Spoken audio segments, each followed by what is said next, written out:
Hello, everybody, and welcome back to another Wednesday night movie live stream where you hosted by me, Pete. I don't know why I messed up that line this morning. This evening. I've been up since 4, so it feels like this morning. But yeah, so welcome to another Wednesday night live stream where joined as always by Andy from Forgotten World of Movies. Big hello to everyone. Mike from Cinema Axeman. Hi guys. And tonight's special guest, Blu-Justin. Hello. So how's everybody doing? All well? All looking forward to the long weekend off? Yeah. Tell me about it. Yeah. Lot of movies planned on watching? Possibly, yeah. Not sure. If I get interrupted, by the way, it's the rest of the street are coming around at the moment, setting up all the bunting for our street party. Awesome. We don't get that around here. They do it in the town centre, unfortunately. Yeah. But yeah, as always, the only question I'll ask tonight is, what were some of the last films you watched over the past week? Do you want to go first, Mike? Yeah, okay, yeah, sure.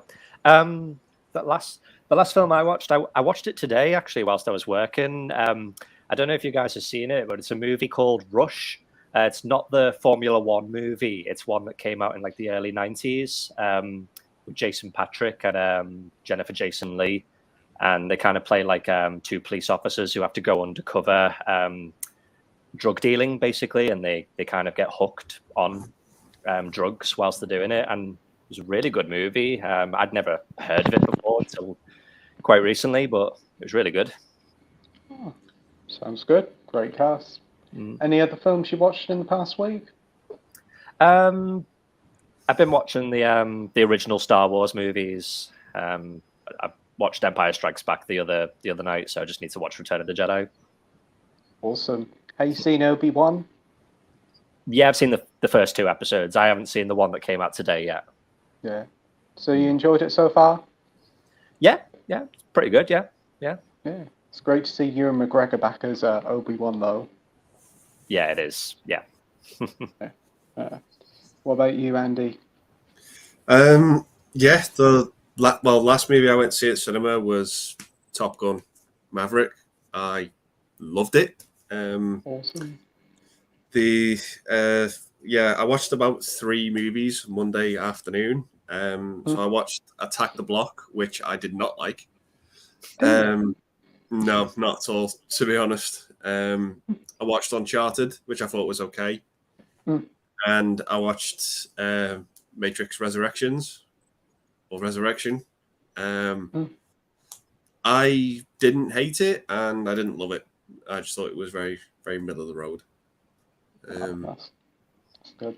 But yeah, that's some of the stuff. I watched the first 2 episodes of Obi-Wan as well. I've not watched the 3rd yet. You enjoying what you've seen so far of Obi-Wan? Yeah, it's pretty good, but I kind of wish the series was out just to watch all in one go, because it gets. Yeah. I think for a lot of people it gets a bit frustrating, but yeah. Absolutely. Yeah, this latest episode is like ends, and you're like, oh, watch the next episode, and it's got to wait till next week. I suppose it's Disney's plan to keep you subscribed. Yeah, I guess. Yeah. Yeah. So you enjoyed Uncharted as well. You thought it was pretty fun. Yeah, it was all right. It was all right. I don't think it was anything special. It didn't do anything new, but that was a solid time. What did you thought of Mark Wahlberg in it? To be honest, I kind of thought he was a little bit forgettable, a bit underused. Yeah. I also thought Antonio Banderas was a bit of a waste of time in that film as well. Yeah. It just wasn't. It didn't do anything. Like, I didn't hate it. Don't get me wrong, but it just didn't excite me, if you know what I mean. It didn't do anything new. Just thought it was all right. Yeah. And what about you, Justin? What are some of the last films you've watched?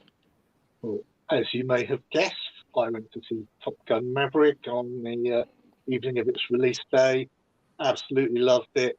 Loved all the references back to the first one, especially the really subtle references, sort of like the little one-liners that you might not have thought, if you watched it quite a lot of times or something. And the fact that the love interest sort of yet again has a silver classic Porsche and things like that. Little things I just thought was really nice, and obviously the flying was fantastic. But Awesome. I really like that. I was really annoyed at myself that it was my neighbour who spotted that the Penny referred to in this one was Penny Benjamin from the first one. Except for the fact that I'm trying not to think of the fact that Labyrinth came out the same year as Top Gun, and Jennifer Connelly in that was a 16-year-old girl playing a 16-year-old girl in the film. And if he'd gone ballistic with a 16-year-old previous to the first film, what does that imply? Yeah. But let's just gloss over that point and sort of like pretend that sort of like she'd sort of like aged well for this one and is a little bit older than she actually is. But other than that, no. Well, actually, yeah. Weirdly enough, I was watching late at night on TV, and Too Fast, Too Furious came on, and I'd never seen that before, and I quite enjoyed that. That was a nice bit of silly fun. And it was late night, so I didn't really have to concentrate, so that was good. Yeah, so it had a little bit of a plot to hang things on, just enough of a plot to hang things on, and obviously some good fun cars going around and chasing around after each other, and it hasn't by that stage in the franchise, it hasn't reached doing anything so stupid that everybody's gone, oh my god, this is ridiculous now. Yeah, so, like the recent entry. yeah, that's the one I was thinking of. I haven't seen it. In fact, that's the only one I've ever seen, despite the fact I've got them all. And I might actually, now I've seen that one, go back and go, oh, actually, well, you never know. I might sort of like start watching these, and because I'm signed off work at the moment. I mean, I am sleeping a lot of the time because of post-COVID and stuff. But if I am feeling awake enough to watch a film, that might be something easy to watch in an afternoon or something like that. Yeah, they're fun, easygoing films. Yeah, that's. I would imagine that easygoing is one way of putting it. Yes, you don't really turn your brain on too much. Yeah, that's good. Well, as for me, I've watched quite a few films over the past week. I've watched the very much requested Heat on Saturday night. Absolutely loved it. The 3 hours really went really fast. Al Pacino and Robert De Niro in that coffee shop. Wow.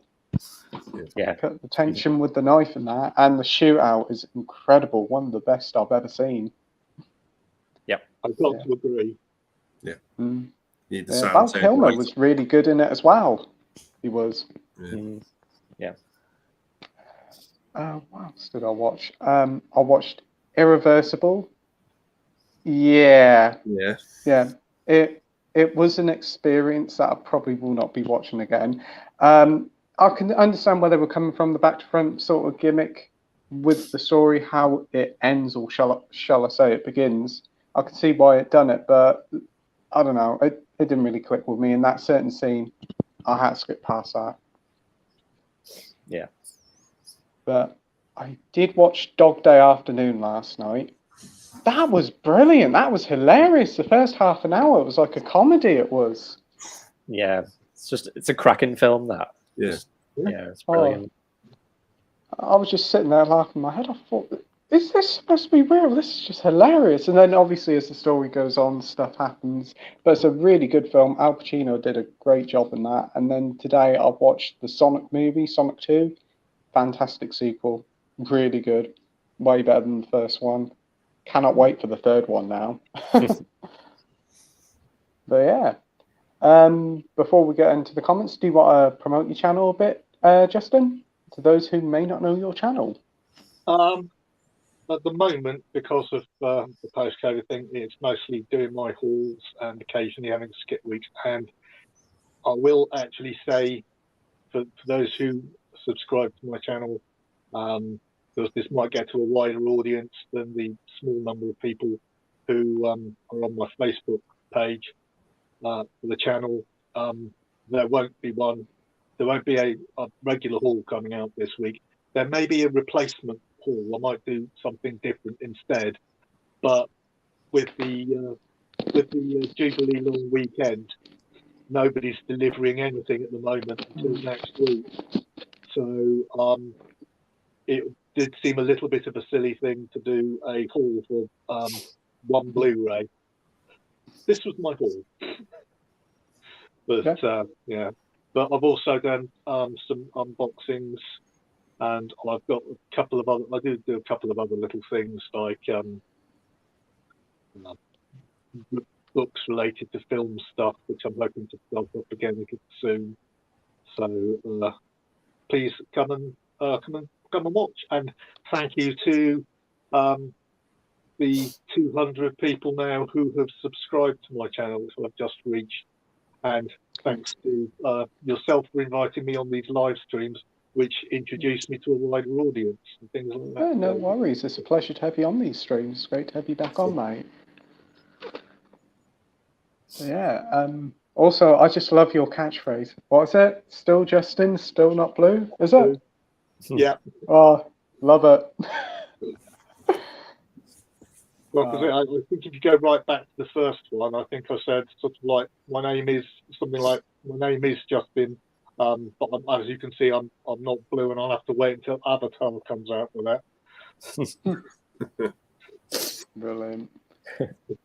Right, let's get on to the comments. So yeah, if you've got questions, just pop them in the comment section down below, and we'll get back to you.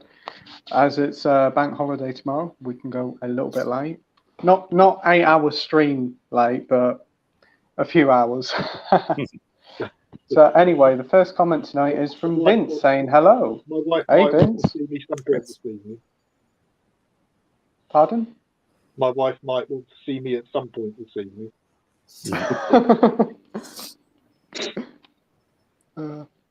The viewer Drew says, "Hey, what's up?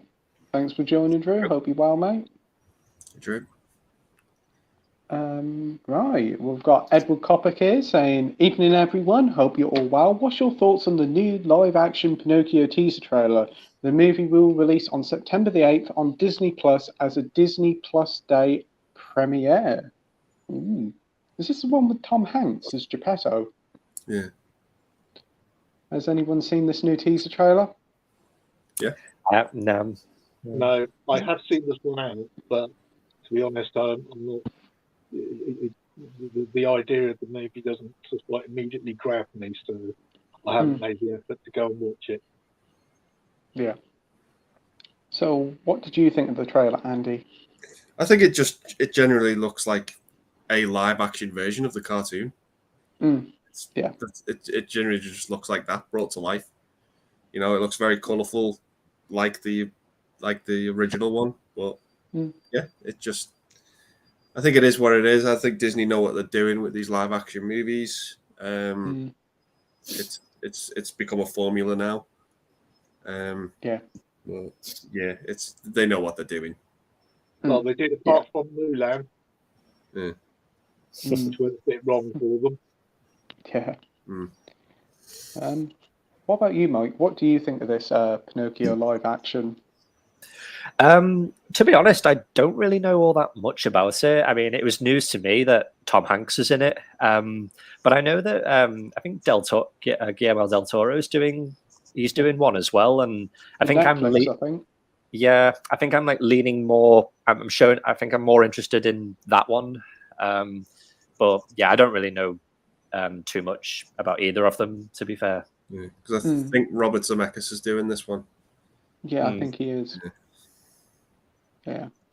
Yeah, it's just a standard Disney thing now, isn't it? After the success of like Cinderella, Aladdin, Jungle King, Jungle Book, and Lion King, it's going to be a thing. We're going to see it of pretty much every single Disney classic now, I think, to get a live action adaptation. I mean, it looks fine. It looks like it's probably going to be a I wouldn't say 1-to-1 because there was quite some disturbing stuff in the original, wasn't there? Wasn't there like alcohol references or smoking references, and they'll be took out completely now. I don't know if you've watched the original one lately, but my God, the scene with Lampwick is terrifying when he turns into a donkey. It's heartbreaking. Yeah. And it's horrible. Like I think you don't find out what they do with the donkeys that can still talk. It's horrific. It's quite a disturbing film for a kids' film. Thinking about it, I remember as a kid, it scared me a bit. And even when you watch the film, they never get caught. They're just still doing it. Like it just still goes on. It's terrifying. It'd be interesting to see how they tackle that sort of part of the film when the live action one comes out. I mean, I'll give it a go, see what it's like. It's going to be on Disney Plus, so we'll have to pay for it as such. Right.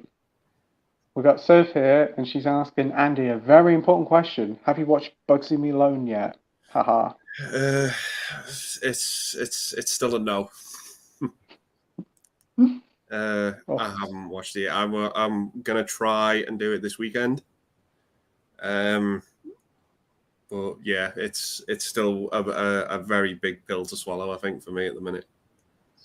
I need like another film to have on standby afterwards. I think like a really good one. Well, like, one you really like. One I enjoy. Yeah. You know, like if I don't like it, I've got something there to. But yeah, no, I've not watched it yet. No. Oh wow. What about you, Justin? What do you think of Bugsy Malone? Do you like it? I haven't seen it in absolutely ages. To be honest, the whole thing about the youngish children dressing and acting in a sexual manner, I find quite disturbing, and especially more as I've grown up. So I don't have it in my collection, so I'm not sure into it. I know it's supposed to be a bit of fun, and I know that's the way it's not the way it's supposed to be taken, and this, that, and the other. But one can't help, or I can't help looking at it in a different way than it was probably meant when in the age that it was made. Yeah. And what about you, Mike? What's your thoughts on Bugsy Malone? I haven't seen it since I was really young. I think the last time I watched it, I think we played it in school once. I think it was like end of term, and they just put it on during a lesson, and that was the last time I watched it. So it's been a while. I can only vaguely remember bits from it because it's kids like dressed up as gangsters, isn't it? It's basically gangsters, but kids, isn't it? Yeah, I remember it being a bit of a strange one. Yeah, definitely. I've seen it like 2 or 3 times at school. Literally, it was one of the only few films they had at the school. I'll just put Bugsy Malone on. That shut them up. Yeah. The viewer Drew said, "Would it be cool if a team happened between would it be cool if a team happened between action movie heroes from 80s and 90s as well as modern action heroes? Oh, what's the like classic stars like Stallone with The Rock in like an Expendables type of film? Yeah, that'd be quite cool." It's kind of almost like what they did with the Expendables. Like they had like the 80s ones, and then they had the newer ones like Jason Statham, Terry Crews and stuff. Yeah. As the Expendables films moved on to the later ones, they did introduce more of the modern stars, didn't they? Yeah. Aren't we getting a new one, a 4th one? Yeah, I think so. Awesome. Hopefully we'll have some good names in there. Yeah. Soph says Mike and Gareth say, "Hey Pete." Oh, hey Gareth, Pete. Hey Mike.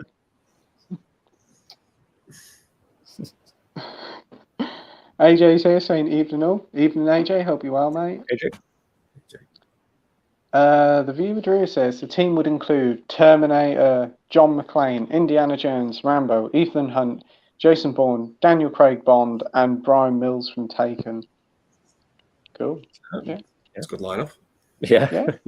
Yeah. Or we could just have Liam Neeson playing all the sort of action gruff hero styles he's played in some sort of weird universe. There's like about 30 different tough guy roles he's played since Taken, isn't it? And everyone's his last one, apparently. Yeah. But the Taken knockoff universe. Yeah. I mean, he says he was going to stop it about 2 or 3 years ago, and they're still bringing them out. Right, we've got Coro here saying good morning, afternoon, evening, night, everyone. Hey, Coro, thanks for joining. If that was a Truman Show reference. Went straight over my head.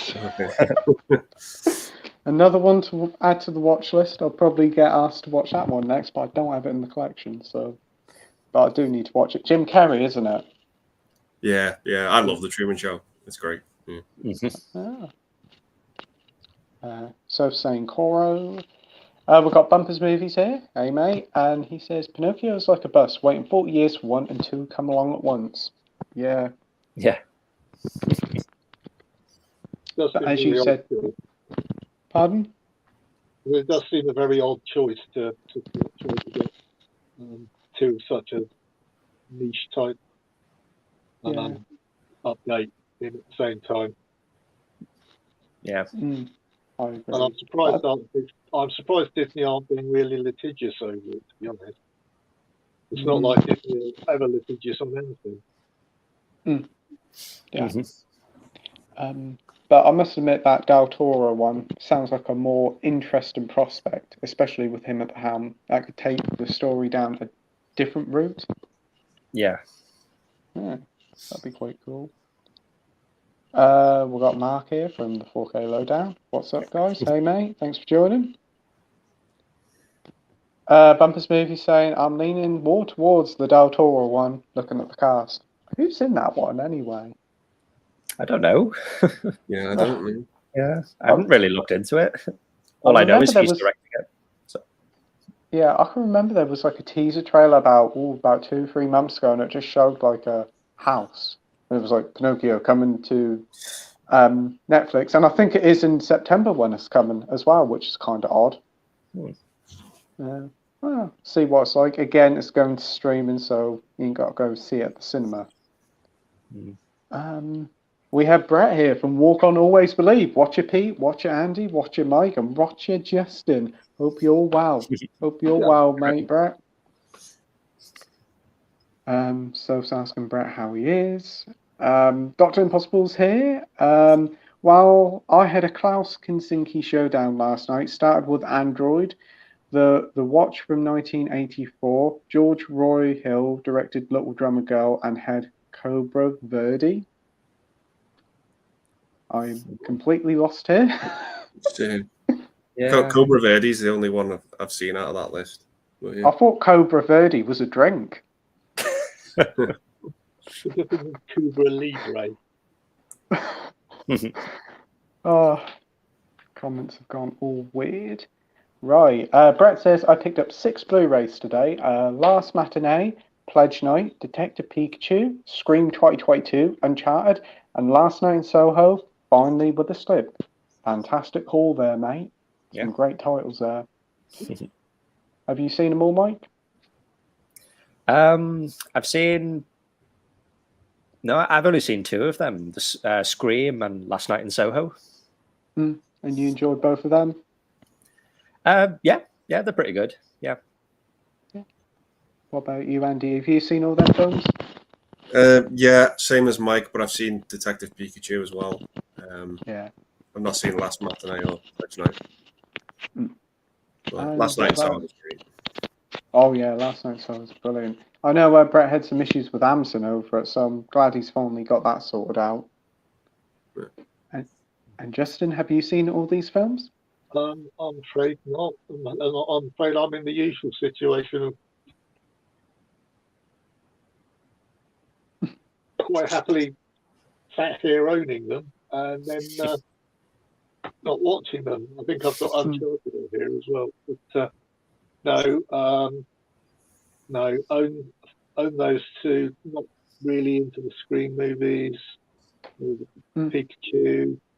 any horror type stuff. But the Uncharted and Last Night and stuff, I do really want to watch at some point. Yeah. Yeah, I'm I'm glad, with Last Night so well. I'm glad that you've got it with a flip. If you're into your flips, it's good. Absolutely. Yeah, because that soon went out of stock with the slip. Seems most films seem to be like that now. For me, isn't Last Matinee the arrow one with like the eyeball thing? Yeah. That looks quite good. I haven't even heard of Pledge Night, but I've seen Detective Pikachu, enjoyed that. Scream was fine, Uncharted was fine, and Last Night in Soho really enjoyed. Right. Cora says, I went to see Top Gun Maverick with a friend, really enjoyed the movie, but didn't like the other peasants attending the screening all that much. At all, really. What were they playing up, Cora? Was there a lot of shouting and screaming? I know by a few people I've spoke to, there was people like crying at the end of Top Gun Maverick. And standing up, clapping their hands and all that. So must really done quite well with a lot of people to make people do that. Because I think the last film somebody like clapped and cheered for was probably Spider-Man. Yeah. Next up, we've got James here. Jim Jam Movies and TV. Hey James, hope you're well, mate. My studio was very well behaved, actually, including the 10s and 11-year-olds. To be honest. I'm surprised nobody's in like the cinema sitting there singing Danger Zone. It was close. I think every time you hear that song, you're like, oh, I want to. Yeah. Brett says, watch your Sophie, not too bad, thank you. How are you? We've got Gary, the Blu-ray addict here, saying hi all. Hey Gary, hope you well, mate. Gary. Thanks. James says, wow, loved Maverick, so good. A touching tribute to the original. Yeah, I'm hearing some fantastic things and I really do want to go and see it. Yeah, it's great. It surprised me because I'm not the biggest fan of the first movie. I think it's good. I just don't think it's great. But I feel the complete opposite about this one. I think this is a great movie. Technically, the way it's made, it's just phenomenal.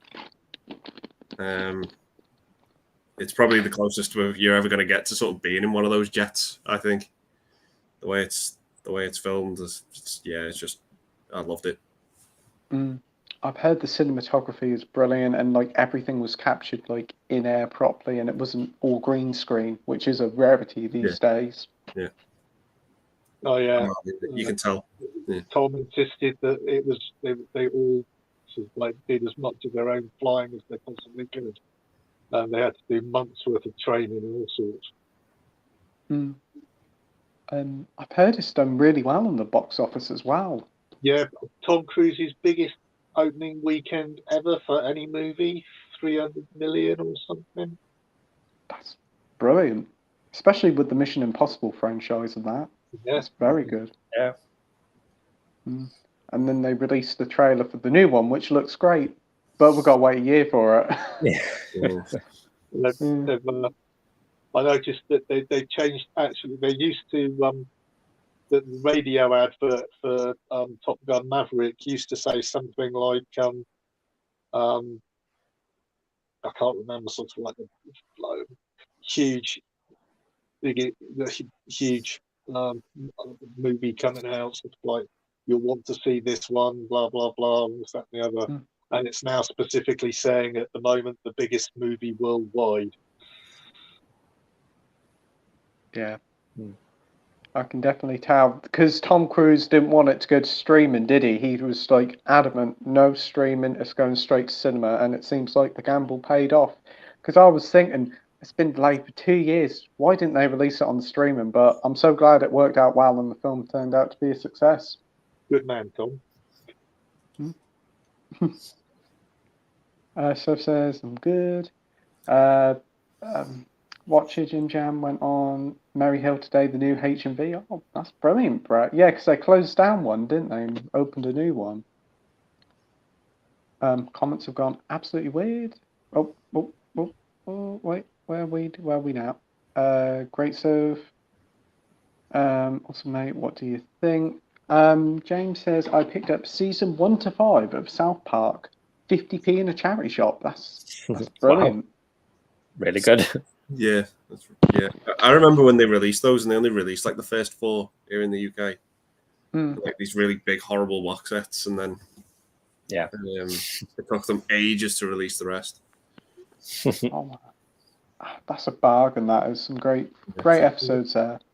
I remember picking up a couple of series from Poundland, but never strike that lucky in a charity shop round here. No. What about you, Justin? Do you get any luck in the charity shops where you live? Absolutely none whatsoever. I've never seen anything decent, particularly in a town shop or a charity shop whatsoever. I don't know where these people get all their luck from.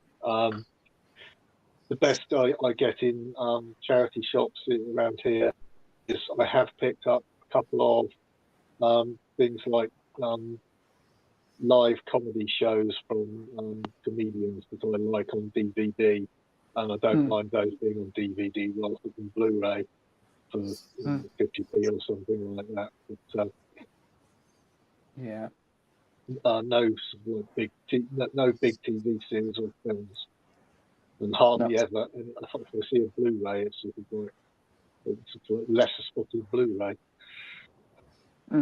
Oh, I find box sets. I found a nice box set of Space. Unfortunately, it's missing half the discs. It's like, no.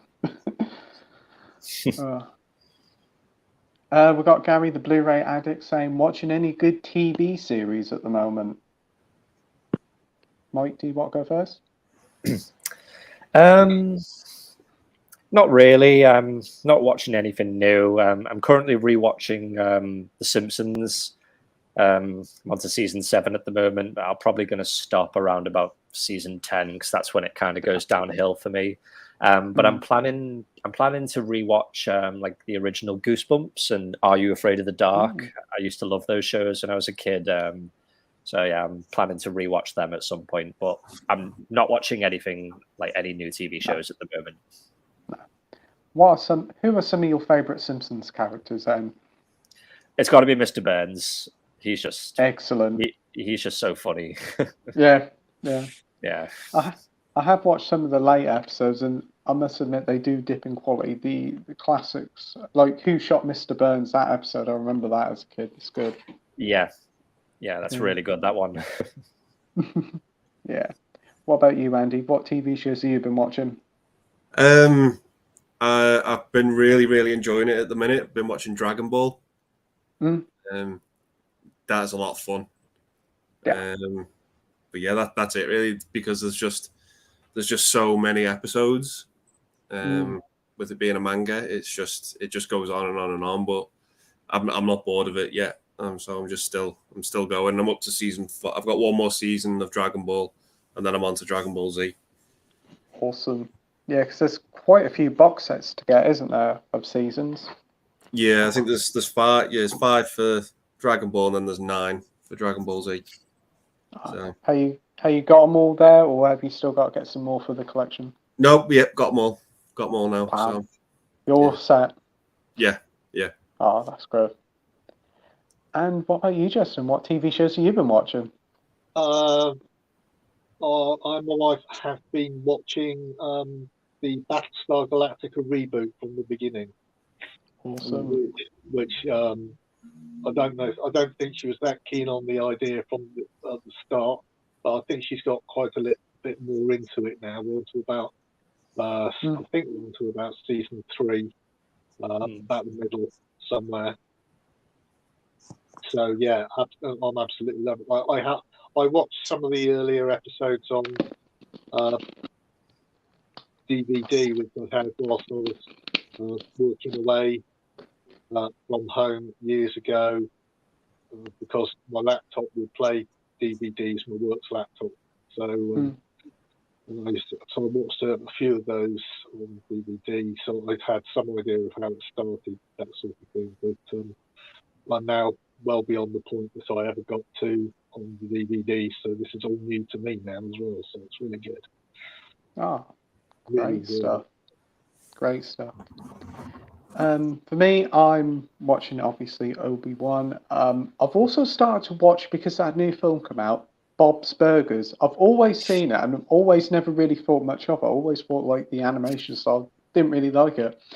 Watched the first episode at the weekend, absolutely love it. I think it's hilarious. I think it's really fun. Kind of reminds me of like Simpsons, but like old style Simpsons a bit. It's quite funny. I do enjoy it, and I do want to see the film. And also, obviously, I'm delving into the classic Coronation Street and Midsummer Murders. Yeah, there's a couple of Midsummer Murders out, aren't there? There's a couple of new ones that just hit the TV. Yeah. Sat and watched them last night.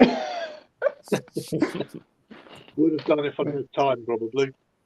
Oh, yeah. I just, the series is so stupid. How many inventive ways they can kill people. It's just hilarious. It is. Death by cheese, death by drone, death by doors, death by chairs. Oh, it's unbelievable. But yeah, next up we've got Ash from Popcorn and Horror. Hey Ash, Hey, Ash. thanks for joining me. Yes. Brett says, I do miss the old store, but this has less stuff in, but it's more spaced out, which is nice if there was more media in the new one. Yeah, I've heard this now. They seem to be focused more on like the toys and the sweets and the treats and less about the films, which is a shame. Yeah. What are your HMVs like? Do they have less media in now, or do they have about the same? I think it's probably about the same, but there is definitely a lot more like toys and sweets and all these kind of merchandise. There seems to be quite a lot of that now. Like I know in our HMV, like mine and Andy's, like the all the Blu-rays and stuff are like right at the back. Like you have to walk all the way to the back to get there. But when you've come in, you've got like all the toys and everything like right at the front of the store.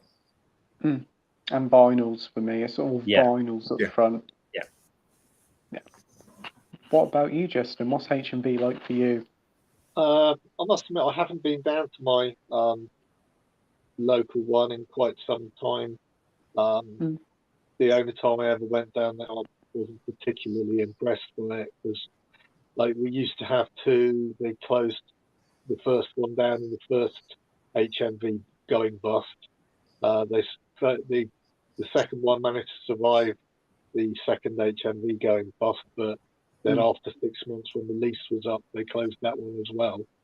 Then they reopened again about 6 months later, but the premises was about half the size of either of the first ones, and about quarter of the size of the big one that was opposite it, where it is now, and it never even got anything like bargain bins or anything. So I wasn't particularly impressed with what we got compared to what I see on most people's channels when they go into their local HMVs. And it's quite a way down. It used to be convenient, because what I used to do is, if I used to go down to the cinema, I used to put round to the corner before I went into the cinema to go to the HMV. But now the HMV has moved a totally different train stop away from where the cinema is. So, right. As for me, sorry, what were you saying, Justin? No, I'm just saying it's not like convenient. There's nothing really apart from the CEX. There's nothing really in the centre of our town anymore. So many shops have closed and moved out. There's no real direct reason to go there unless you want something specific, and there's just really not that much there anymore. So I just don't tend to visit spend the time on the train getting there or anything. Yeah, I can understand that. My location V is it has a decent selection of stuff. It's more vinyl and more sweets and more treats. We used to have a bargain bin, but they had to get rid of it because they used to get drunken people asleep in it. But yeah, I'll tell you something today. I did go into my local one, and they're reducing all the sweets now to like 99p. So I don't know whether they're coming out of date, so they're just getting rid of them. I don't know whether like your local one will do that and all, but I was like, oh wow, because they do like Oreo like lollipops for 99p, Pokemon cans of drinks for 99p. I don't know whether they're getting rid of them or not, but I never see a lot of people buy them. But they seem to be doing Lego sets in my local one now, which is quite cool. Yeah. We've got James saying, what do you think of the Mission Impossible trailer? Have you seen it, Mike? Yeah. What do you think? It looks really good. Yeah, it looks pretty much the same as the last few movies. Yeah, I'm looking forward to it. Awesome. Andy? Yeah, same really. Looks great. Yeah, looking forward to it. Agent Carter's in it as well. I can't remember her name now. Helly Outlaw. Yeah.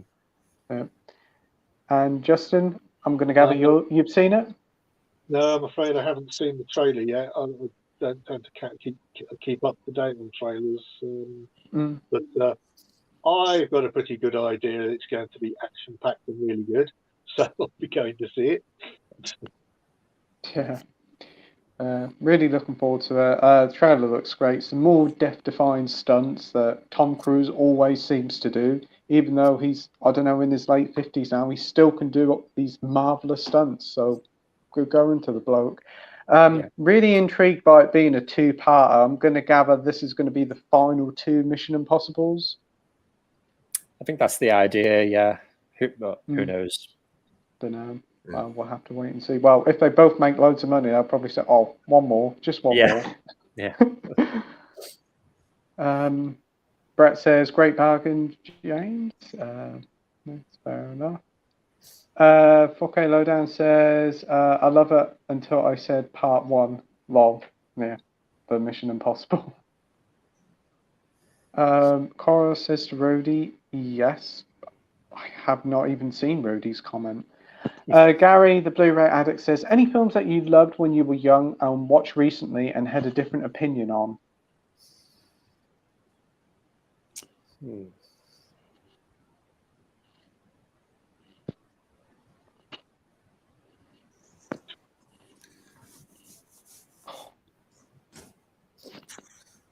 I just feel like I want to take a picture of this with us all doing our thinking paces. Yeah, there's one for me. There's one I've got, but it's I don't dislike the movie at all now. But it's a movie I loved when I was a kid. Conquest of the Planet of the Apes. Oh yeah. I loved that movie as a kid, but as an adult, I find it so difficult to watch now because of the torture scenes in it. It's just really, really uncomfortable. But as a kid, I loved it because it was really the only Planet of the Apes movie I had on tape. Yeah. And it was the one I went back to like all the time, and I just loved it because it was a Planet of the Apes movie. But as an adult, it's not one I would go back to a whole lot. Like I like the movie, but it's just that some of the torture scenes in it are just way too uncomfortable. Yeah, like it's a really mean-spirited movie. That movie. Yeah. But I wouldn't have it any other way. I wouldn't watch it as much as I did when I was a kid. Yeah. Yeah, I think I saw it years ago, but I can't really remember much about it. Yeah, some of it's rougher, and I didn't even know there was like an extended cut which has so much more violence in it. And the darker ending, yeah. Yeah, it's the ending to it's I was like, wow. Awesome. Mike, what about you? It's a really hard question. I'm trying to think, but The only movie that's kind of come to me is probably Hook with Robin Williams. Like, I used to love that film as a kid, but I do kind of struggle with it now. Yeah, I don't know. It's quite long. Yeah, I don't know. It just doesn't quite work for me as an adult, but I did love it as a kid. Yeah, I can get with Hook. I remember watching it years ago, really liking it. Watched it about 2 or 3 years ago, struggled. Another one is Flubber. I used to like that as a kid, but I can't go through it now. And I remember there was one I used to love watching as a kid. It was a kids' TV program, but they turned it into a film. Jimmy Neutron. Can you remember that? Yeah. Yeah. I've not seen it, but I remember it. Yeah. Oh, I was like, how the heck did I used to like this rubbish? What about you, Justin? What about some of your picks? Oh, I just cannot think of anything. Honestly, I feel a bit about it. It's like not being able to think of anything at all. But no, I'm sure there were films that I watched when I was a kid. I just can't think of in particular. Because I wasn't really into things like I wasn't a big movie person when I was really young. So apart from a couple that I still absolutely love to this day. So it's like the things that I was supposed to like when I was younger, like Flubber and stuff like that. I was a little bit older than you. Like, I was probably not. They were too young for me at the time, and so I never really got into them even then. So I probably have the same opinion of them now that I did then. So it's not for me. That's true. Right. Dr. Impossible says, "Don't get me started on Disney, a subversive corporation that makes Orwell blush." But they make Marvel. They make Star Wars. So as much as we hate them, we also like them. I think they're just a company everybody loves to hate because they hate them, but they do love what they make. Yeah. I was going through my Blu-ray collection a while ago, and I was like, looking at the films, and I was like, oh wow, Disney owns that now. Disney owns that now. Disney owns that now. And I was like, when I watched Speed a couple of weeks ago, I was like, I can't wait for the Mickey Mouse spin-off. Yeah. I just know it's going to come. They're going to take these old 20th century Fox properties and just put Mickey Mouse in it, and just let's do that. Here, money, buy it. That's what it'll be. I know Disney will do something like that. A remake of Die Hard with Donald Duck. Oh yeah, Donald Duck. Yeah, that'd be brilliant. Speed 2 with Goofy. That might improve it. The 4K Lowdown says, I have seen Top Gun at the cinema twice now, and it's the first time I've done that. What's the last movie you have gone to see more than once? I think for me it was Infinity War. That was the last time I saw a movie twice. Yeah. What about you, Mike? For me, it was the new Scream movie. I ended up seeing that 2 days in the row. I wasn't planning it, but it just kind of happened. Yeah. But you enjoyed Scream 2, or Scream 22, should I say? Yeah, I thought it was pretty good. Yeah, like not like the best sequel, but I thought it was pretty good overall. Serviceable. Yeah. Awesome. And what about you, Justin? Well, weird enough, I'm probably going to. I'm really considering going to see Top Gun Maverick another time, so I can pick up on all the even smaller bits that I missed this time.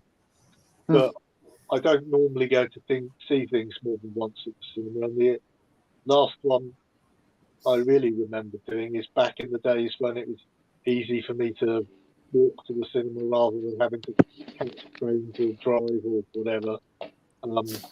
which was actually the original Top Gun, Oh wow, which I saw something like 6 times awesome, on fantastic. the big screen. So yeah, That was something special back in the day. yeah. Once it was a bit embarrassing on one occasion. I was actually halfway through a screening and I checked my watch and I suddenly went, "Oh hell, I'm supposed to be in a university lecture right now. I forgot." It was honest to goodness, I'd forgotten I had a lecture that afternoon, and I suddenly realised halfway through the film, and I thought, well, it's a bit late now, isn't it? I'm not leaving. I'm not leaving at this point, so I'll have to catch up later. Oh wow.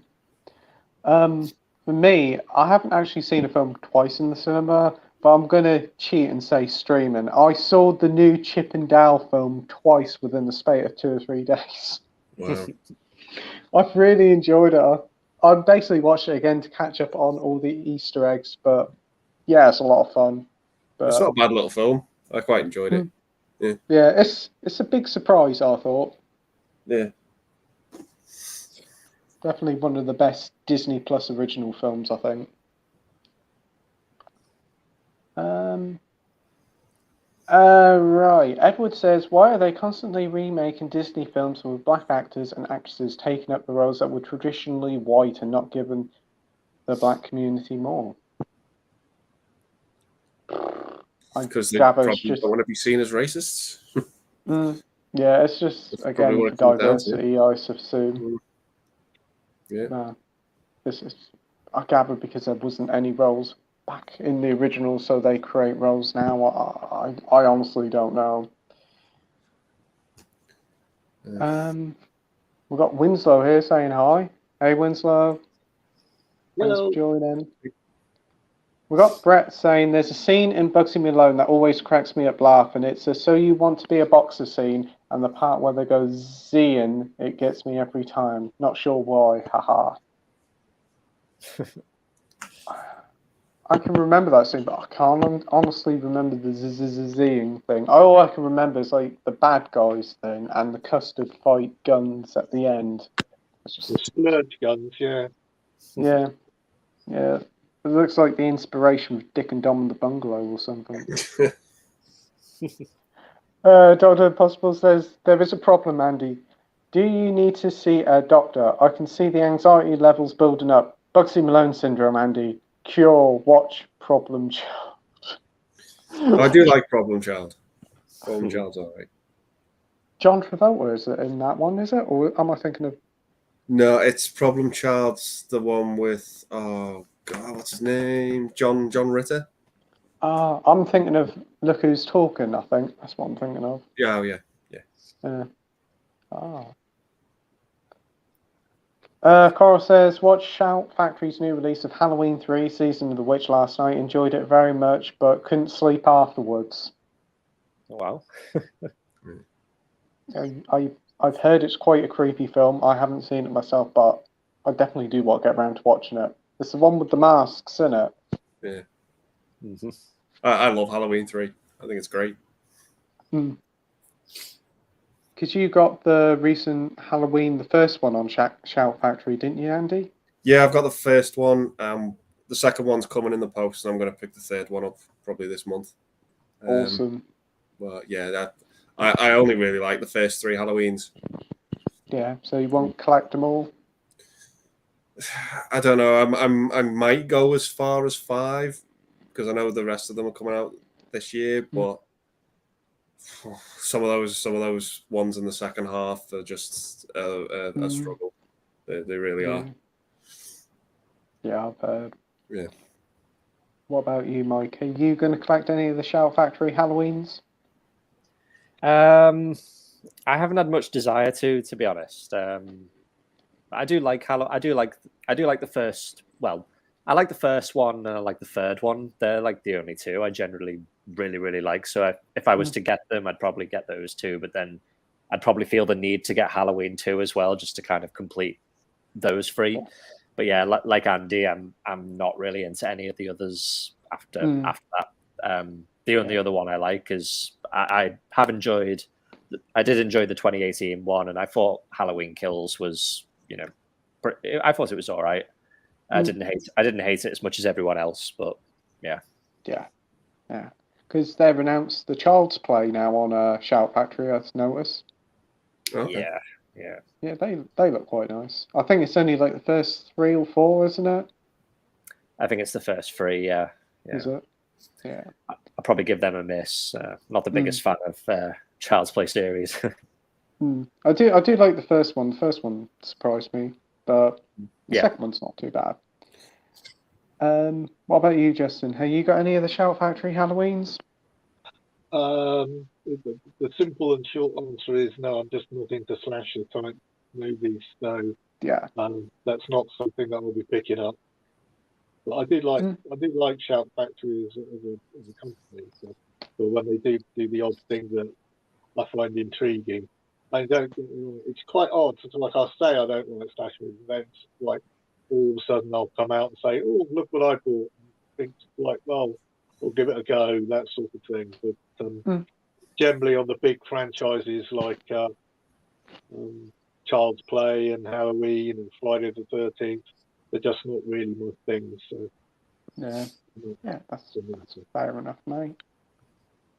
We got DVD and Film Block here saying hi. Hey, mate. Hope you're well. We've got Mike's DVD and Blu-ray collection saying, what up, guys? Thanks for joining, Mike. DVD and Film Block says, I don't like Top Gun, so I doubt I'll see this new one. Yeah, that's fair dues. Peter says, Quorum, Halloween 3 is awesome. I definitely do want to watch it. Yeah. I've heard the DVD version's quite heavily cut over here, isn't it? Yeah, I've heard that. Yeah, it might be. Yeah. Because it does get quite violent in parts with some of the robots. Like it's. Ooh. Yeah, there's robots in it. It does get really, really nasty in some parts, but yeah. Oh, I'll have to see if I can find a copy about. DVD Filmwork says, I saw Badlands recently and was a very good watch. Badlands, what's that one in? That's the one with Martin Sheen, isn't it? It's just Spare. Yeah. Oh, yeah. Oh, that looks good. Yeah. So you've seen it before? Yeah, I love it. I think it's great. Oh. Yeah, I think it's a great film. Early 70s movie. Is it? Oh, yeah. I didn't realise it was so old. It was Terrence Malick? Yeah. He directed it? Yeah. It's a really good movie.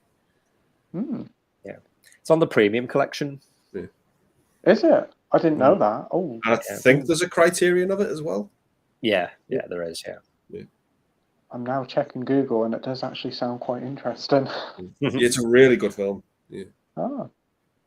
I'll have to check it out on the premiums when the premium offer's on. Yeah. Have you seen it, Justin? No, I hadn't even heard it until a minute and a half ago. So, but now I should be googling it too. Cora says, Peter, it really was. Second time watched it and liked it even more this time. Yeah, it's separated from the Halloween 1 and 2, isn't it? It's its own sort of thing. Like the anthology take on it. Yeah. The Halloween 3 should have been Halloween 2. It would have been received a hell of a lot more better. Yeah. Ah. Cool. Dr. Impossible says, Bugsy Malone is a product of his time. People's sensibilities about the kids in the film is partially understandable, but the movie still gets a few laughs. Did see the film at the cinema as a kid. What year did the film come out? 70s, wasn't it? Yeah, because it's got a very young... It must be early 70s because it's got a very young Jodie Foster in it. I know she was quite young in Taxi Driver. 76. Okay. Yeah, quite a few years old then. Yeah, because I remember Scott Bayou's in that, or Bay or whatever, and he's in Diagnosis Murder, and that was back in the late 90s. Yeah. So yeah, if you've got any questions, pop them in the comment section down below, and we'll get back to you. DVD from Film Bloke says, I also saw The Emperor's New Groove, which I really enjoyed. I watched it with my cousin. Oh, I love that film. So good. Yeah, it's one of my Yeah. favorite Disney movies. That. It is, yes. Turns into a llama, doesn't he? Yeah, I think David Spade and John Goodman have really good chemistry in that film, and it probably has two of the funniest villains. The humor between the villains is just hysterical. Eartha Kitt and Patrick Warburton are just so funny in that movie. Yeah. I remember watching it on VHS. My relative of mine had Lilo and Stitch taped on it, and then watched Lilo and Stitch, and then afterwards, what's this other film? Oh, it's Emperor's New Groove. Let's watch this. And I was like, oh, this is really good. And then that tape was played loads and loads of times because I used to watch them films back to back. Such a great film. Love it. Early 2000s, isn't it? Yeah. I think it's 2001, something like that. Wow. I feel old now. You seen it, Mike? A long time ago, yeah. Can't really remember it, though. No. You seen it, Justin? It's one of the ones that passed me by. Those like it's not that I specifically said like, oh, I don't fancy that one. It's just sort of like slipped under my radar and keeps on doing so. Yeah, that's fair dues. Yes, I definitely do need to pick it up on Blu-ray. I've still got it on VHS. Right, where is the comments? Comments have gone all weird, but yeah. If you got any questions, just pop them in the comment section. DVD from Film Bloke says, and last night I saw Blue Velvet, which was great. Yeah, I really enjoyed that film. First time I watched it, was it last week? Loved it. The soundtrack is so good.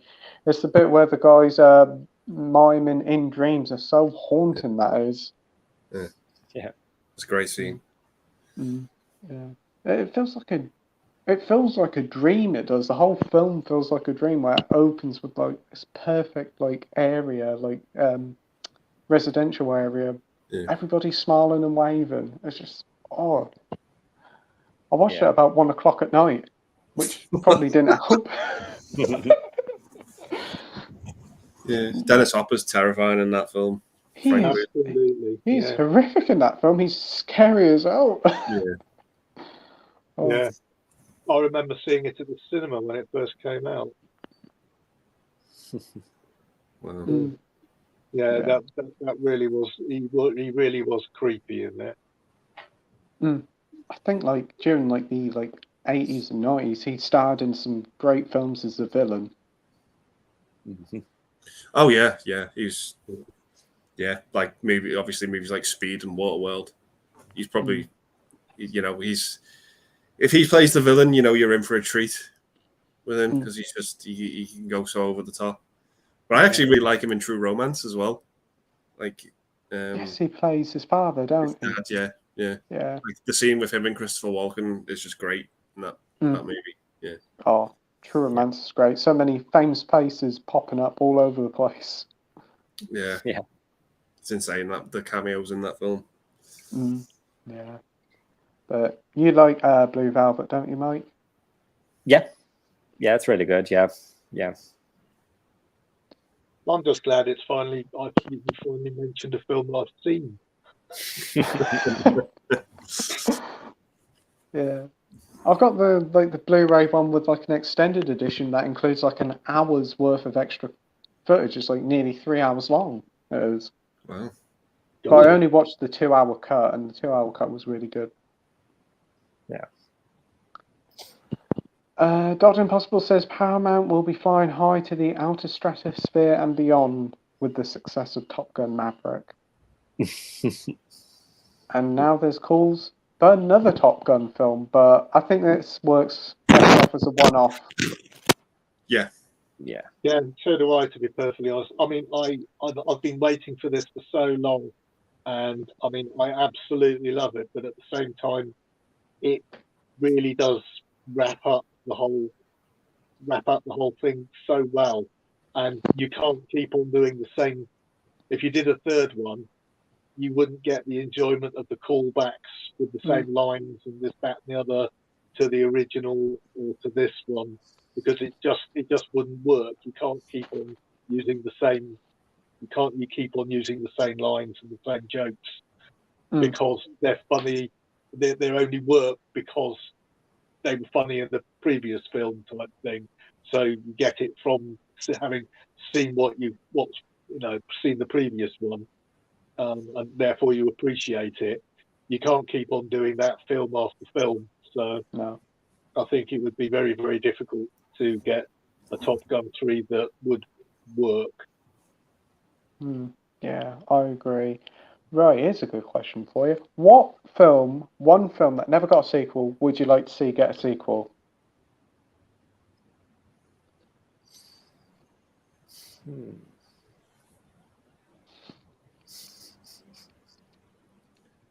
Probably Masters of the Universe.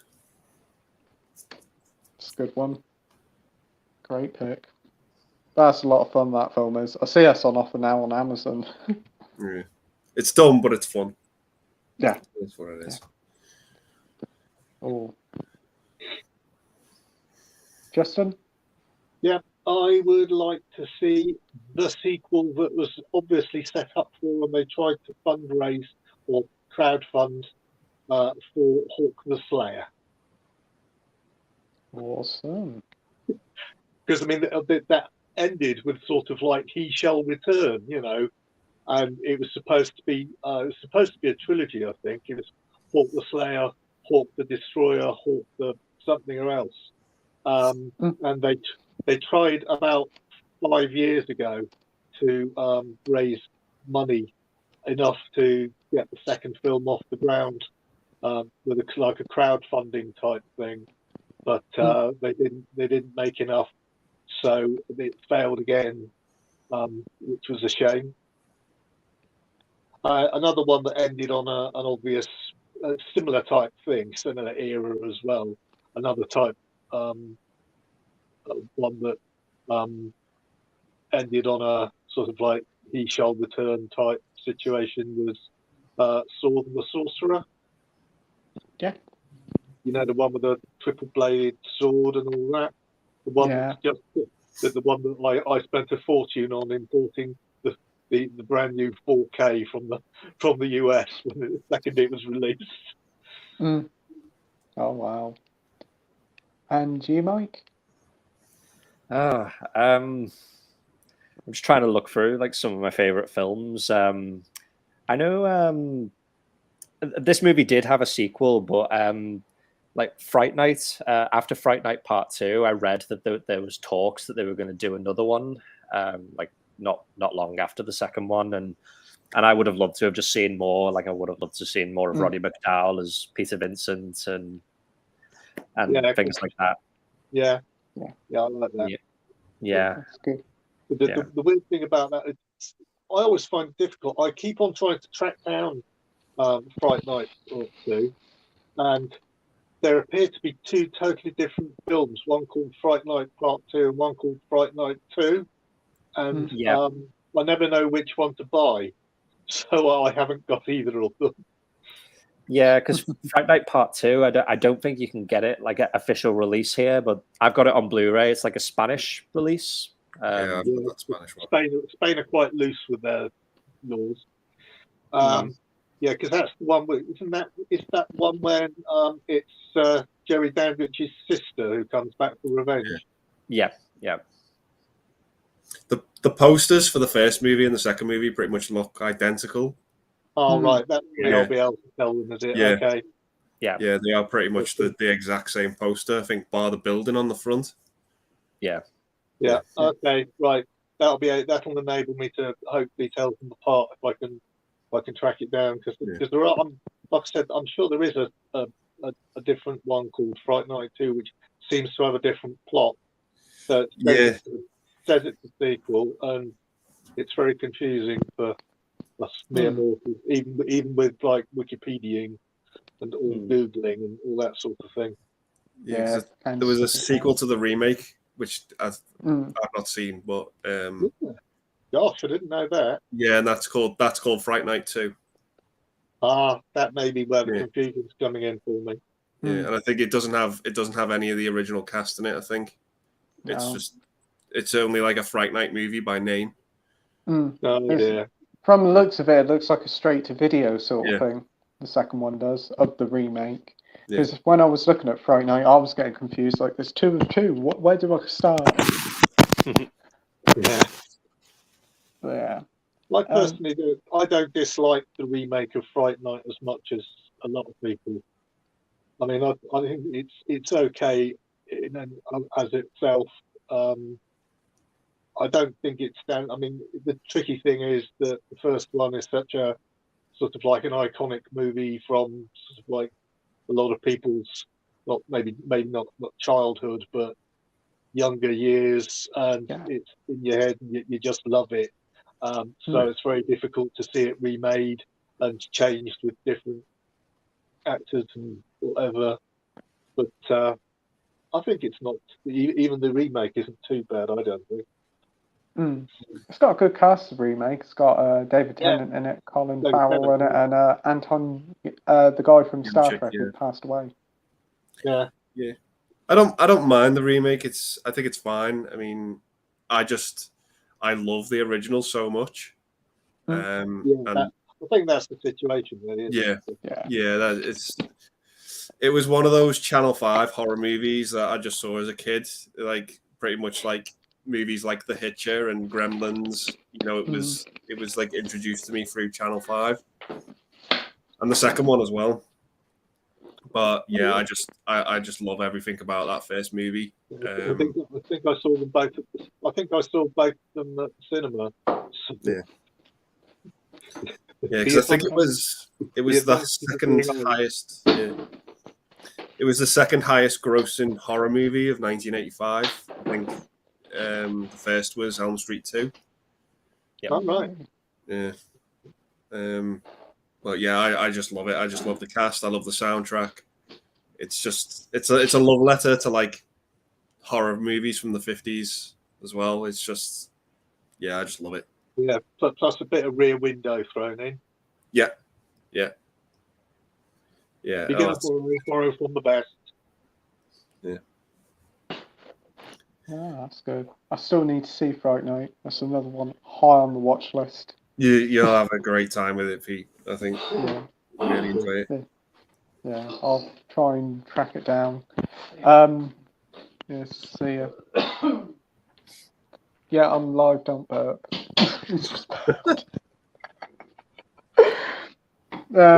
Sorry if you heard a Homer Simpson like burp in the background. But yeah, definitely going to track down Fright Night. It's on Eureka, isn't it? Yeah. I'll definitely give that one a shot. For me, for films to get a sequel, I'd love to see a sequel to E.T. with Batman. If you've watched Chip and Dale, you'll certainly know what I mean. Other ones, I'd still love to see a sequel to that Tintin film. I think that's hugely underrated, and I think they could have gone quite further with that. And like now with technology, even better than what it was in 2012, 2013, it'd probably look outstanding now. Yeah. Ash says, did you see Bryn's Horror Hands 24-hour horror-thon video? Fantastic video and idea. Have you guys ever pulled a 24-hour movie challenge? If not, what's the longest? I have not checked out Bryn's video. I will definitely have to keep an eye out for that one. But that sounds like a tremendous achievement. I'd love to do a 24-hour watch-along of films, but I'll probably fall asleep. Mind you, I'm getting close to being awake for 24 hours now. I've been up since 4 o'clock, so I'm getting there. But yeah, I'll be up for it. What about you, Mike? Would you be up for that? I don't know if I could do it. Like I don't know. I'm quite a restless person. I think when I watch a movie, I kind of have to get up and go and do something else. Like I can't really watch movies back to back. So I think I'd probably fail at the first hurdle. Andy? I did do it once at university. At the time when there was only 6 Star Wars movies, I think some of us stayed up and we watched all 6 of them back to back, and I felt it the next day. I was just, Mm. it just wipes you out, and yeah, it just makes you feel. It absolutely makes you feel like as if you've been shit mixed. It just really does mess you up. But yeah, That is a new saying, shit mix. I've never heard of that one before. yeah. Oh wow. Yeah. I think I'd sort of like be up for doing it as a general thing, but I'm not sure if I'd be able to cope with it nowadays, and certainly not at the moment. At the moment, I'm getting up and I'm then sleeping for another 8 hours during the day because of the post-COVID exhaustion thing. So right now, I have no chance whatsoever. I barely keep my eyes open. I had to, because I phoned the doctor this afternoon, and he said, like, I was told by the receptionist, like, are you going to call back about whether or not the doctor's going to do what you want before 6:30? And I'm thinking, oh God, don't let me have to stay up and stay awake until 6:30. I'll get about 10 minutes sleep, and then I'll have to come and get ready for the live stream. Luckily, they got about 4:30, so I had about 2.5 hours sleep. Oh, that's good. Yeah, because doctors can ring up any old time. Yeah. Well, because my one's like, if you ring up, I rang up and I know it's not film related, sorry, but I rang up, if you ring up in the morning and say, like, I would like to talk on a general subject or something like that, you press if it's not an emergency appointment or whatever, something like that, you say, I'd just like to talk on a general subject, please, which is what I needed to do because I needed to talk to someone about information that they've been given by my work. They say, oh, I'm sorry, we can't talk to you at the moment. You can only talk on general subjects after 2:00 in the afternoon. Goodbye. Yeah. So I then have to phone back at 2:00 in the afternoon and hope that they'll ring back by 6:30. Yeah, it's a worry. Well, I hope you feel better soon, mate. Yeah. They're trying to work out at the moment whether it's post-COVID or long COVID. So yeah, because you hear a lot of stuff about long COVID.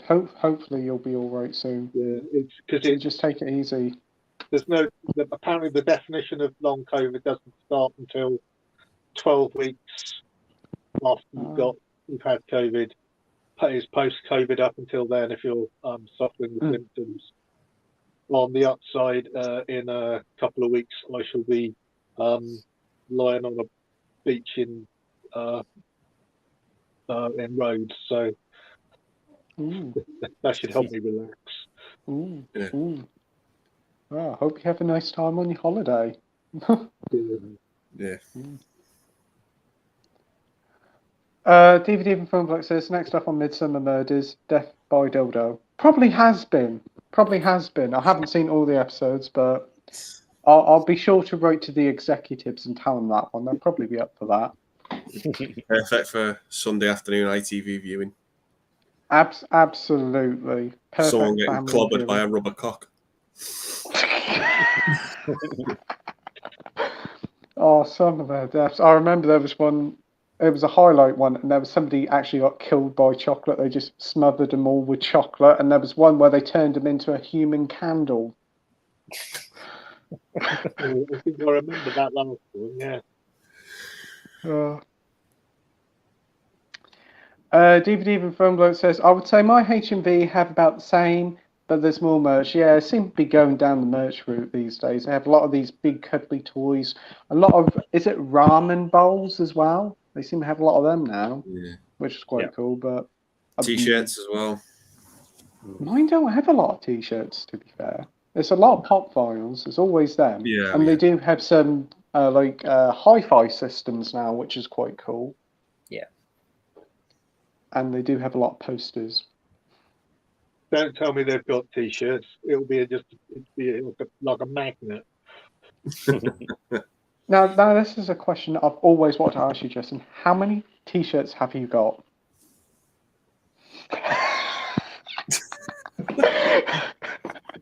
I don't know because I do have quite a few music band T-shirts, which I haven't got out of the cupboard and counted yet. And probably quite a lot of them were from bands I saw quite a while ago and won't fit anymore. But I think in the sizes that should generally fit, I'm up to about 612, 613 now. Wow.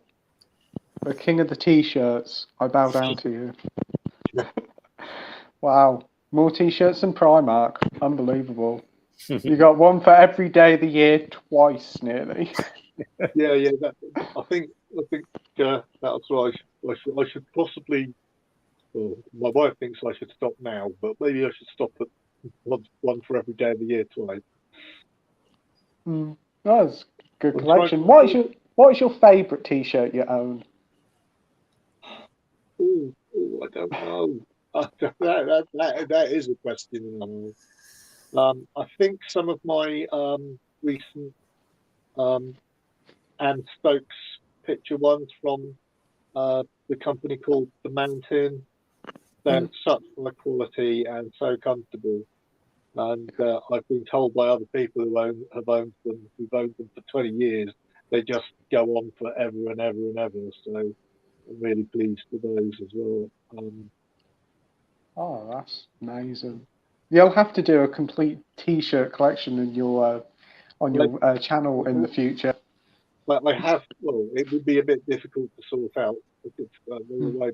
But what I have considered doing is, because I've put up so many, that one of them day by day on my own personal Facebook page for so many 100 days, etc. What I have considered doing is visiting each of those pages in turn and carefully downloading the pictures, and then doing a slideshow of all the t-shirt pictures you've done. Oh, that sounds like a good plan. Yeah. I look forward to it. because I mean, I don't think I'm going to get them all out of storage to make them all put them on one at a time. That might be a bit taking things to extreme. I have got a couple of new ones on the way which look rather cool.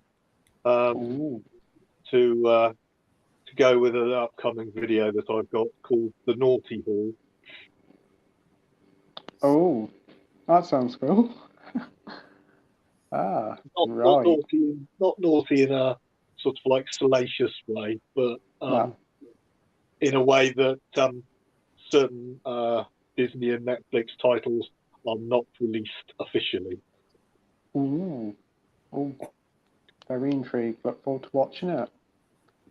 Yeah. DVD from Filmbook says, I think the best thing I got out of a bargain was Eddie Murphy DVD box set, about £7, 5 great films, and a nice coaster. Oh wow! So what was the 6th film? Meet Dave or something? Norbert. Oh yeah, but I Pluto Nash. Pardon? Pluto Nash. I've never heard of that one. I'm going to gather it's that bad. It sounds like a good one to miss. I think it was like one of the biggest box office flops of all time. Yeah. What the heck am I looking at? Pluto Nash. Oh my days. When did Eddie Murphy become a wrestler with them abs? God, my internet history is going to be really odd now. Oh wow. I went to my local HMV today. Nothing really much there. They're just getting rid of all the stuff they've got. They've got hordes of DVDs that they just can't get rid of now. Yeah. I was speaking to the manager there, and they said they'll give them like 2 or 3 more weeks. And then if they haven't sold any, they'll just send them all back to the supplier, and then obviously they'll make their way somewhere else. Mm-hmm. Brett says, last night in Soho, it was so captivating. It's the only picture that made my mind blank when I saw the whole flick. I just stared at the screen for like 5 minutes when it finished. I was in awe. Yeah, it was an amazing film. I haven't seen it yet. I think the last one that made me do that was Angel Heart. Oh yeah. I just sat there and afterwards and went, I have got to turn this around in my head, work out what the heck was going on at each stage. I think actually I couldn't stay in the screen, but I did go out and sit in the cinema bar which they haven't had at that time. And like just sit there going like, I've got to work out what happened in that scene. How did that work? Yeah. I love that film. Yeah. The last film that I stood in awe and was like trying to piece together how it happened was Fast and Furious 9.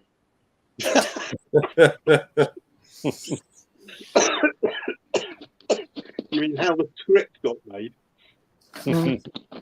Yeah. Baker Fallen Tape is the answer to how they get space travel. Whatever them spacesuits they were wearing. Oh, man. But yeah, Last Night in Soho, wonderful film, wonderful soundtrack, great cast, just another brilliant Edgar Wright film. I don't think he's ever made a bad film.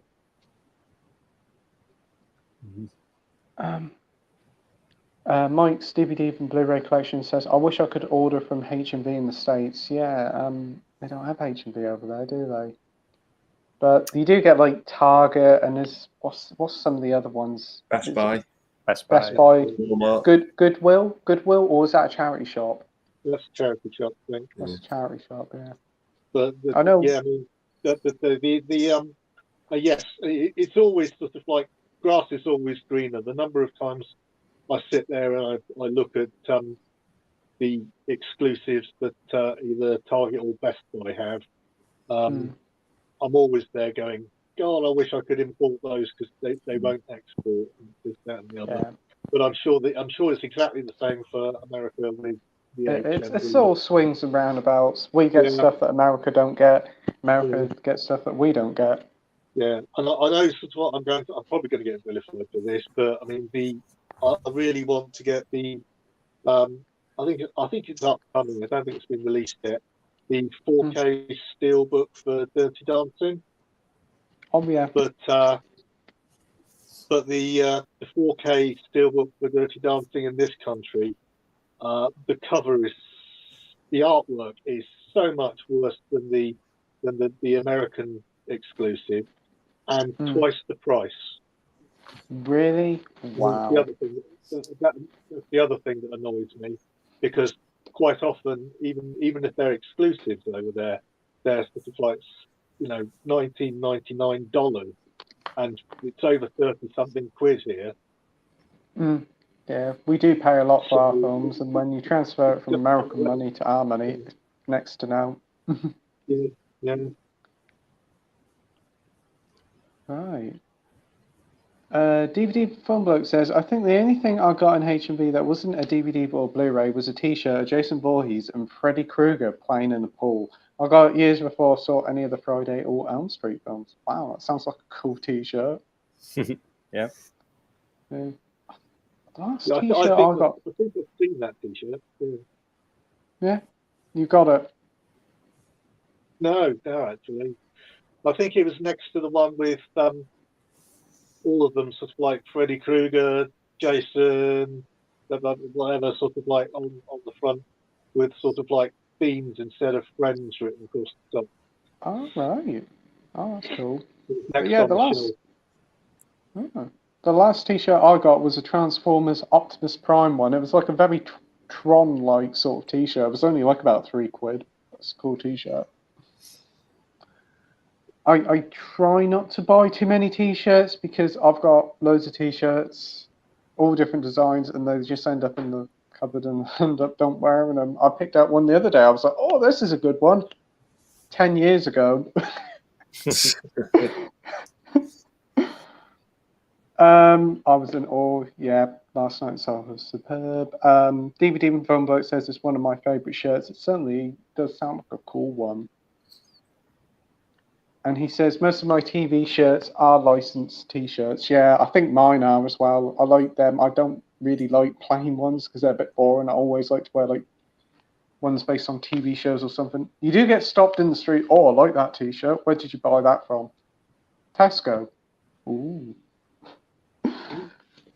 Yeah, I think I wore my the one I wore during the unboxing of my Stingray set, the Stingray T-shirt. I wore to the Portsmouth Comic Con, and I was quite surprised at how many people stopped me and said they thought it was a really cool T-shirt.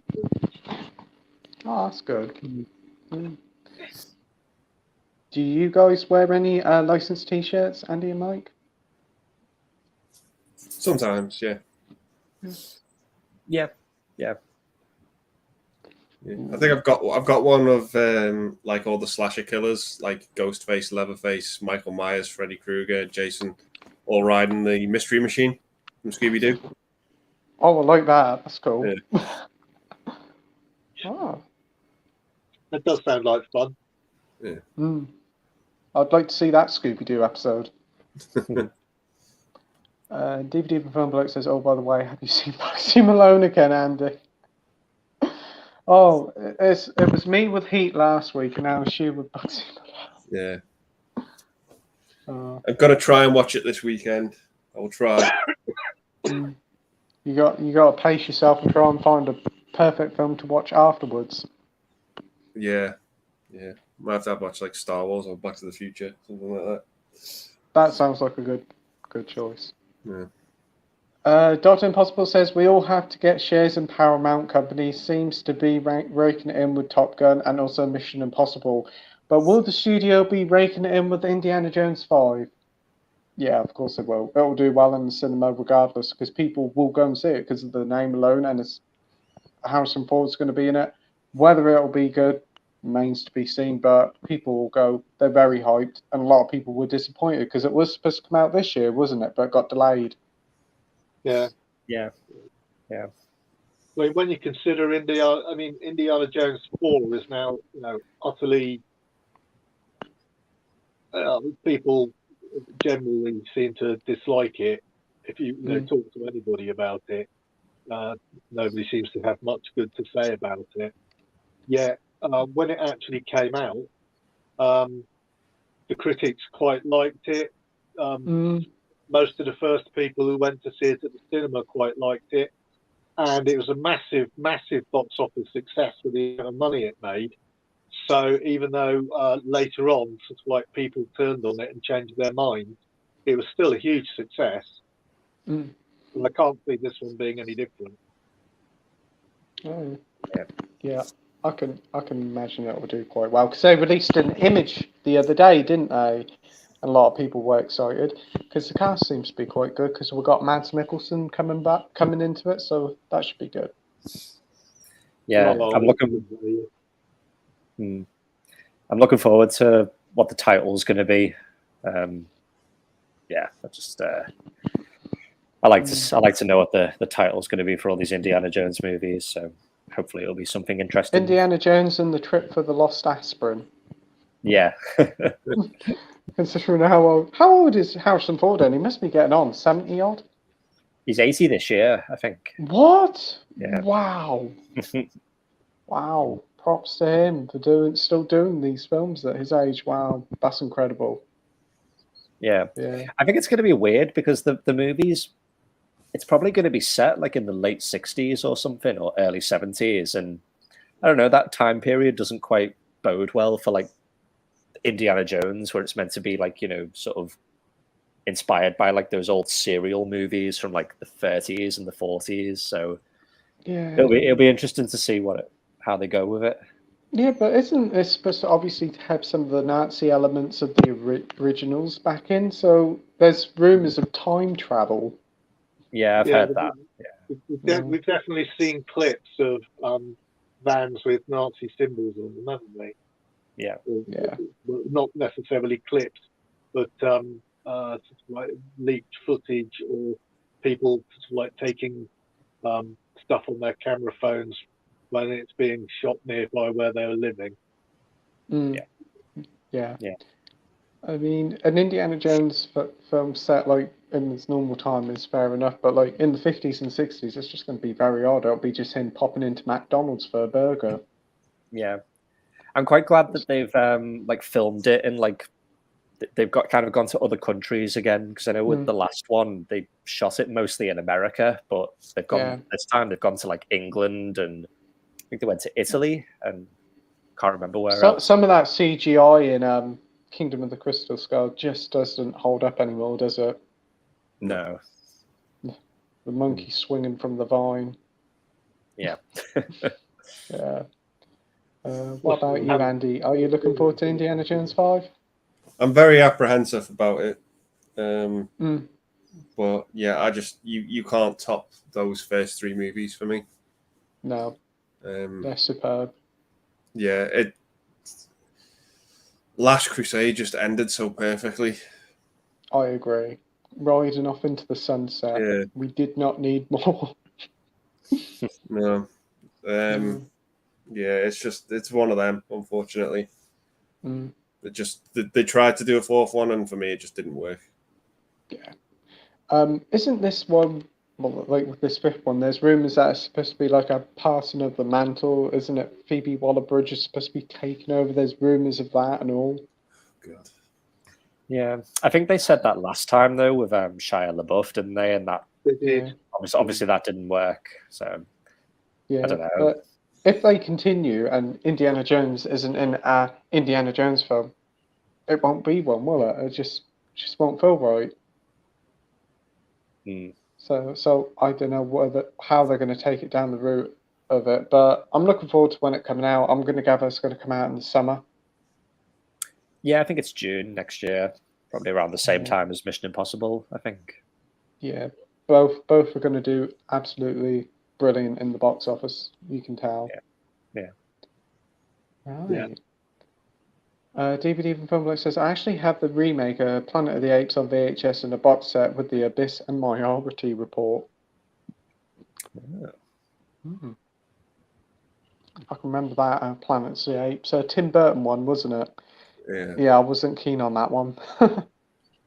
Yeah. I remember liking it when it came out, and then just over the years, just hating it. Yeah. Always watch Minority Report. That's the Tom Cruise one, isn't it? Yeah. Then you've got the Abyss is like a James Cameron film that still hasn't got a Blu-ray. Yeah. Rumor has it that he has now finally approved a transfer for the Abyss, but it just hasn't been actually made and announced for a release yet. Like I said, I think it's just a rumor.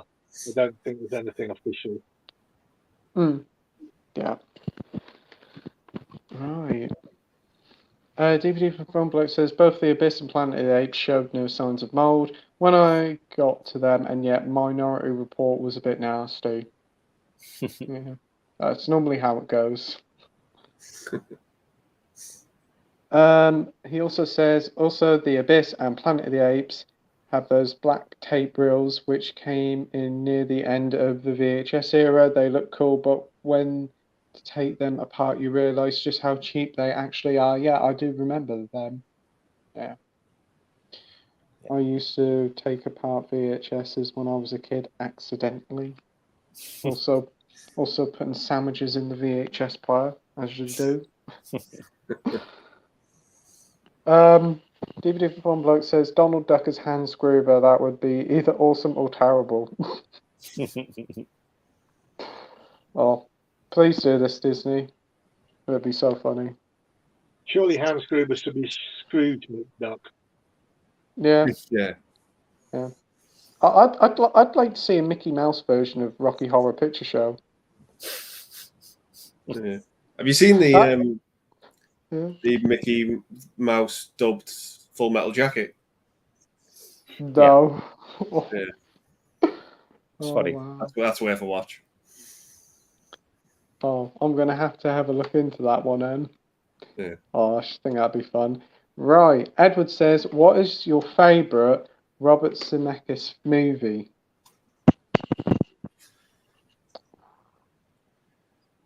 I mean, there's the obvious, isn't there? It's Back to the Future's the obvious one, isn't it? Back to the Future, Who Framed Roger Rabbit, and Forrest Gump are the obvious ones. I love Death Becomes Her. I love Used Cars is one of my favorites.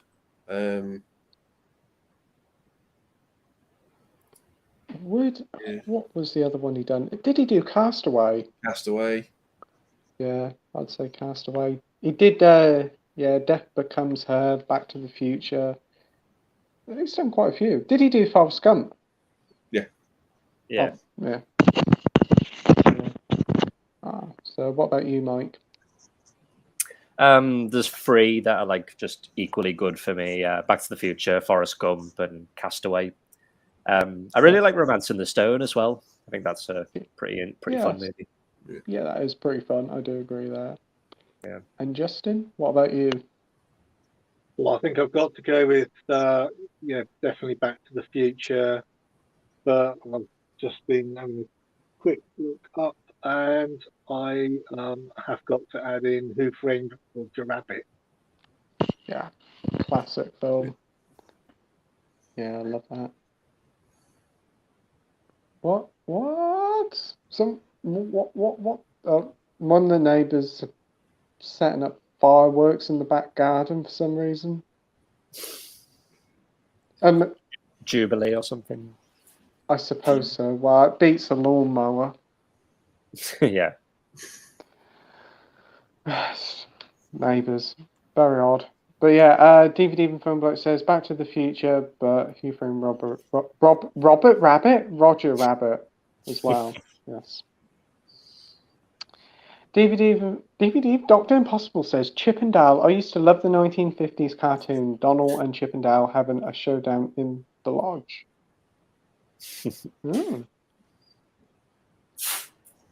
Cora says to Dr. Impossible, have you seen the new Chip and Dale movie? DVD from Fun Bloke says, I did enjoy the cartoon series Chip and Dale Rescue Rangers. My aunt had a few episodes on tape. Yeah, I can remember that. I used to like the theme song. Yeah. Ryan found a box set of it in his charity shop. He watched about 5 minutes of the episode and turned it off. He said the voices did his head in. Dr. Impossible says, no, Carl, but my wife did with the kids. Oh, cool. Carl says, thank God. Dr. Impossible says, it's a work of flipping art, just like the Mona Lisa by Da Vinci. What, Chip and Dale Rescue Rangers? I know it's good, but not Mona Lisa good. Edward says, news just in, Johnny Depp has won his multi-million-dollar US lawsuit against his former wife, Amber Heard. Right. So that's good news for Johnny Depp. Have you guys been up listening and hearing up about all this case or not? Not really, no. No. I mean, Mike? Oh. No, not really. I don't really get why they had it in the media, to be honest. Yeah. Yeah. I get that. And you, Justin? I didn't sort of like specifically follow the court case, actual reporting stuff. But I do confess there's an awful lot of those 20 to 30 seconds videos that pop up on your Facebook timeline of sort of like scenes in the court and them arriving at court and stuff like that, which I have watched, which basically show that Amber Heard was basically headed for a fall from very, very early on.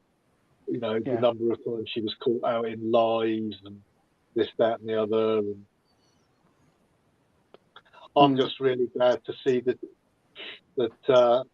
Depp's has been cleared, because we've just like heard, deliberately photoshopping pictures of her arms and stuff to look more bruised than she actually was. Telling her saying her friend Depp pushed her friend down the stairs And then the second her friend hit the stand and said, "No, you never did that. I don't know why Amber actually told you that. That's rubbish."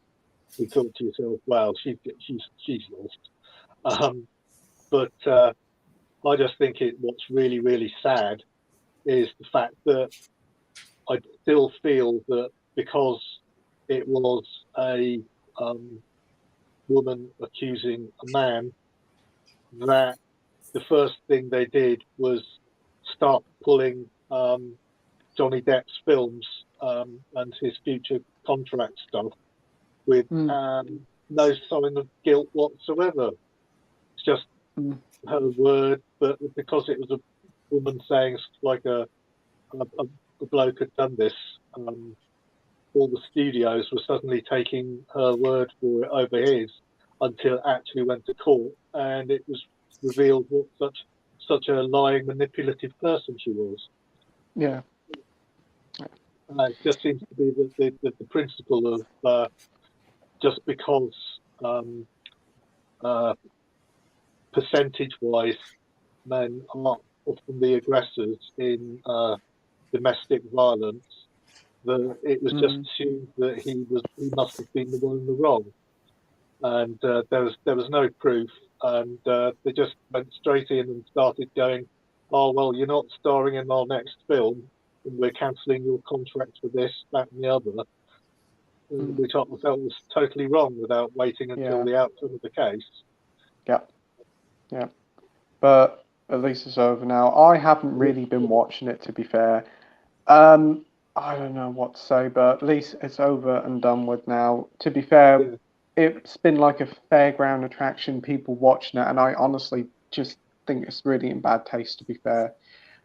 Watching a marriage being torn apart on TV is, well, to some people is entertainment, and it doesn't really sit right with me. But at least it's done now, and hopefully it can be put to rest. Yeah, exactly. That's the one thing I 100% agree. 100% agree. DVD Before Bloke says, when you look back on some of the episodes, you realise just how ridiculous a lot of these plots are. What, like Chip and Dale, yeah, all kids shows back in the day were absolutely bonkers, but a lot of fun. Yeah. Wait, what? DVD Before Bloke says there was an episode where a bloke nicked all the cats and used them to charge static electricity so he could destroy the town because his dick is too small or something.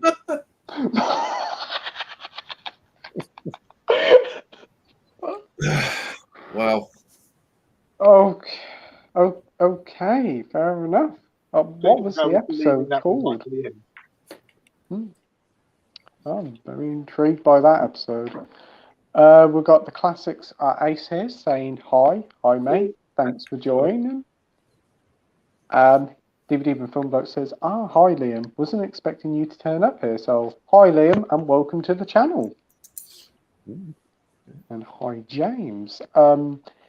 Cara says, Halloween 3 should have just been called Season of the Witch. Yeah, sounds like it. Just give us a second to put the light on. Yeah. Probably wouldn't have been as successful if it was just called Season of the Witch. Yeah. I mean, it only really has Michael Myers in it by default. Like, blinking you'll miss him, but yeah. So what's it, like a cameo appearance by somewhat, Michael Myers? Yeah. It's kind of hard to explain without spoiling. I mean, I suppose we could spoil it, but it doesn't really have any sort of integral impact on the plot or anything. It's just he just just appears on TV. That's it. Yeah. Like that's it. Oh wow. Yeah. Right, let's go. Liam saying, yeah, it's my first time showing up here. Well, thanks ever so much, Liam. Hope you enjoy the stream.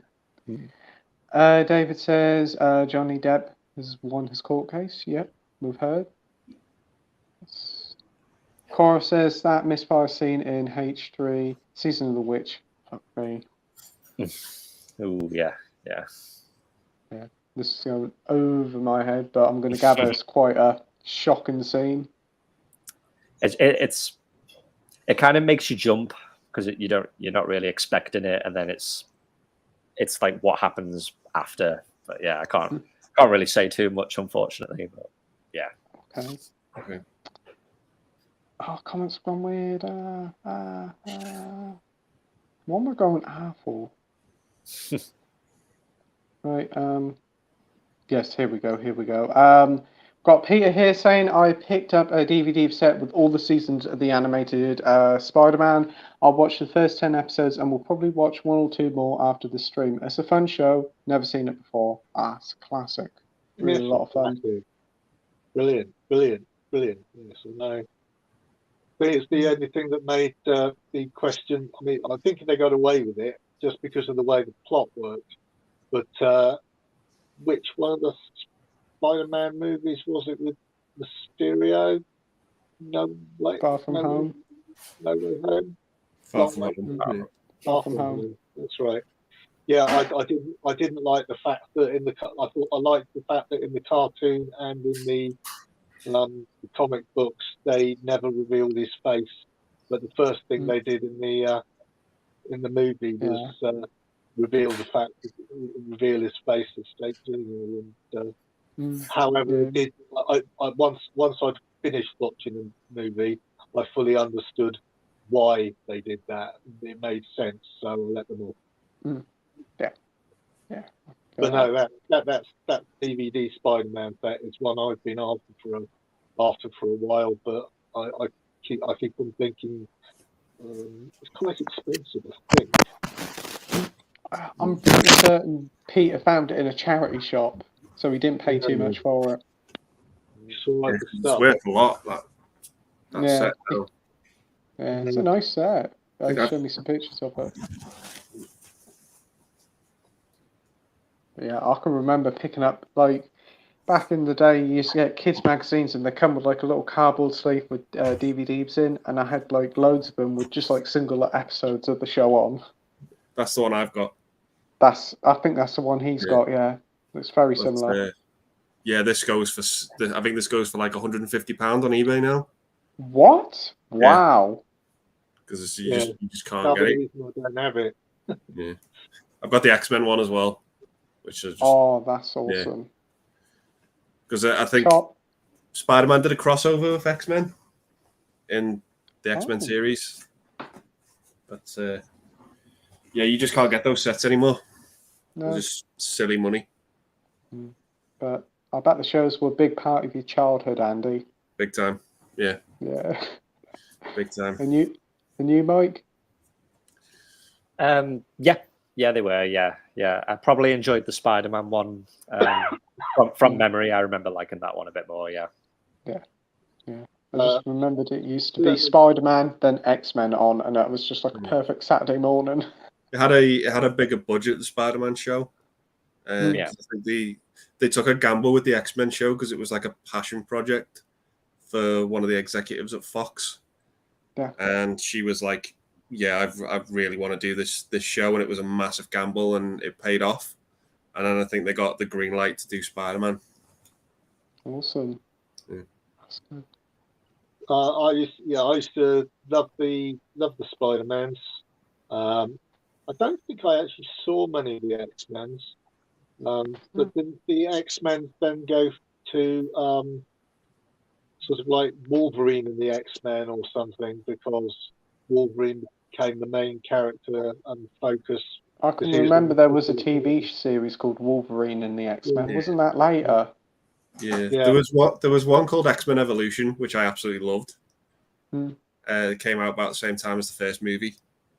Yeah. And then I think there was like Wolverine and the X-Men, which was a different show.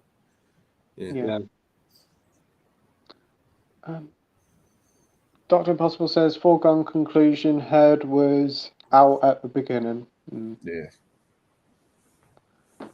Coral says, I think they're also on Disney Plus, like the X-Men animated series. Do you recommend I watch it? Yes, great series, mate. Now you're saying that, I might actually watch some of them after the stream on Disney Plus. Peter says, well, if you're a Spider-Man fan, yes, I read a lot of the comic books when I was younger, but yeah, that's a fantastic set you got there, Peter. DVD and Film Bloke says, in Blue Velvet, that bit where Carl McLaughlin was hiding in the wardrobe, I kept thinking of Burn After Read, and Yeah. yes, I can get where you're coming from there. Just to let Doctor- everybody know, any second now, I'm going to have to pop out for a couple of seconds because I've got to take my tablets. Yeah, that's perfectly fine, mate. No worries. Yeah. No worries. Dr. Impossible says, what about the ear and the laughing gas? Hellish Hopper's performance. Lynch needs a happy pill. Oh, wow. It is such a strange film, especially to watch at like 1 o'clock in the morning, but I was absolutely enthralled in it. My dad came down here and said, why are you listening to Roy Orbison at 1:30 in the morning? I said it's part of the film, and he was like, what are you watching? The classics Ace says, watched Blade Trinity last night. It was one of the biggest messes I've ever watched. The first one hasn't aged too well, but it's fun. Blade 2 is fantastic, whilst Trinity is an absolute misfire. That's the one with Ryan Reynolds in, isn't it? Yeah. That pretty much just sums up the trilogy, that. Yeah. I think you're right there. Yeah, some of the CGI of the first one hasn't aged too greatly, but it's a good film. The second one's a lot of fun. And then Trinity's just lost fire. The first two was Del Toro films, weren't they? But then the third one I think he did wasn't. the second one. Yeah, it was just the second one. Yeah. I think he just did the second one. Yeah. I think the third one, I remember reading that Wesley Snipes was like really difficult during the making of that movie, and he wouldn't like, I think he wouldn't like show up on set sometimes, so they had to like get like body doubles to like play Blade, and he'd be shot from behind, and like when you watch the movie, you can like tell like because the Blade character's kind of almost not really in it, or he doesn't say that much. Yeah, there's a lot of problems with that movie. Yeah, I can remember the TV series of Blade. I used to watch that on the Horror Channel. I didn't mind it. It wasn't the greatest, but it was all right for what it was. Yeah.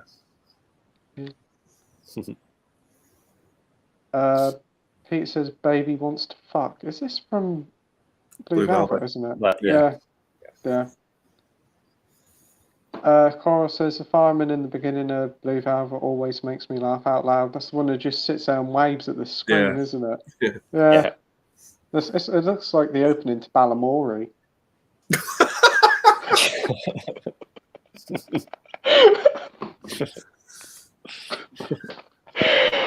Oh. I'm just comparing that to Balamory. What the heck? Peter says I might send Ryan into Blue Velvet and have Dennis Hopper taken for a ride. Oh, God. Oh, that scene where he takes him for a car journey. That's quite scary, to be fair. Yeah. I need to watch it again. It's been so long since I've seen it. Yeah, same. Yeah. I was just like 1 o'clock in the morning. I was just like, oh, I don't know, let's put Blue Velvet on. I was just like, oh, this is going to be too bad. And I was just like, what am I watching? But I really enjoyed it. I think I was on the phone to Ryan at the same time, and he said, what are you watching? Blue Velvet. And he's like, oh. But he's looking out for a copy to watch. DVD Even Film Bloke says, yeah, I think Blue Velvet would be a great one for Ryan's watch-alongs. Yeah, Ryan's first time with Blue Velvet. Pete says, DVD Even Film Bloke, fuck watch-alongs. I want to send Ryan into that film.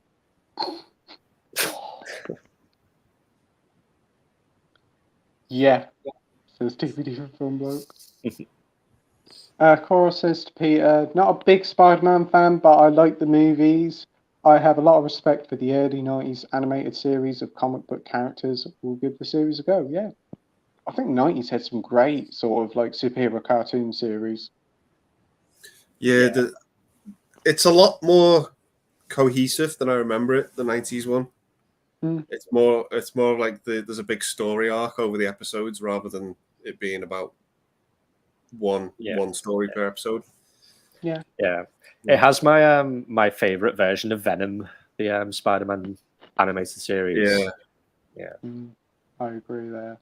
I used to like the Venom parts in the. He's terrifying in that show. He is, the Him and voices as Carnage. well. Yeah. Like even when Peter Parker gets like the black suit and he's like chasing Shocker and he's like losing himself to the suit and he's just chasing Shocker. Like Shocker's not really done that much to him and he's just like going absolutely ballistic at him. Yeah, that's what I wanted Spider-Man 3 to do. I wanted it to go down that route, but didn't quite do it. It would have been perfect for Raimi that as well, like the whole over the top. Yeah. You know, chasing him. Yeah. I agree. Welcome back, Justin. And I see you've had a T-shirt change. Man, happy done. Ooh, is that a Diamond Platinum Jubilee T-shirt? May I say? Yes. It is. Great. Extra days use out of it rather than just for the street party. So. Yeah. Not Impossible says Chips Productions made Hawk the Slayer. They also did The Monster Club. British company on a very tight budget. Saw Hawk back in the 80s. Film didn't do well at the box office and it was released by ITC. Ooh.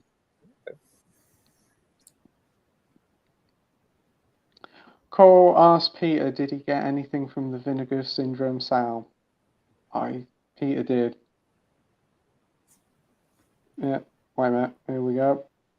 Comment's not working. It really. There it is. Boom. Peter says, Cora, I ordered 13 Vinegar Syndrome releases containing 17 films in total. The page started messing with me when I made my third order, so one more item I wasn't able to order. Did you get anything else?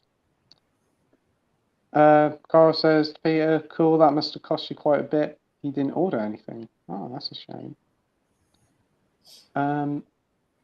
Right, well, the comments are weird. Peter says, I thought Fright Night remake with Colin Farrell was alright in its own right. Nothing like the original, of course, but not bad. Nah, seems to be not too bad. The casting seems to be really solid on that. It's just won me over. I think it's on Disney Plus as well. There's one bit in it I actually really like. I think it's when like Charlie goes to the house next door and I think he tries to like rescue a girl or something and then she just bursts into flames when he gets outside with her. Wow. Yeah. Oh, it's like sounds it was quite an interesting scene, but yeah, it's not a patch on the original, but no. It is what it is. It's a solid remake. Yeah, it's like a solid 6 out of 10 movie for me. It's just don't keep comparing it to the original, you'd say. Yeah, the original's like, you know, it's a completely different league. The original for me, just I know it's very dated because it's so 80s, but that's what I love about it. It's just a time capsule. Yeah. After watching The Lost Boys for the first time this year, I definitely do want to get around to watching Fright Night. Yeah.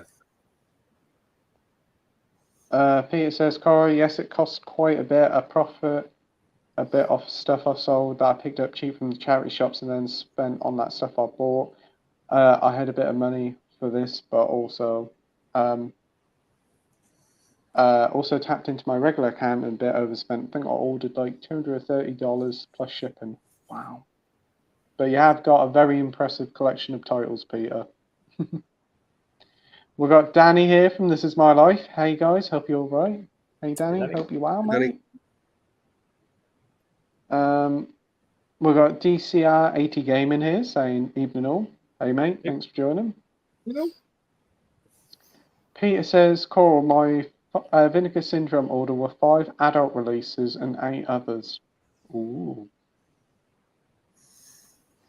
Mark Waters says, let's all watch Superman, The Quest for Peace. To hell with it. Amazing film. Let's not.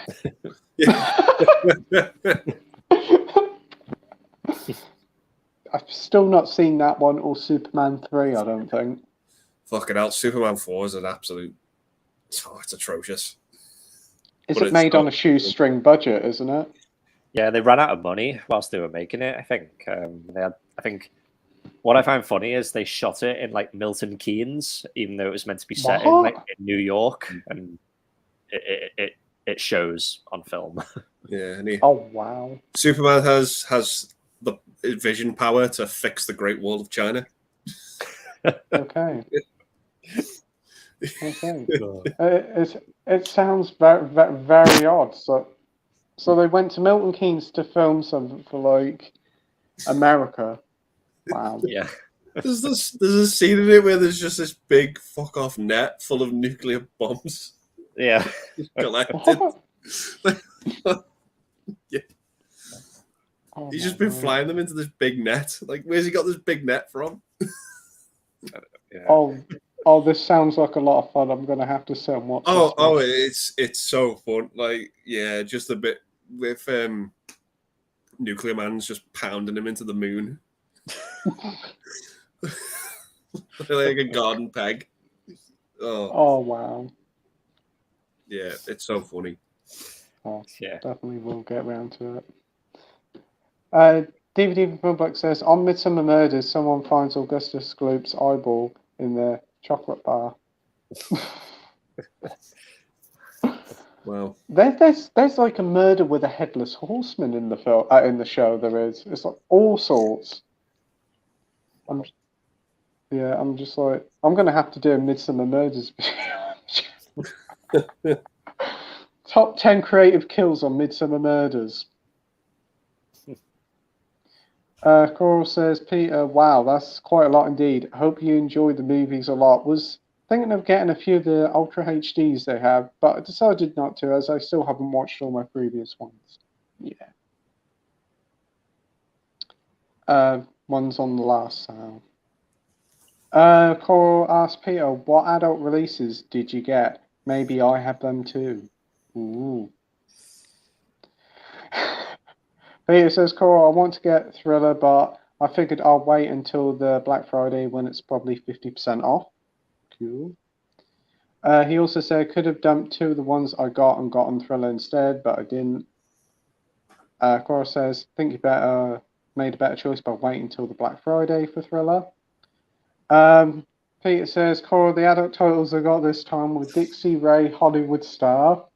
I'd like to watch, I bet you do, Sorority Sweethearts, Frat House, Physical Attraction, Classical Romance, and Public Affairs. Getting into shaky territory here. Yeah, my dad's just walked in here. No. Public Affairs, Dad, we'll talk about the news. Yeah. But yeah, great selection there, Peter, I suppose. DVD from Filmbloke says, yes, it was Norbit. The other 5 were 48 Hours, Trading Places, Beverly Hills Cop, The Golden Child, and Coming to America. All great films. Nice. They're probably the best Eddie Murphy movies, those. Yeah, probably are. Yeah. I can't really think of anything since probably Shrek 4 that he's done that was moderately decent. Because I haven't seen the new Coming to America. Was that any good? No. It wasn't good. No. Oh, wow. No, it was bad. Yeah. I do have a soft spot for the Nutty Professor. Same. Yeah. I can remember the first one. I like the first one. I'm not so keen on the second one. Yeah. Yeah, it's okay. Yeah, but not as good as the first one. Oh. Yeah. Have you seen the new Coming to America, Justin? No, I didn't hear that many good things about it, and I thought, well, I'll probably pick it up later and give it an attempt. But from what I understand, the big mistake they made was toning it down so they could attract a sort of like a 12 or PG rated audience. PG-13 in the States, sort of thing. Whereas half the brilliance of the first one was that was not the case. Yeah. The only thing is, one of the only films that has actually got a physical release that was brought to streaming. And then Yeah. you got all quality on like Disney Plus and other films that's still stuck on it. That movie he did not too long ago, is it? My Name is Dolomite. That was actually pretty good. Was it? Not seen that one. Yeah, I quite enjoyed that. Oh, I have to keep an eye out for that one. Mm. Pete says, I still haven't watched the ones I got on Valentine's Day sale. Indecent Exposure, Prisoner of Paradise, Erotic Adventures of Candy, Candy Goes to Hollywood, and a bunch more. Fair enough. Well, Yeah. Cole continues saying, awesome titles. I have Dixie Ray Hollywood Star from 5 films, 5 years Blu-rays, and I like to watch Sorority Sweethearts. Great quality as always on those. Carl says, watch Erotic Adventures. It's got a good story. It was up for like best direction back in the Oscars years ago. Hold on. Moving on. Cora says to Peter, did you get any of their Ultra HDs? We've got Danny here saying, when I went to New York, they had a Virgin store which was like HMV. It was like 3 floors. I got lost in it as the shop went on forever, and that was about 10 years ago. Very cool. Yeah, we used to have Virgin Mega stores here, didn't we? Yeah. I used to love that one in town, because that one in town was massive. Yeah, it was pretty good. I think I used to prefer it over HMV. Yeah. I can remember when they went into administration. Wasn't it around about 2007, 2008 time? I think so, yeah. Yeah, it was about the same time as Woolworths, I think. But the one in Peterborough was pretty decent. Yeah. Did you ever have one near you, Justin? Don't think I did, but I certainly used to enjoy going into when I went up to London to see any friends or see a film or see my brother or something like that. Certainly used to enjoy going into the Virgin Megastore in London. It's absolutely enormous. And I agree, I used to get lost in that as well. Yeah. But this was sort of like really before the days when I was hugely into knowing what it was collecting and what that was all about. And so, cool.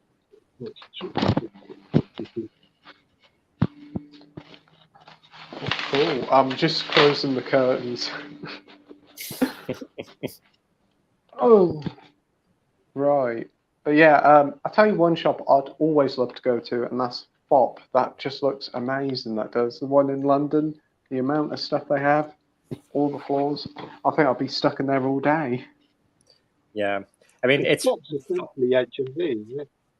Yeah, it's basically HMV, but I notice in FOP they have a lot more like boutique titles that you just never find in HMV, so it is pretty good.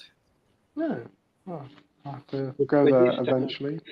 Again, it's absolutely typical that just as I was starting to learn about all this stuff, usually from people like yourselves on YouTube about FOP and HMV being great places to visit and being the same sort of thing with boutique titles. I was just getting into learning that about the fact that I had a FOP and an HMV in Bristol, which is where my mum lives, and was going to sort of like go and visit them. And of course, that was just at the point at which HMV went bust and both stores closed down. Damn. It's every time. Of course, we used to actually have Dabbies on the high street, didn't we? Yeah. Because I definitely had one of that. We definitely had one of those in Portsmouth. Yeah, we did as well. We had one in Peterborough. That was a pretty good store. Yeah. It's amazing how things change. You used to have loads of places to go for like your films. Now you just got HMV and CX. Yeah. Unless you go online, it's just so difficult. Yeah, but to be fair, I always prefer going in store because you never know what you're going to find. You might find a title that has been out of stock for ages, and just so happens that H&V's got it in. Well, I totally agree. Like, if I'm fit and healthy and like having a good day or something like that, wandering around a shop is, there's nothing like it. Sort of like seeing what you discover and reading the backs of titles and going, well, that sounds interesting, and just like picking something up. It was like when I met up with Kermit's Ghost and Jamie Powell and James Lack, and we went around the HMV there, and I picked up quite a few titles that I wasn't really expecting to pick up much on the day. I haven't cut together the video for that one yet, because I'm just not used to cutting together stuff that's shot outdoors. Yeah, it's a totally different skill to cutting together stuff that if you're sat in a chair, you've got a lot more control over what the background noise is and what camera angles you've got and all that sort of thing. So I don't think I'm going to be able to do a proper voiceover or anything like that. And so I don't know whether I'm going to get picked up for HMV playing sort of like music in the background or not. But since my channel isn't monetized, hopefully it'll just go down as a slap on the wrist. Yeah, you should be all right. You can turn down like I the think volume it's, of the video and put some license-free music over it.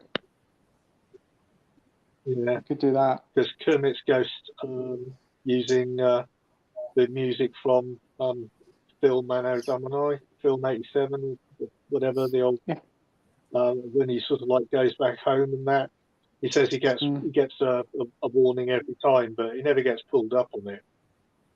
Or sort of like he doesn't actually get a strike or anything because he's not monetized.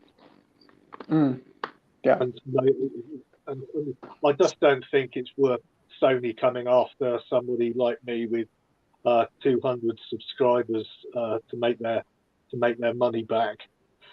Yeah. This is what I'm relying on anyway. Peter says, Cora, I don't have a 4K setup, but I had previous buys. I have the Tammy and the T-Rex 4K and Scanner Cop 1 and 2 limited edition. Very nice. He wish he got the lovely lenticular slip for Tammy and the T-Rex. That film looks really odd. Is that like a robot dinosaur or something? Tammy and the T-Rex. Yeah. Like the main character gets turned into a dinosaur. Yeah, there's like they take his brain out or something yeah. and they put it inside a mechanical T-Rex. Yeah. Oh, wow. As you do. Yeah. Do you recommend it? Yeah. Yeah. Yeah. It is what it is. Seen it. I've got it, and I haven't seen it yet. But when I did it in a haul, quick use of the mute button. Well done. Yep. When I put it into a haul, and I said I really don't know what this is going to be like, but it looked like a bit of fun. I did get a few comments saying, in actual fact, it's a lot. It is good fun, and it's a lot better movie than it sounds like it is. It's not like the horrible thing that you might expect. And it's well worth the purchase. So I'm glad I did pick it up for when I get around to watching it. Oh, I'll have to keep an eye out for it. Is it on 101, I think, isn't it? Yeah. Yeah. Peter says, Carol, I bought the sold-out slipcover for Frat House from this guy. I also bought some other stuff from... So when I get this Vinegar Syndrome order home, I can put that on Frat House and it will look even more beautiful. Nice. Dr. Impossible says, didn't Lucasfilms go to Glasgow to film some location work for Indiana Jones 5? I'll settle with just the 3 films. Sensible, Andy. Yeah. Thanks. Just, it's a perfect trilogy. Yeah. As much as Ray Winston and the Swinging Monkeys on the Vine were cool, we did not need that film. It's the CGI ants as well. Like, oh my Oh god. yeah, I can remember them. Yeah.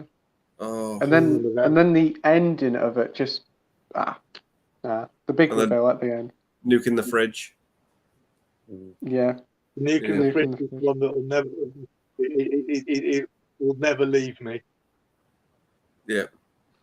I mean, if only sort of like nuclear shelters were that easy to come by. Yeah. Yeah. I bet a lot of people tried to fit in their fridge after watching that film. I did try myself, but I couldn't fit in. Peter says, Carl, I know, 4K's on my order this time. Wanted to get ticks. Okay. Does Impossible? Yeah, I heard that rumor. He's too busy pushing his blue movie with Blue Aliens, Coro, and Peter. Yeah. James Cameron. And the Attack of the 5 or 6 Avatar films. But admittedly, the trailer does look good, and I'm really intrigued. Yeah. I don't know where I'm going to get all the blue paint from. That's true. My favourite. Oh, yeah. The Viewer Drew says, which comic book movie do you think had a weaker villain? Logan or Wonder Woman 1? I would say Wonder Woman 1. I can't even remember the villains from those two movies. That's how memorable they were for me. It's the one from Wonder Woman. Is that like Mars or something?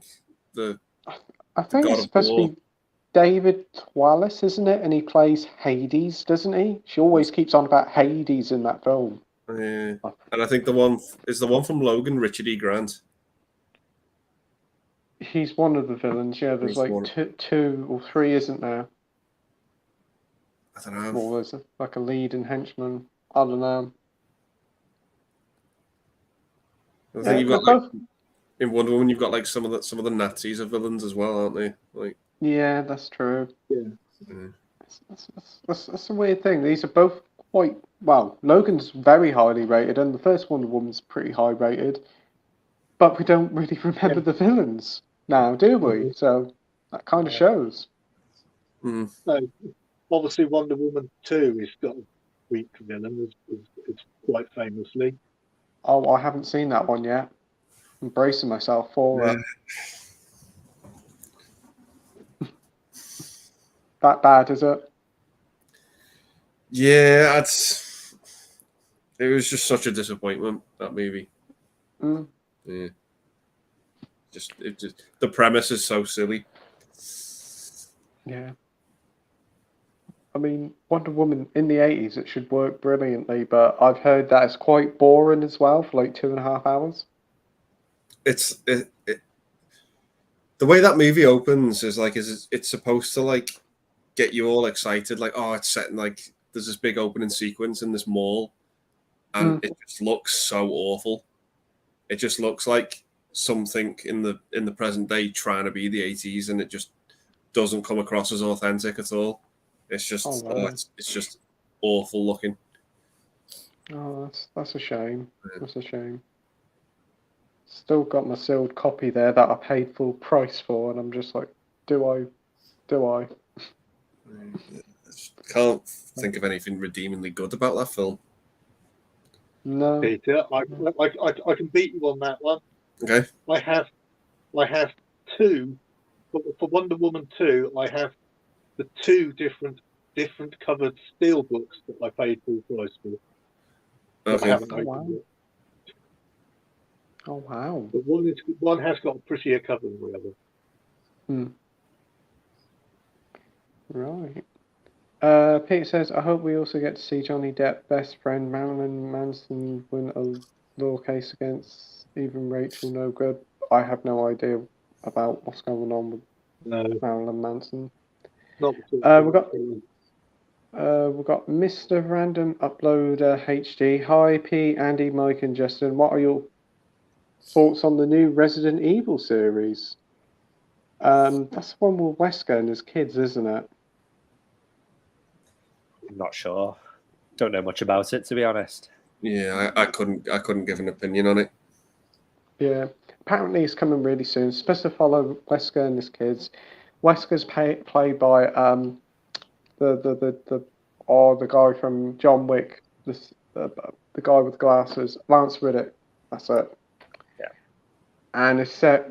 It hasn't got nothing really to do with the games. It's just set in that universe, but it's going to be more of an open experience for people who don't know about the films and the games. So I don't know. Could be all right. Could be a load of rubbish. Probably be the latter.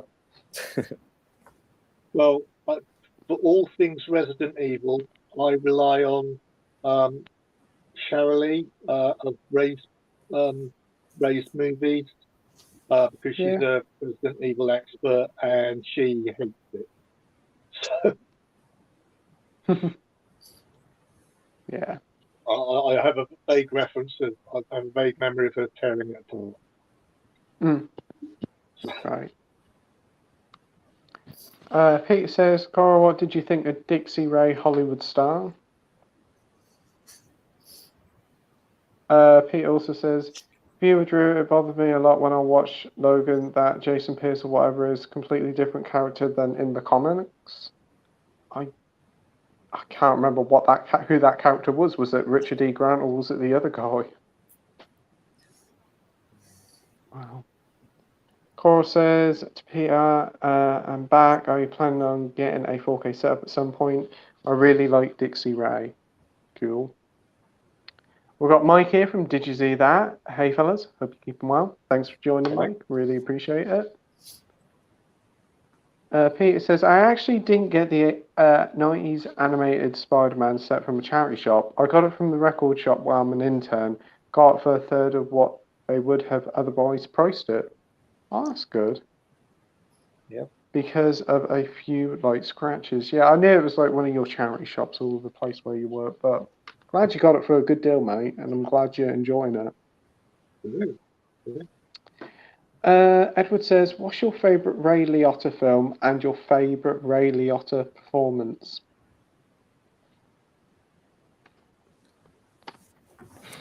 I'm having a look now. I really like Unlawful Entry. I think that's a really solid movie. He's terrifying in that film. Yeah, I have heard of it, but again, haven't seen it before. He's in Goodfellas. He's great in that. Goodfellas, Something Wild is another scary movie he's in. Yeah, he's not in much of this film, but I like Copland. I think that's a great movie. Yeah. He's in Field of Dreams as well, isn't he? Yeah. I'm pretty certain he was in a TV movie about the Rat Pack, and he played Frank Sinatra, I think. He was pretty good in that. Yeah, I'd have to say Marriage Story as well. Oh, yeah. And Not also, he's in Muppets Most Wanted. He's in the Muppets films, yeah. I think it's just like a cameo appearance, isn't he? Yeah, I think the movie-wise, I have to as a favourite one for me, because I don't particularly like gangster type movies, which he tends to be in quite a lot. I'd have to go with Smoking Aces, which I've picked up recently as an upgrade. Because I've started so far with Smoking Aces, I've gone from DVD to Blu-ray to 4K, and it's very annoying that the 4K didn't get steelbook. I'm considering putting the 4K into my Blu-ray steelbook case because it will look a lot prettier. Yeah. And how can I forget? He plays Tommy Vercetti in Grand Theft Auto Vice City. Yeah. Oh, so good in that. I was actually playing Vice City the other night, and I thought, oh yeah, such a great game. Yeah. He's in Sin City 2 as well. Is he? Oh. Yeah. That's another one of my favourites with him in is Identity. Yeah, I've heard of that one. Yep. Such sad news, like last week when they announced he passed away. I think he passed away in his sleep, didn't he? Yeah. Criminally young age. 67, I think, isn't it? Yeah, no age at all. I was shocked. Very sad. Peter says, with a bit of workers' discount, I paid £6 for the Spider-Man set, and yes, it's the same Andy's just showed us. Wow. Great price. I think there was like, have you ever been to that craft shop, The Works? Yes. Yeah. I think they sold the discs individually. I think it was like 3 for like £5 or something like that. Yeah. There, like ages ago. But I just thought I'll get the set, and I think I paid like £30 for it on Amazon. But it went out of print really fast. Yeah, £6 was a good deal for it. When things go out of print, all of a sudden they do tend to rocket in price, Yeah. don't they? Yeah, they do. That's a good price. Cora says to Andy, have you seen Superman Man of Tomorrow? I really liked it. Yeah, I think this is the animated one. I think so. Yeah, I saw it a few months back, and I thought it was okay. Yeah. It Yeah. didn't blow my socks off, but yeah, I thought it was all right. Yeah, I do know which one it is. It's like Superman with like this like purplish alien I creature think on the it's front cover. Parasite, the Superman villain. Oh. I think. Yeah. Dr. Impossible says, have you guys seen Scrubbers? I won't say much else, just in case Andy has a heart attack. Not even heard of it. Right, I'm now putting it in. It's a British drama. That's cool. Okay, no, I've never heard of it. Yeah, sounds like a interesting watch, shall I say? But yeah, it's a British drama film. It was inspired by Scum, so yeah. Well, I've never seen it. I think it's like a female version of it. Okay. We've got Andy Lake stuff here. Oh my god, I must have watched part 3 of Kenobi half a dozen times. If you haven't seen it and you like Star Wars, it's a must. No spoilers, the visuals are epic. Yeah, I enjoyed it. I thought it was a solid episode. I would say I still kind of prefer episode 2 more, but there's a lot of fan service in that episode 3, but I'm not going to say no more. Peter says, I would love to get the animated X-Men set too. Yeah, it's a lovely set. Great series too. Yeah.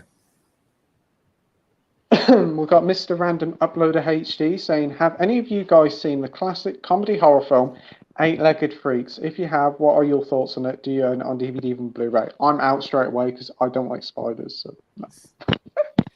We went to the cinema, didn't we? Yeah. It's all right. It's a bit silly, but it's David Arquette in it. Yeah. Yeah. I don't think I own it though. I think I had it on VHS. And a very young appearance by Scarlett Johansson. Scarlett Johansson, yeah. Oh, really? Oh. Yeah. Yeah. There's like a weird scene in it where they think they're on, like her boyfriend or something's on like a motorbike and he's being chased by these jumping spiders.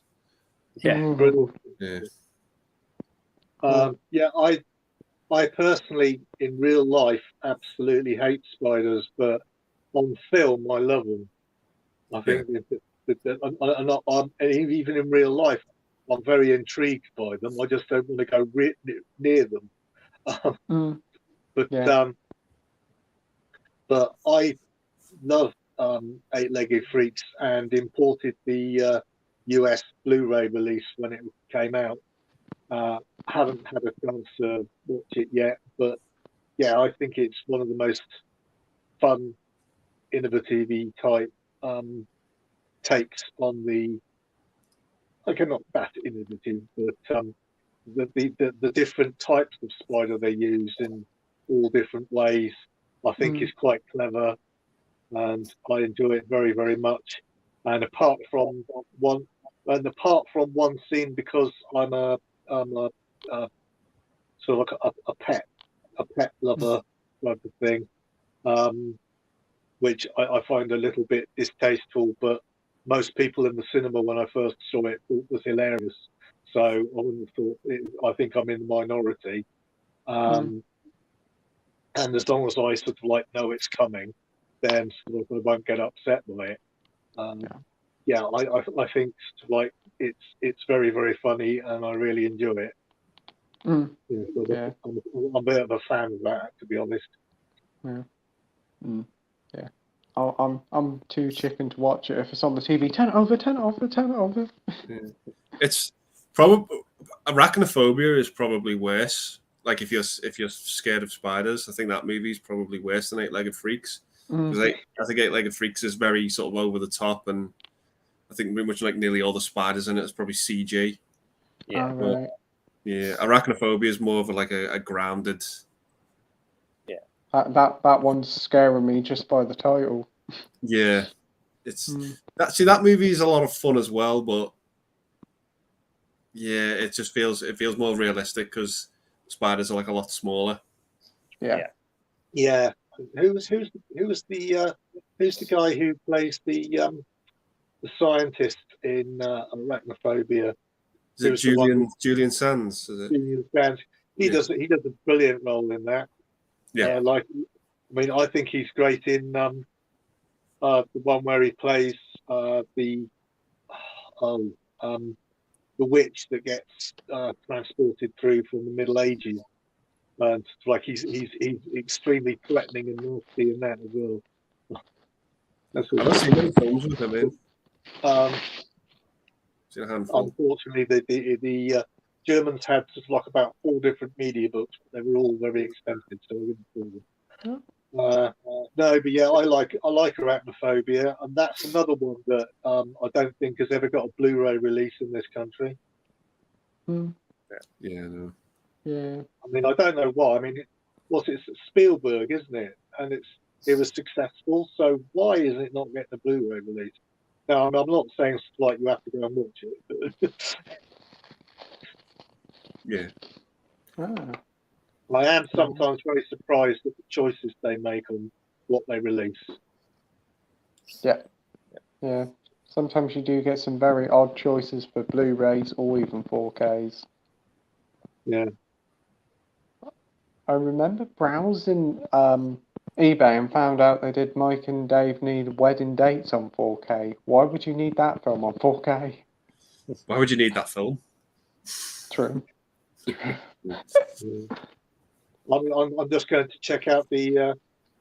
I've still yet to check out the Zavi 4K sale at the moment. I don't know what they've got in it. I mean, it's probably a lot of the stuff that I've already got. But 2 4Ks for £25 is. It sounds like quite a bargain when this country normally charges you an absolute fortune. Yeah. Peter says, Coral, probably not. I don't have much money and I'd rather save up to get myself a nice Gibson Les Paul again, like the one I had before, and regret selling it. That sounds like a good plan, Peter.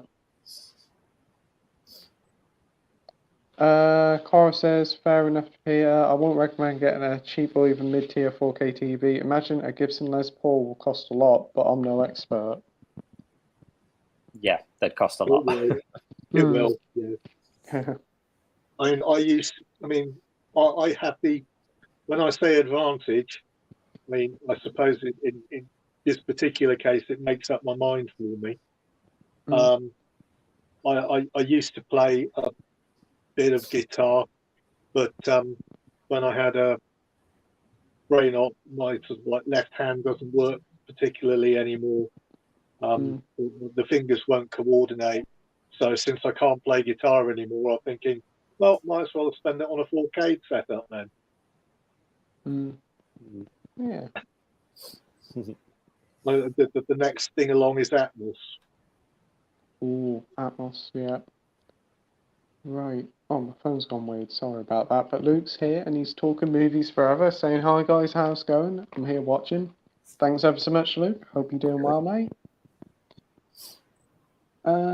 Peter says, Cora, I had a really nice 97 Les Paul Standard Honeyburst that I bought in 2007 and sold in 2009.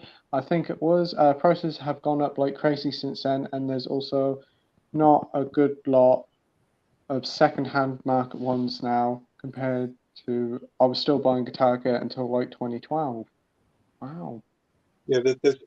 I think if you check, there's nothing. If you look at the top 100 or something songs, there's not a single guitar-driven track in it now. There is if you look at the top 100 physical single releases, but because streaming is so powerful and that's the modern thing, and guitar-driven stuff tends to be older. It's just so out of fashion now. So if you do like your guitar stuff, you're starting to become in the minority, and therefore it's starting to become more of a niche market. Therefore, obviously, the prices start going up as people, especially if they hold on to their stuff, or it just becomes more expensive. Less get built because less get sold. Yeah. I've got Danny here saying, what marathon to watch over the bank holiday? Would you watch all the Indiana Jones, Superman, Back to the Future, American Pie, Carry On, James Bond? Need I go on any others? I think you need a very long bank holiday to watch all the carry-ons. Yeah. There are 50 of them, so. I did the American Pie ones the other weekend. Yeah. That's I did Back to the Future. I did Back to the Future relatively recently, so that won't be the case.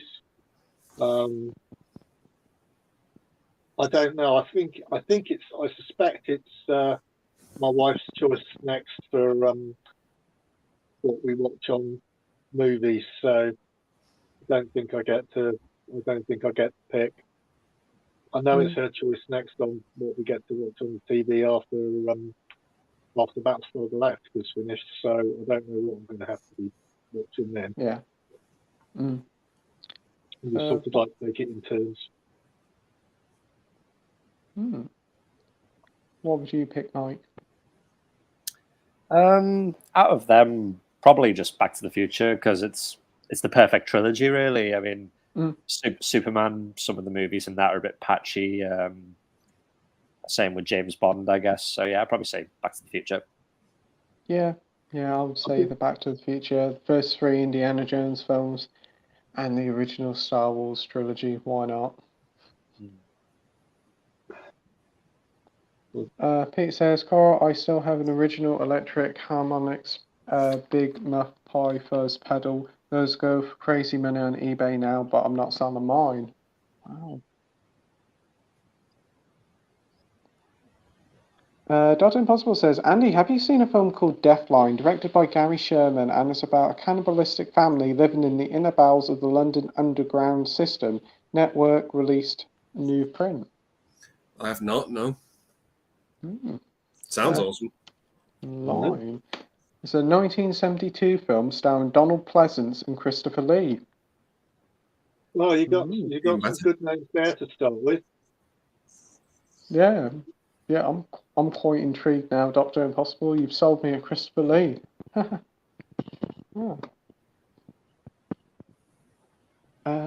Pete says, and yeah, Cara, I did include a bit of non-porn on my Vinegar Syndrome order too, The Hearse and Nightmare Weekend. Cool.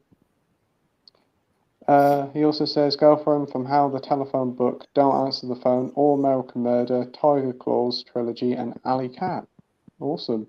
I'm pretty certain you said All American Murder. Christopher Walken stars in that one, so that's quite cool. Danny says, my CX sells adult movies. I was shocked the reprinted cover said adult content in the package. Oh my god, yeah. I did work there, and yeah. They class them as TV documentaries. Yeah, perfect companion piece to your David Attenborough documentaries. Peter says, Carl, I will try and watch Erotic Adventures of Candy soon on your recommendations. Cool. Peter also says, I love how tacky the pink slip cover for Indecent Exposure looks. Definitely one of the best things I own. Wow. Danny also says, does anyone miss the savvy days? I remember the days before Blu-ray. I pick up all 8 series of Red Dwarf on DVD for 50 quid. That was a lot back then. Yeah, I imagine so. Yeah. Yeah. Yeah. I never used to go in Zavvi a lot. I just remembered it in town, but it's always used to be H&V or the Virgin Megastore. Cora says, Peter, I haven't seen any of those, but they seem like a lot of fun. EAOC has a great story, like Mike apparently already knows. Oh, was this the Extreme Erotic Adventures of Candy or something, whatever it's called? Yeah, Oh, great story. Yeah. That's what I watched it for. Yeah. You put a 5-star review on Letterboxd as well, didn't you? Yeah, yep. Dr. Impossible said, Pete, have you considered setting up a porn stream on a Friday night? Get Cora and the other Peter on and let's see how debauched they No, I'm not going to branch into late night porn chat. I'll leave that to Cora and Peter.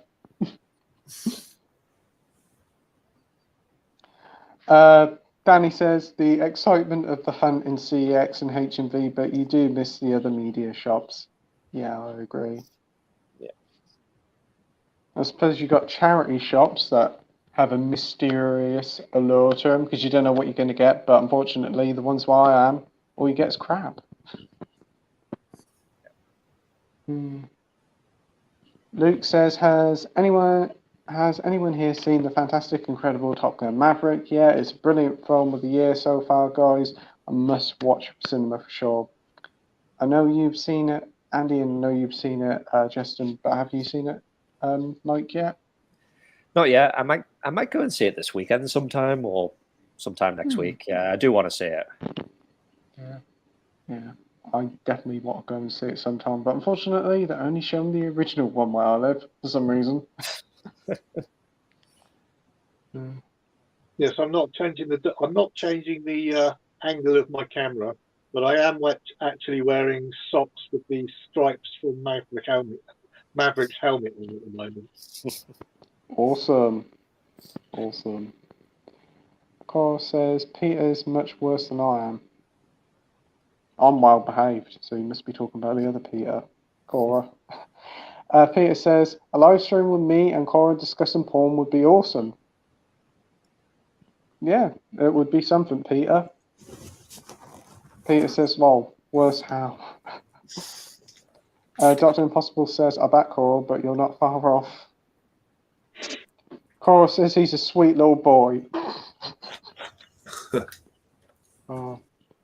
Peter says, I still haven't watched Tammy and the T-Rex, so no spoilers, please. No, we won't say no.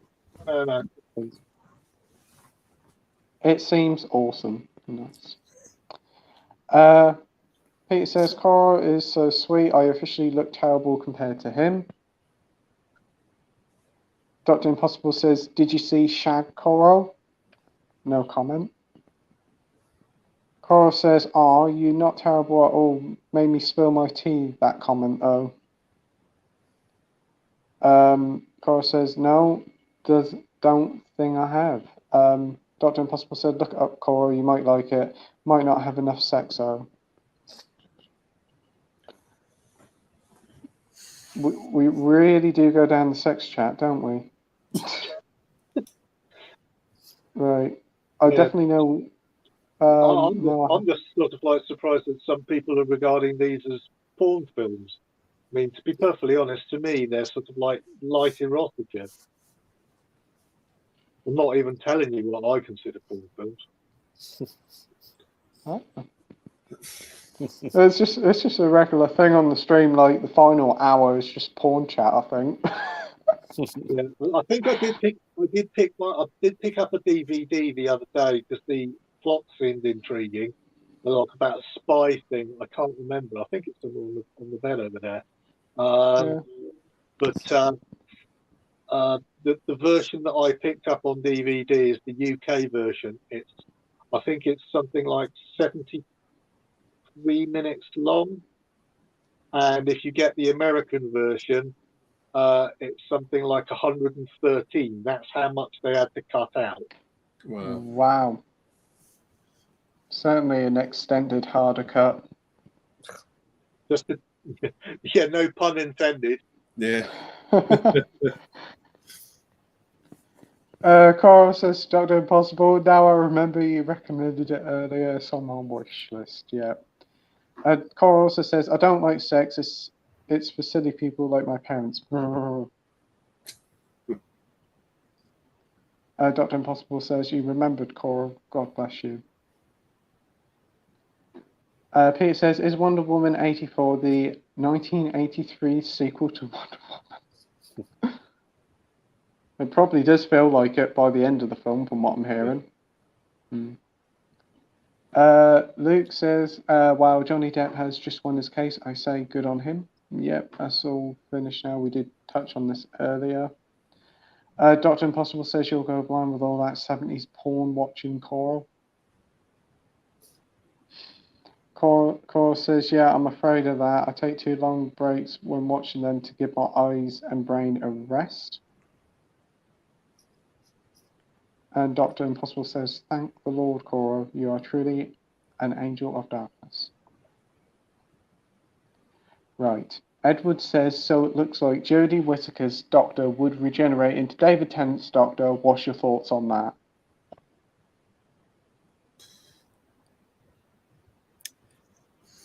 I can't really comment. No, because I know you're not the biggest Doctor Who fan. You haven't seen it, have you? No. No. What do you think, Andy? I don't know. It's kind of similar to like Star Wars now. I think it's just gone too far, that it's beyond repair. I just think it's too damaged now, but I don't really know what to make of it. No. They've got to do a lot to win the audience back. Justin? Jodie Whittaker's regenerating into anybody. It's a good thing. I don't disagree. I don't dislike her as a person or anything. I just don't think she really understood the character. I think Chris Chibnall was an absolutely appalling showrunner. And I think they were just best mates who decided to run it their way. And Chibnall was more interested in getting the kudos for having the first female Doctor ever, rather than actually choosing the right person for the job. He just pulled over someone from he worked with before. I think that was a poor decision. Some of the plots were very, very bad. Some of the scripts were absolutely appalling. I haven't seen, even though I'm a lifelong fan, I haven't seen an awful lot of it. But if anybody can bring it back, then Russell T Davies can. So I'm looking forward to seeing how he does it, and how he addresses the problem.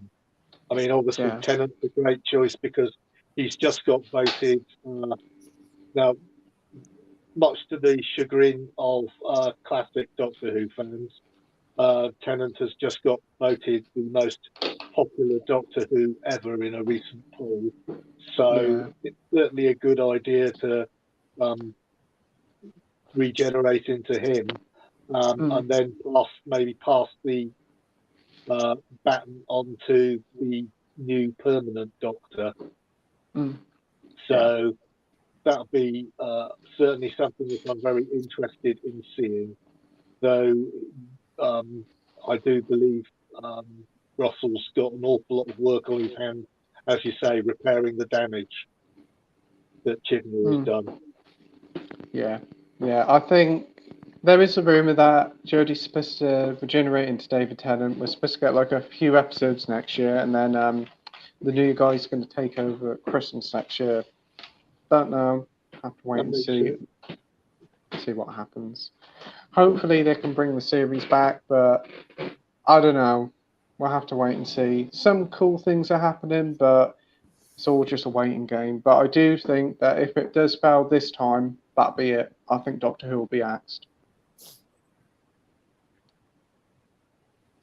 Dr. Impossible says Narc was a great film, seen quite a few times, never failed. We've got Gary North here saying good evening, everyone. Good evening, Gary. Hope you're doing well. Cora says, I wish I had as many naughty movies as Peter, but because I know you'll judge me, I'll try to limit my collection. Right, The View with Drew says, for me, the villains in Logan weren't that bad. Richard E. Grant was a solid villain, Boyd Holbrook, and Donald Pierce, the guy with the robot hand, right, was good. And the young Wolverine clone was scary. Yeah, I get where you're coming from now.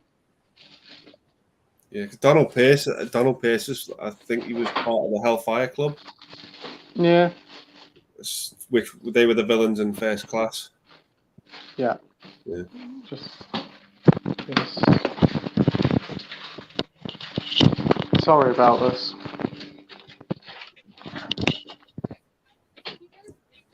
Midnight snack in the kitchen it is. Oh, what are you covering in here now, Ethan? Yeah. Sorry about this.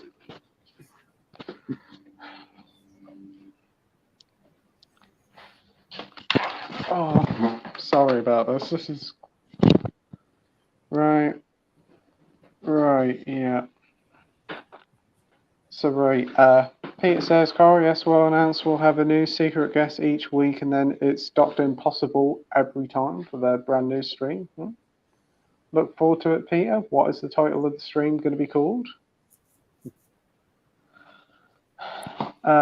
Cora says to Peter, haha, yes, he'll put on a different one every time, but you can obviously see it's him. Dr. Impossible says, judge you, Cora. I'm not the Lord of Porn, so carry on regardless. Fair enough. Carry On Regardless being one of the rudest Carry On films, isn't it? Haven't seen Carry On Regardless.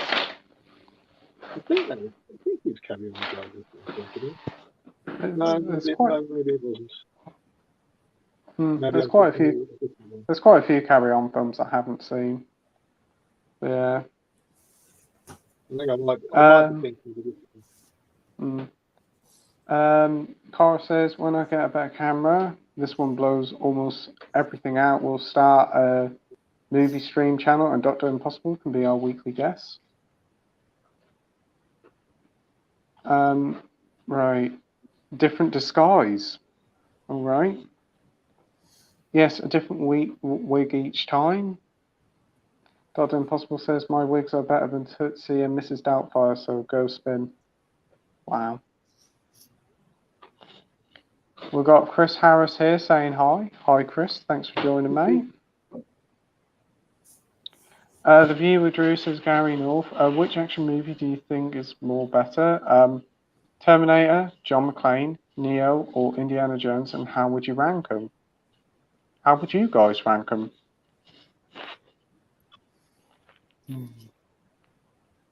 I would say Terminator, John McClane, Indiana Jones, and Neo.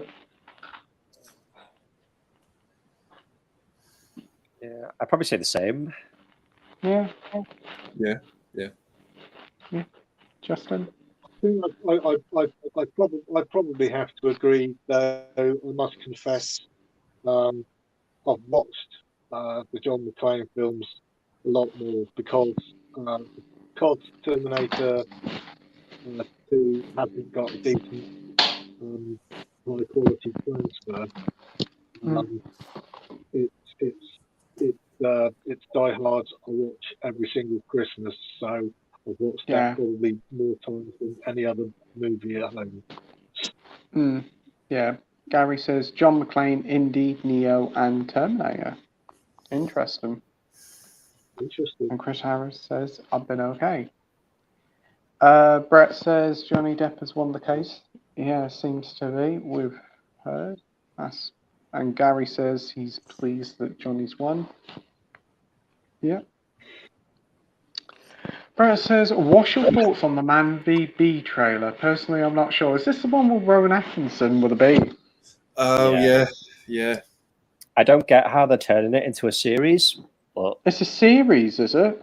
I think so, yeah. I'm sure. Oh, I'm sure I wow. read that it's a series, yeah. Man, this is... Yeah, it's a comedy series. Oh, my days. Yeah. I just don't know how they're going to stretch that concept into like a full series, but I guess we'll see. Yeah, it's coming out coming out later this month, so it'll be interesting to see what happens. Personally, I'm not really that interested. Are you guys? Not really. It kind of just looks like Johnny English to me. Yeah. Looks like he's just playing Johnny English or Mr. Bean again. Yeah. Right. Edward says, what's everyone's thoughts on the new teaser trailer for Willow, an original series streaming on Disney Plus in November? I've not watched it yet. I did watch the teaser trailer. I have never seen the original Willow. I think I might have seen it years ago. I can't remember, but the trailer looked quite cool. It looked all right, but not a lot was revealed. Did you see it, Mike? Yeah, I've seen the trailer, but like you, I've never seen the original film. I remember I just never really had much of a desire to watch it. But I might watch it. Yeah, I might watch the movie, yeah. And Justin? I'm assuming this is the like the fantasy film Willow. Yeah, with Warwick Davis. The Ron Howard one. But the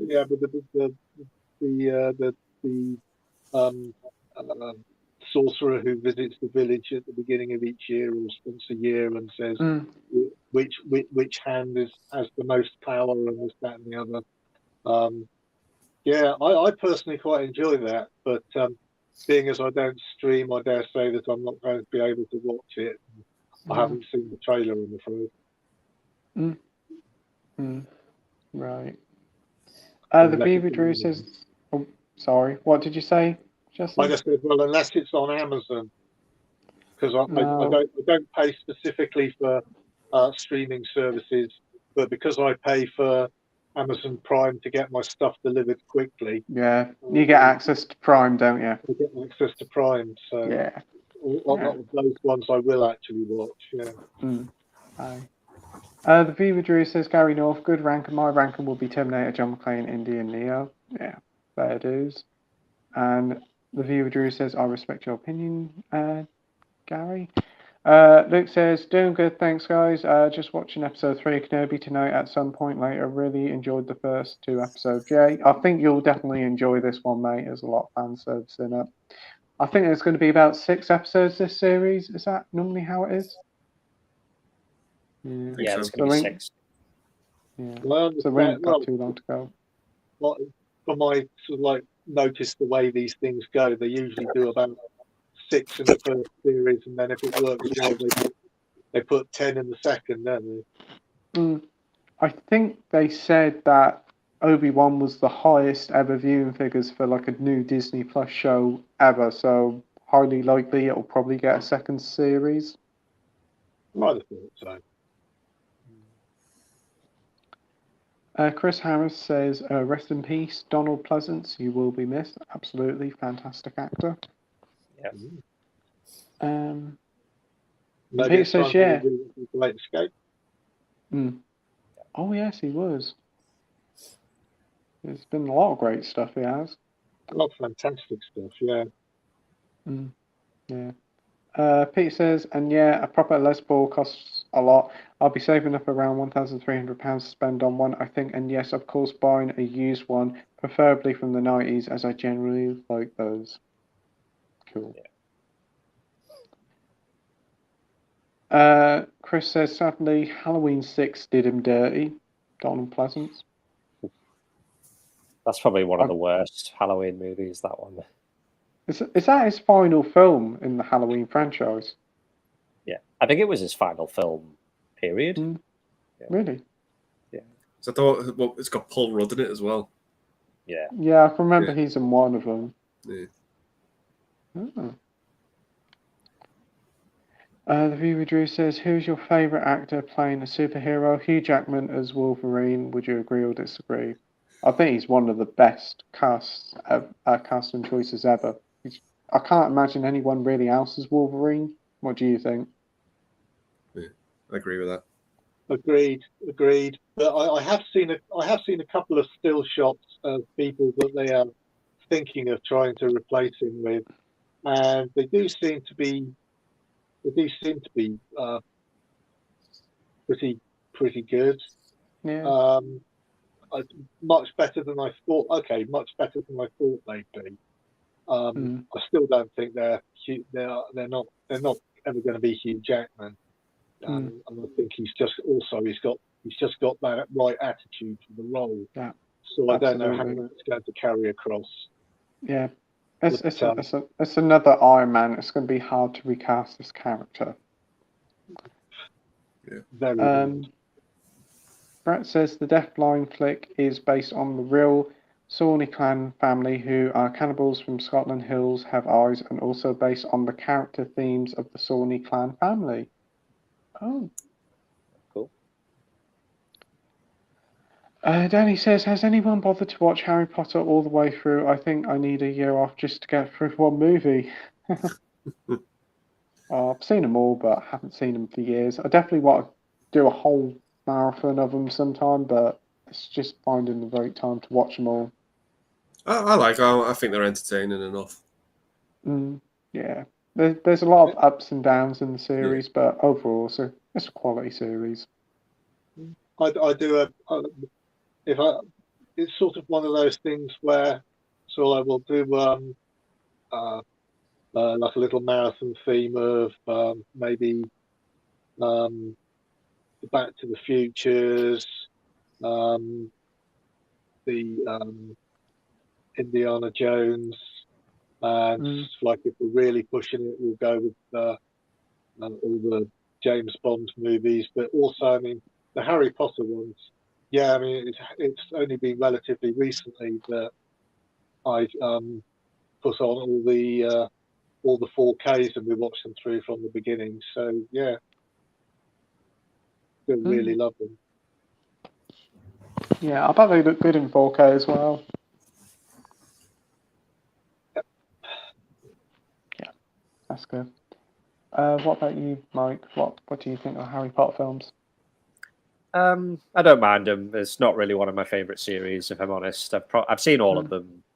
I only really like the first one, just because I kind of have a bit of nostalgia for it. But the rest of them, I can kind of take them or leave them, really. Yeah. Gary says, "I would pick Wesley Snipes in The First Blade as my favorite superhero." Great choice. Yeah. Drew agrees. Dr. Impossible says, "Nice bit of info, Brett, about Deathline's origins." Yeah, really interesting, mate. Comments have gone weird.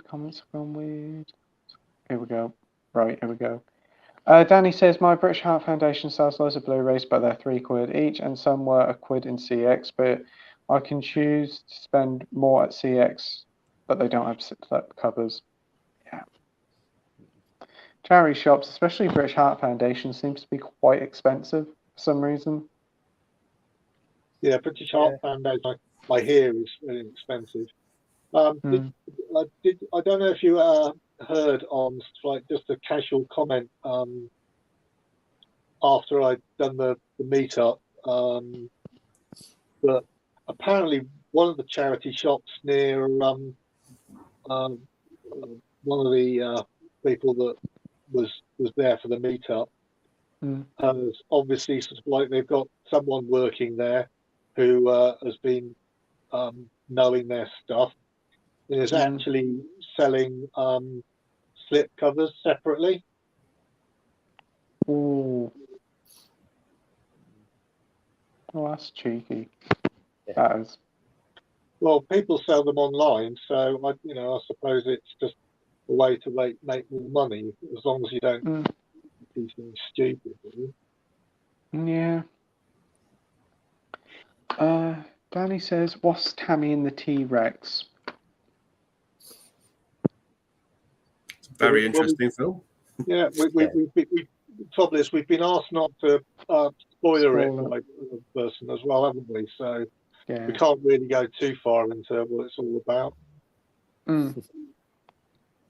Pete says, how is Savvy doing now? Well, they're not on high streets, but they're online and they seem to be doing quite well. They got like a part sharing Arrow, haven't they? And it's a Hut group, isn't it? Yes, it is. Yes, it is. And I'll tell you what. I'll tell you another thing from Zabby. Now, I don't know whether this is going to be something regular, Mm. but you know how everybody always complains about their packaging, even though in actual fact it's probably better than the packaging they have, the packaging that Amazon and HMV give steelbooks and things like that protection. My last regular steelbook by itself from Zavvi came in a box this big with lots of air bubble padding on top of it. So Oh, that's good. and I don't know whether it's just a fluky one or because that was all they had left in the warehouse, and whether they're going to go back to their normal stuff for the next one, because that's the first one I've had like that. But it would be interesting if they're going to start doing them like that. Yeah. I think they're going to get a lot of positive comments. Hope so, because there's been a lot of damaged steelbooks over the past few years, and it's about time that they sort it out. They can afford to, so he's hoping us to start something new. Yeah. I honestly do hope that they do that. Yeah. Yeah. Right. And moving on. And they do very, very good sales sometimes. I'll give them that. Yeah. Dr. Impossible says, thank God you're a gentleman, Pete. We need more like you. Why, thank you, Dr. Impossible. Okay, Danny, does anyone know anyone who's been in a porn film?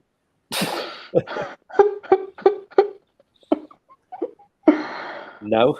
No, I used to work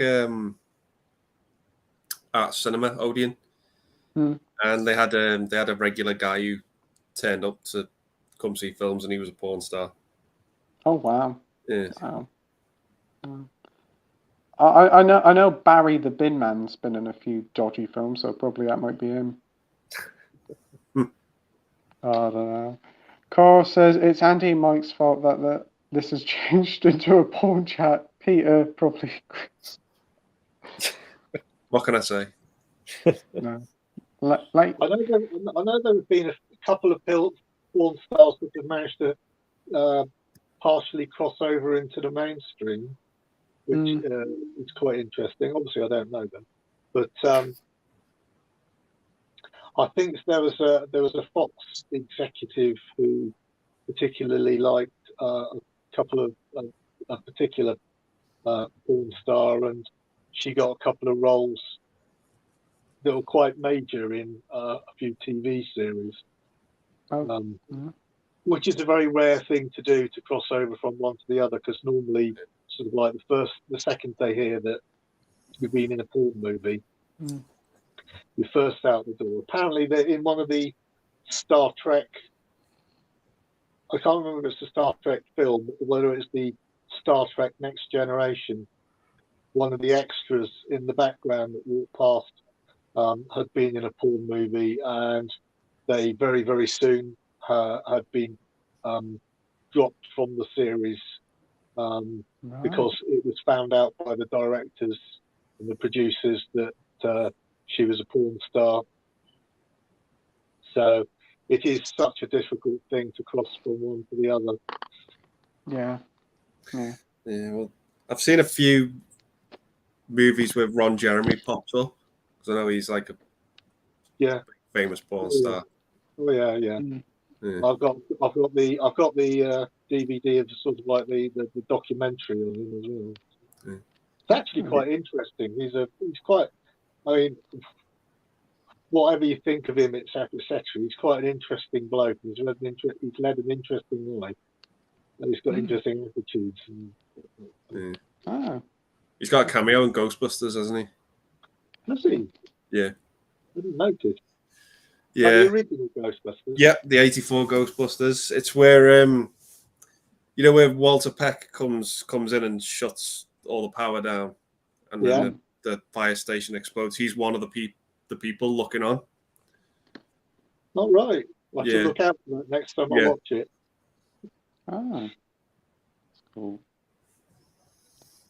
The Beaver Drew says to Gary, which comic book movie do you like more? Daredevil, Ghost Rider, or Ghost Rider 1? I'll probably say Ghost Rider 1. Choosing Yeah. between those two films is hard.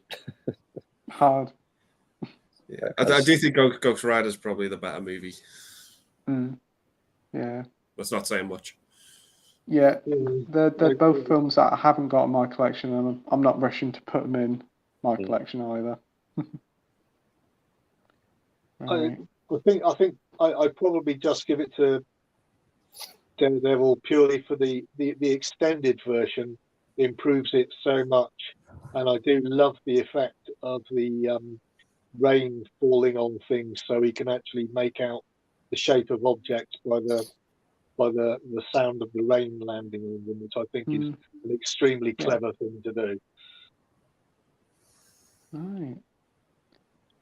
We've got Cora saying, "Why the flying fuck can I super chat? What's super chat? That's where You donate. you pay extra Oh, to get your nah, I haven't monetized the channel. Yeah. And I don't really plan to. Danny says, is the Wonder Woman TV series rubbish? As I noticed, HMV put it on the sale sometimes. Is this the one with Linda? Is it Linda Blair? Is it? I can't remember the name. Linda Carter. Linda Carter. Linda Carter. Yeah. I've got to keep remembering that. Why am I saying Linda Blair's Blair? Exorcist. Yeah. That'd be an entirely different TV show. Yeah.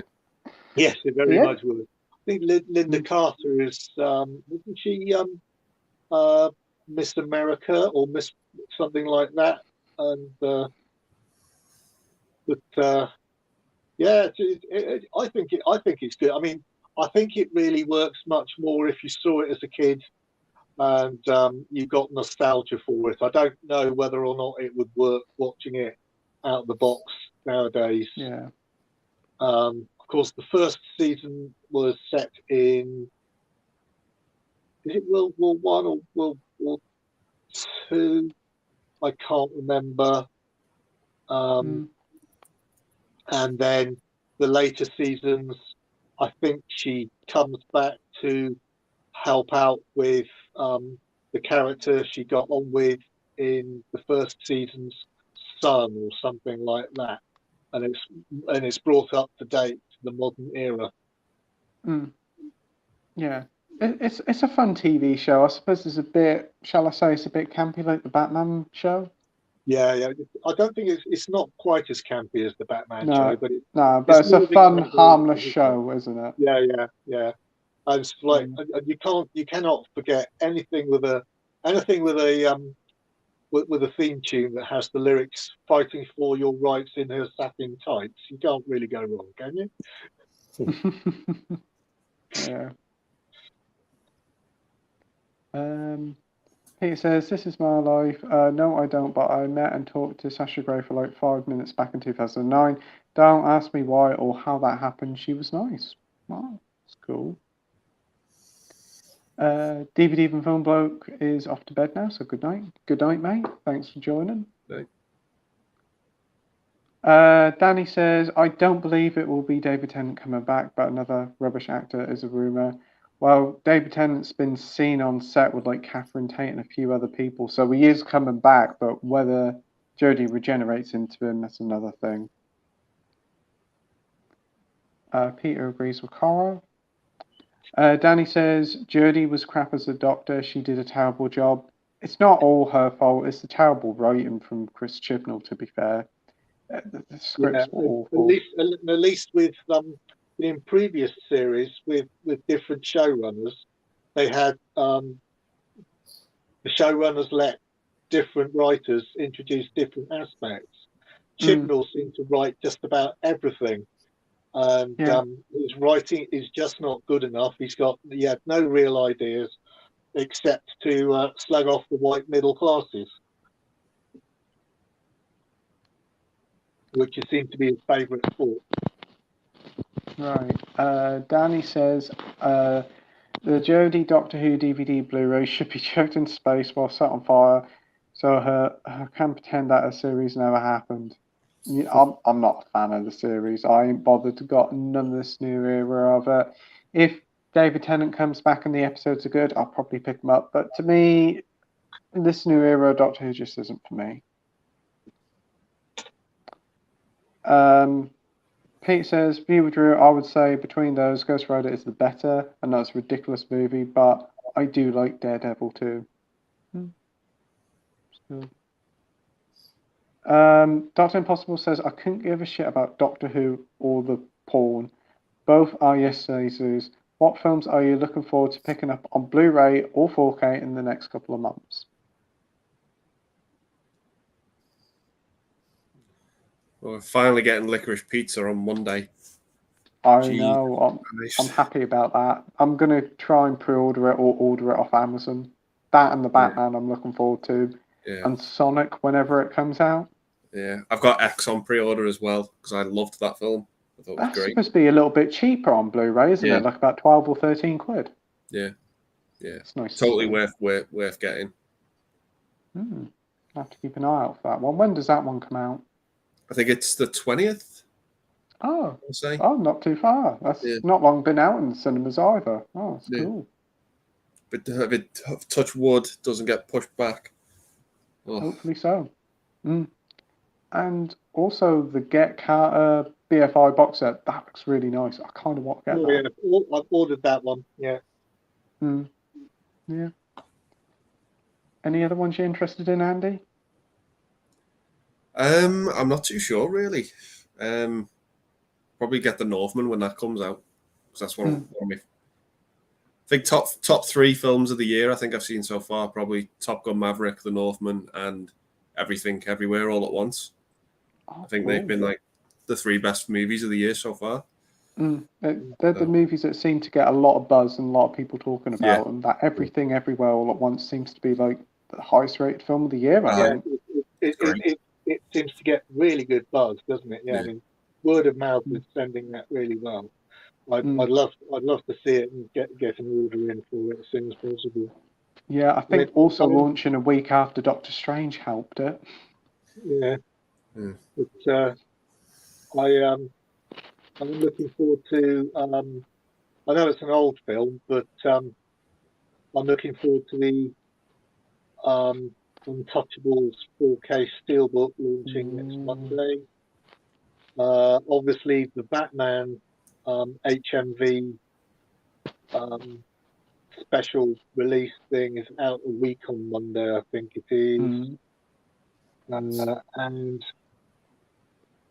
I think there's one of the new Columbia Noir sets coming out as well after that, which I'm looking forward to. That's good. Yeah, there's quite a bit coming out this month. What about you, Mike? Is there anything you're getting or interested in getting?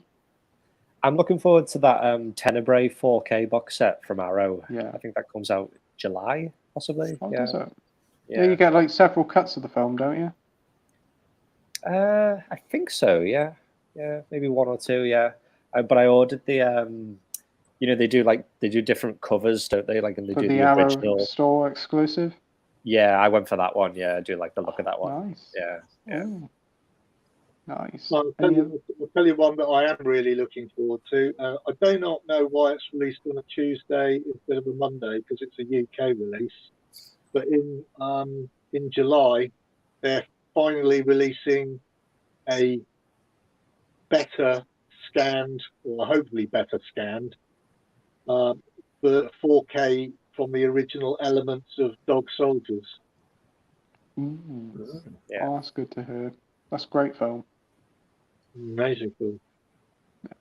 I do have the film in 4K, and I know the detail is better, but they have messed up some of the color grading. So I'm really looking forward to seeing how I forget who's doing it.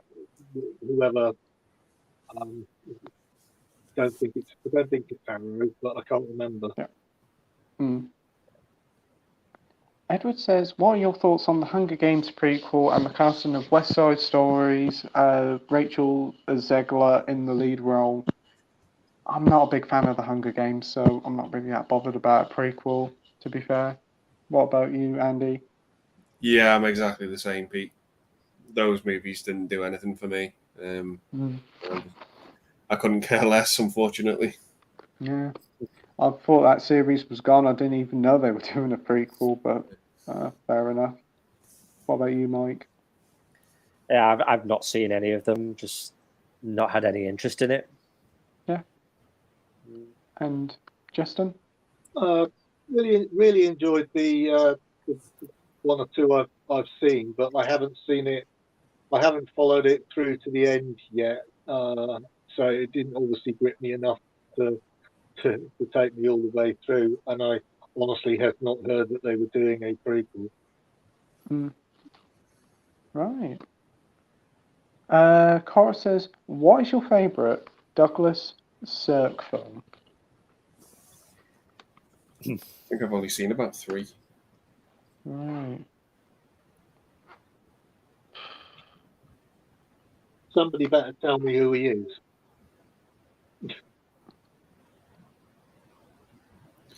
I have never heard of any of his films. Director from the 40s.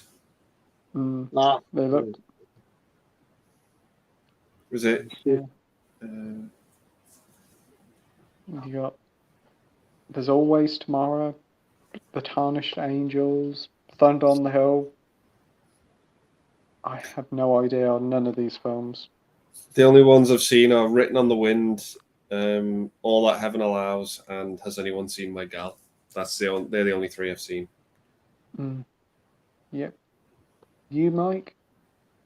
No, I've not seen any of his films. Justin? I certainly don't have any in my collection, so I think like I shall have to pass. Right.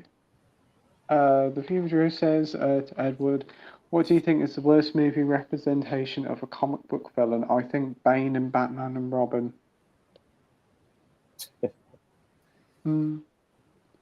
Yeah, he was pretty bad.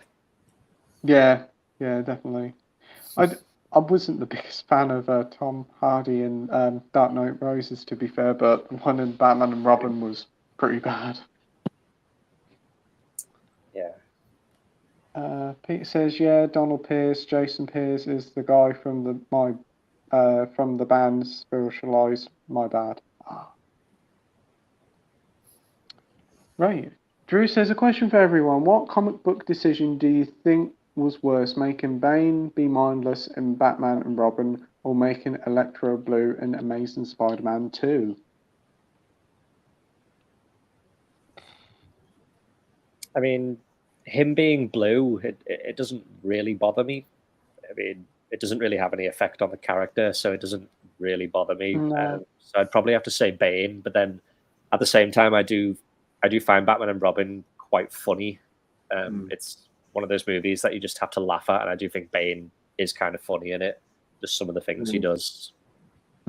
See, the thing about Batman and Robin is that is a movie I would absolutely not change anything about, because it is just so imperfectly perfect. But I'd have to so saying that, I'd have to say Electro. But I don't. Yeah. It didn't bother me that he was blue, if that makes sense. And also, No Way Home kind of makes it better. Yeah. So I would probably say the Bane thing. Right. We've got Edward here saying, what's the difference between the Suicide Squad and the original Suicide Squad film? One's good and one's shit. Absolutely. That is a brilliant way to put it. I couldn't put it any better myself. Yeah. The Suicide Squad, the new one, is a lot of fun. Just a fun James Gunn film. Great cast, great soundtrack. The first one is a weird Frankenstein of a film that just didn't work due to studio interference. We have Cora saying Hermione sitting by Ron bedside has to be one of the sweetest moments ever put to film.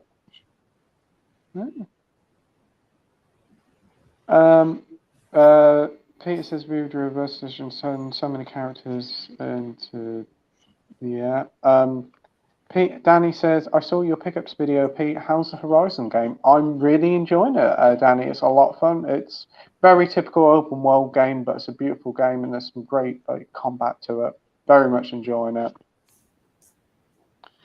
Gary says, I remember when Virgin Megastore on Tottenham Court Road changed to Zabi. It wasn't as good, then closed after a few years.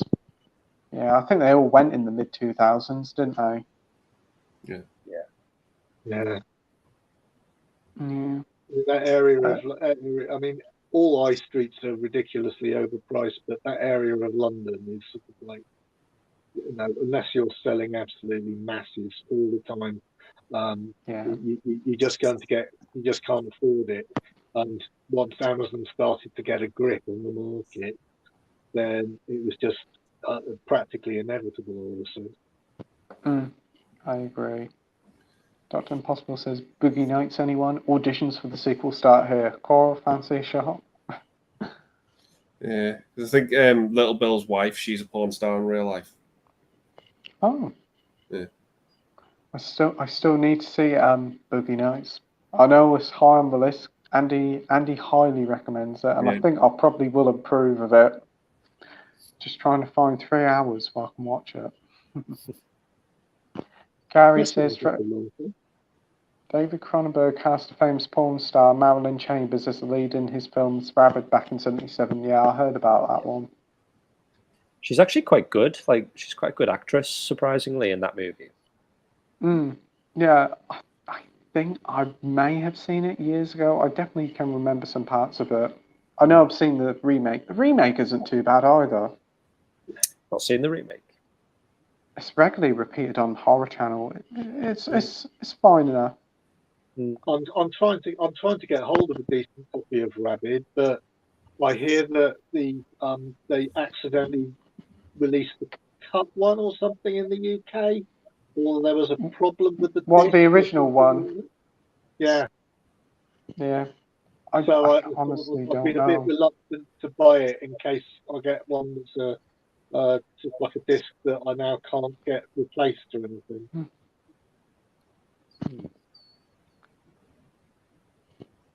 What was I going to say? I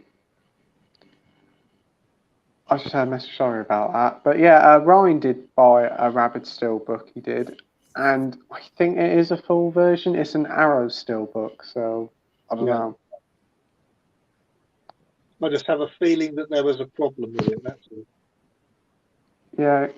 Gary says Wonder Woman TV shows are fun, like the original Batman shows. Cool. Carl says, don't think sequel of Boogie Nights Star Me would be a good idea. Well, I'm not all that well hung. The Viva Drew says, don't forget in the original Boogie Nights, it was quite obviously since prosthetic anyway, so I don't think you have to be, so don't worry. The Viewer Drew says, question for everyone, which action movie franchise do you think is more overrated? Terminator, Die Hard, Indiana Jones, Rambo, Matrix, John Wick, Mission Impossible, the Bourne movies, or Daniel Craig's Bond? I'd have to go with Daniel Craig's Bond. Same. Yeah, I can kind of get that as well. Yeah. I've got to say, like the Rambo ones, because they just don't really appeal to me.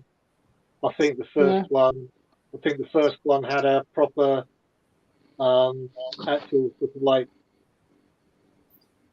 not obviously had a proper plot, but it also sort of like was very much an important story it was telling about someone with essentially PTSD turning and having trouble fitting in and being rejected by people and doing the only thing he knew how to do. Yeah. Whereas I felt it really turned after very quickly it turned into a jingoistic series of films. For, they just turned him into an action star. Yeah. With nothing really except sort of like we hate the commies, etc. So it probably go down quite well at the moment. Yeah. Sorry about this. I'm just having to log in because there's something's going on in the background and channels are getting blocked for some reason. I don't know why. But anyway, Peter says, Cora, I'm sad you didn't get the Blue Ice and Miss Magnificent. Danny says, Doctor Who porn, yuck. Yeah, doesn't sound very nice, does it?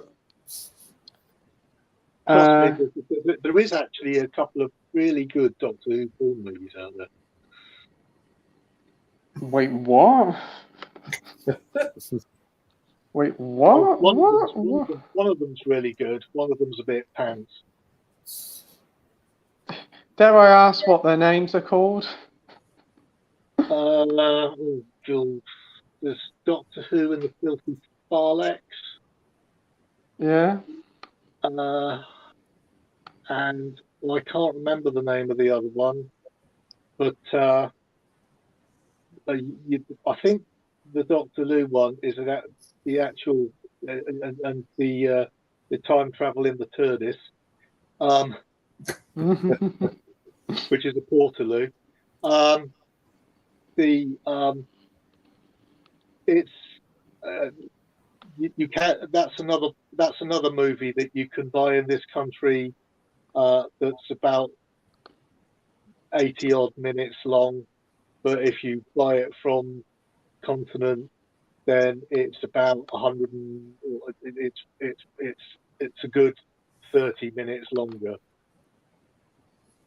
I'm not going to go into which version I have. Right. A quick statement here. Coro and Peter, I don't know what is going on. I've checked. You have not been blocked. You have not been put in timed out on my end. I'm sorry what's going on. After the stream, I will check up on it properly and see what's going on. Because I'm getting messages from Coro saying he can't message on here, saying he's been timed out.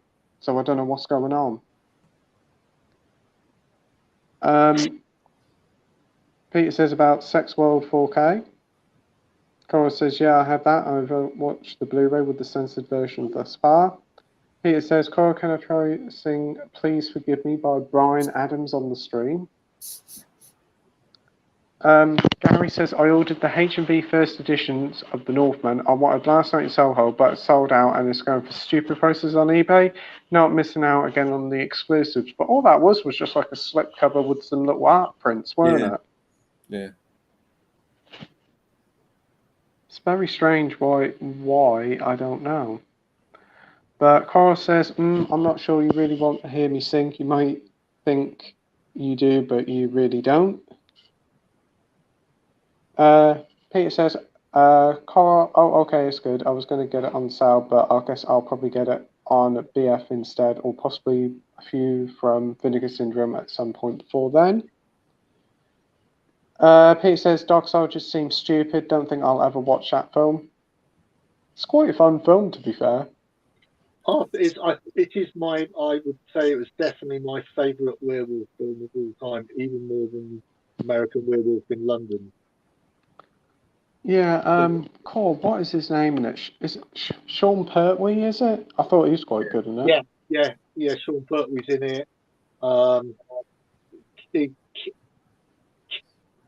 it somebody Kid? Yeah, I think so. But yeah, it's very odd. Cora says it's like like a Pawn of Westworld, the movie, and I liked it a lot. Kevin McKidd, that's right. Right. Porn variant of Westworld. Peter likes the first Hunger Games. I didn't mind the first one, but the second one was just kind of a rip of the first, to be fair. There's just nothing. There's only so much you can do with it, to be fair. I haven't seen like is it the third and the fourth one? Is it Mockingjay Part 1 or 2? I've got them, but I just can't really get around to watching them. Edward says, "What's your thoughts on League of Extraordinary Gentlemen reboot in development?" Wow. I didn't know. Yeah, I didn't know they were doing one. No, This is the one with Sean Connery, isn't it? I think it's. I haven't heard of it, but I think it's an excellent idea because a lot of people didn't like the first one, but that was mostly down to the execution more than the idea. I mean, I think a lot of people were really looking forward to the movie, and then when they saw it, they were quite let down.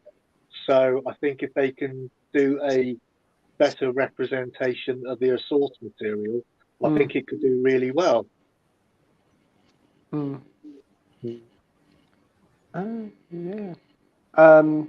Peter says, "Corey, yeah, basically a porn version of Westworld." Fair enough. Is it? It is a legit sort of mainstream movie. Is to it? be fair.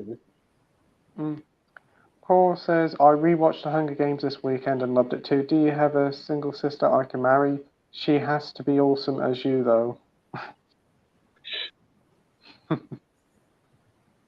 Viva Drew says to Peter, "Which movies do you like more, the first Maze Runner or the first Hunger Games?" I've only ever seen the Hunger Games. I've never seen any of the Maze Runner films.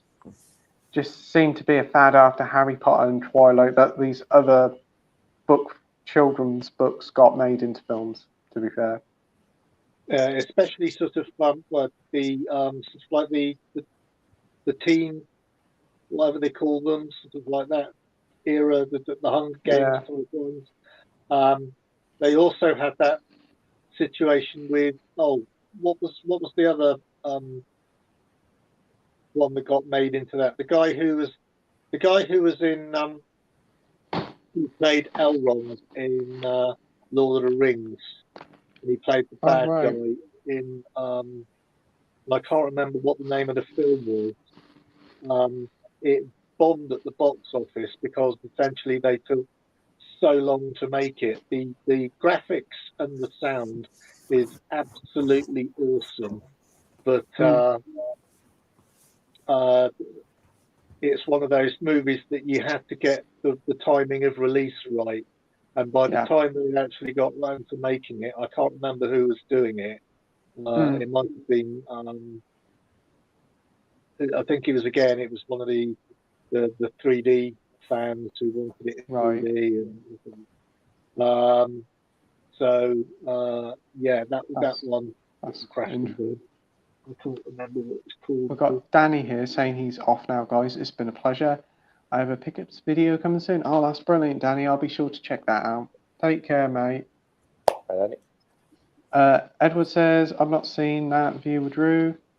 Cora says, "Am I banned?" No, you're not, mate. I've actually just logged in and checked. You have not been banned. Peter's not been banned, so I honestly don't know what's going on here. Cora says, "Never mind." Cora says, "Peter, you're unbanned." Honestly, I'm sorry, guys. I really do not know what's going on, but I'll keep an eye on it and check up on it, and I'll message you both later.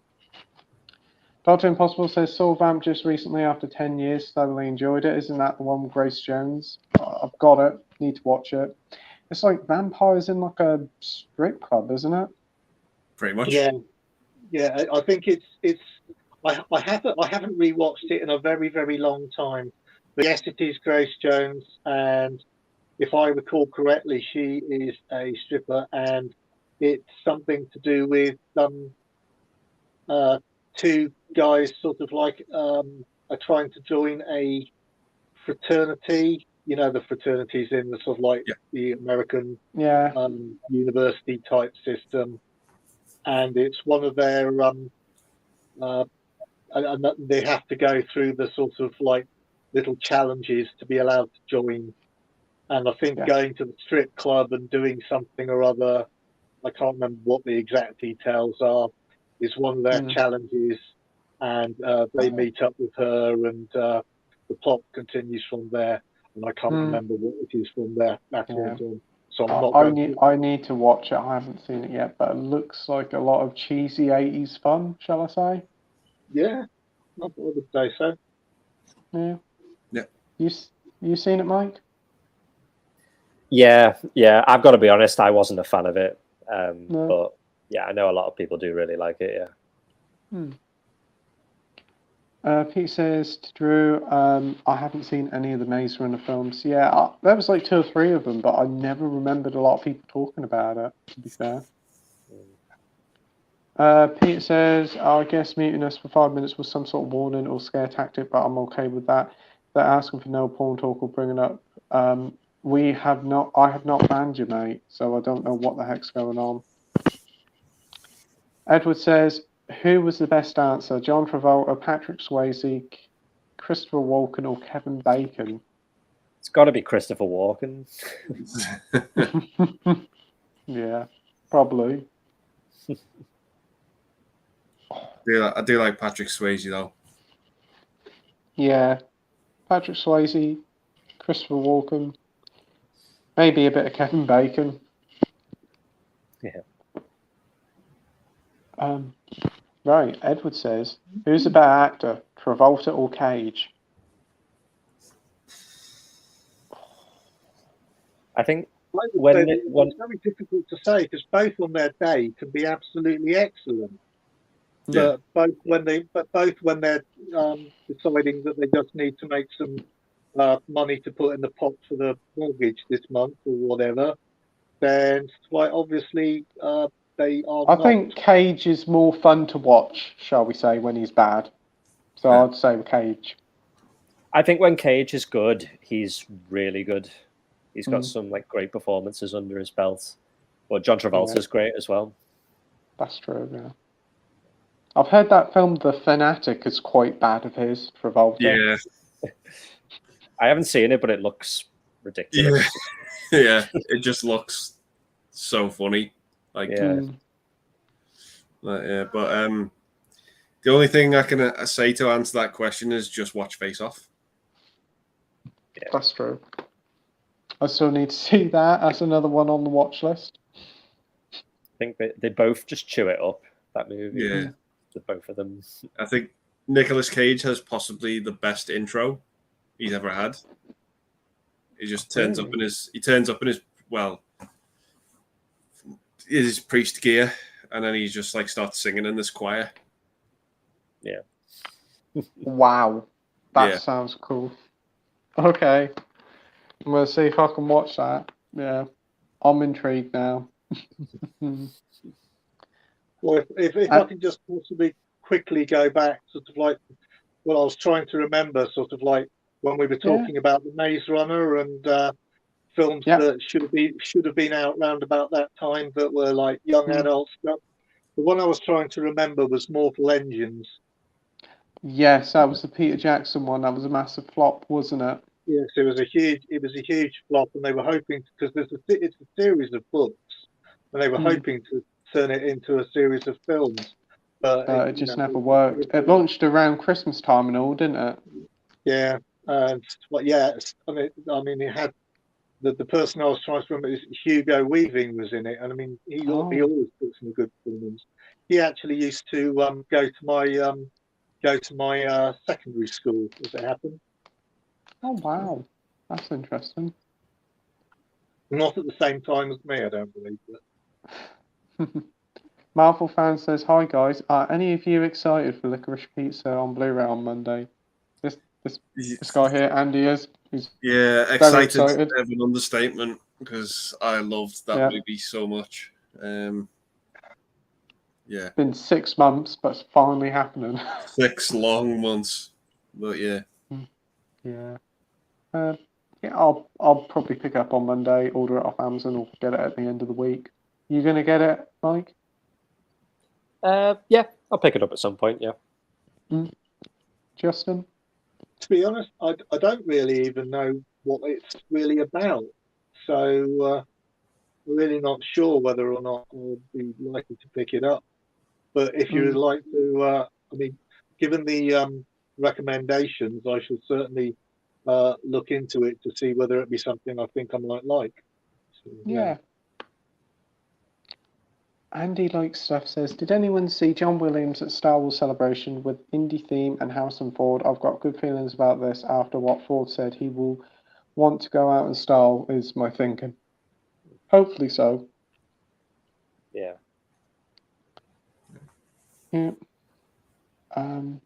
Dr. Impossible says, Pete, I'm saying here, I'm blocking Stan and Cora when I'm not. So Christ knows what's going on here. Yeah, I honestly don't know what's going on here. Hopefully it's all sorted out now. Seth says, what have I missed between Cora and Peter? I don't know. They got blocked or banned or something. Cora says we're being banned, Seth. Well, obviously, well, you're not Cora because like you're here. So I honestly don't know what's going on. Seth says, what you done? Hey, Marvel fan. Oh, he's banned from his own channel. Right, I'm not banned for probably 30 seconds. I don't know honestly what's going on with the stream tonight. I'm going to have to check this with a fine-tooth comb in the morning. But I am very sorry if your comments are not coming up, if you're being banned for whatever reason, because I'm not doing nothing on my end. But Gary said, what is going on with the chat? I have no ideas. If you tell me in the comment section what's going on in the chat, I'd be greatly appreciated. Or message me after. Surf says, I'm not sure what's happening. Edward says, what movies you looking forward to coming out soon? What in cinema? Jurassic Park, Jurassic World, Lightyear. Anything else? Anything else you guys looking forward to? I don't know, really. Let's have a look at July films. I feel like all the good stuff has come out this year. Yeah. I can't think what's coming out. It has. There is. I mean, I'm not saying such like I'm going to be rushing to the cinema to see it, but I've got the new Minions movie, and of course, they are quite pushing the Thor: Love and Thunder. Yeah. For those who are interested in the Marvel universe. Yeah. Right. Everybody's being banned on here for some reason, so I don't know what is going on here. I honestly don't know what's going on. A lot of people's comments are being took down. I don't know why. So there's something. Have you guys got the stream playing on a laptop or a computer? Or phone? And can you see like the chats? Is there comments being removed or something? Wait a minute. I can check it all. I mean, I can see it. It looks all good to me. Like I can. Right. I honestly don't. There's Black Adam coming out later in the year as well. Oh yeah, there is as well. Yeah, and you got Thor: Love and Thunder. Yeah. I wonder if Young Guns 3 is going to be any good. That'd be interesting. I've got the chat up on here now, and it seems to be all right at the moment. Touch wood. So what I'll do is it must be a blip, right? What I'll do is I'll quickly get through the comments and try and finish it up for tonight. I'm sorry about this. I feel quite bad about all this going on. But yeah, we've got Cora saying hello. Cora, I see that's you. Cora says, before I get banned again, I enjoyed the stream very much. Thanks all for the fun time. I will message you after the stream, Cora. Sorry about all this is going on. Seth says, why do you keep getting banned? Cora says, not for long, probably. Cora says, because me and Stan like to talk about naughty movies. But you talk about it all the time, so I can't honestly see it's about that. Nothing wrong with Pete Orm, says Soph. My thoughts exactly, but the chat thinks differently. I honestly don't know what's going on, mate. I'm just wondering if StreamYard have introduced more strict filters on their words or something. Yeah. Only thing I can think of. Yeah. It's very strange. I have to see what it's like again on next week. Andy says, has anyone seen Alien Covenant on Disney? I noticed a lot of extra scenes at the end. I really didn't like that film, and I don't think I'd watch it again, to be fair. How about you guys? Yeah. Same as you, I Pete. probably, yeah, I probably like it better than Prometheus, but I still didn't really think it was that good. Yeah. I didn't actually mind it so much as a movie in and of itself, but once you guessed one of the practically the main twist, sort of like very early into the film, there was you got a lot of loss in the tension, as well as the fact that you sat once they were on the planet, you were sat there going, these people are supposed to be experts at colonization and this, that, and the other. I wouldn't trust them to put up a tent in the woods the way they're acting. They just broke every single protocol in the book, sort of like for safety wise. It was just absolutely. I just sat there looking at the screen, going, "You are such a bunch of idiots. You all deserve to die." Which made it very, very, very, very difficult for me to get on with the characters after that. Yeah. Dr. Impossible says, Pete, I can't post for 10 minutes.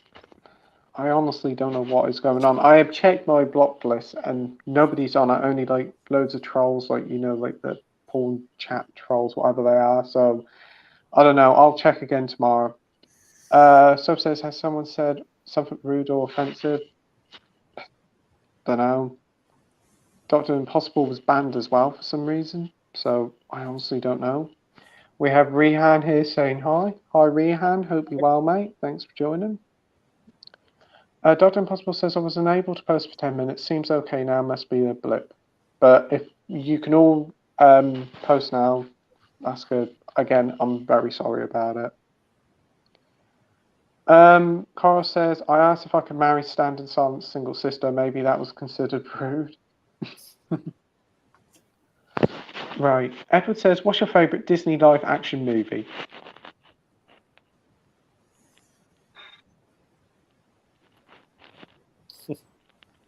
It's hard because I'm not a big fan of any of them, to be fair.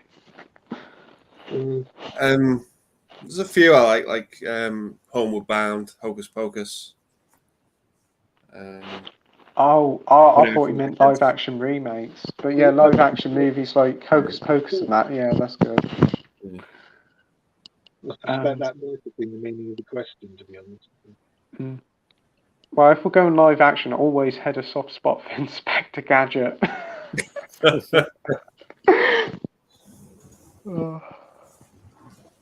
Well, anything by Marvel. Yeah, I suppose you could say that, or Star Wars. Yeah.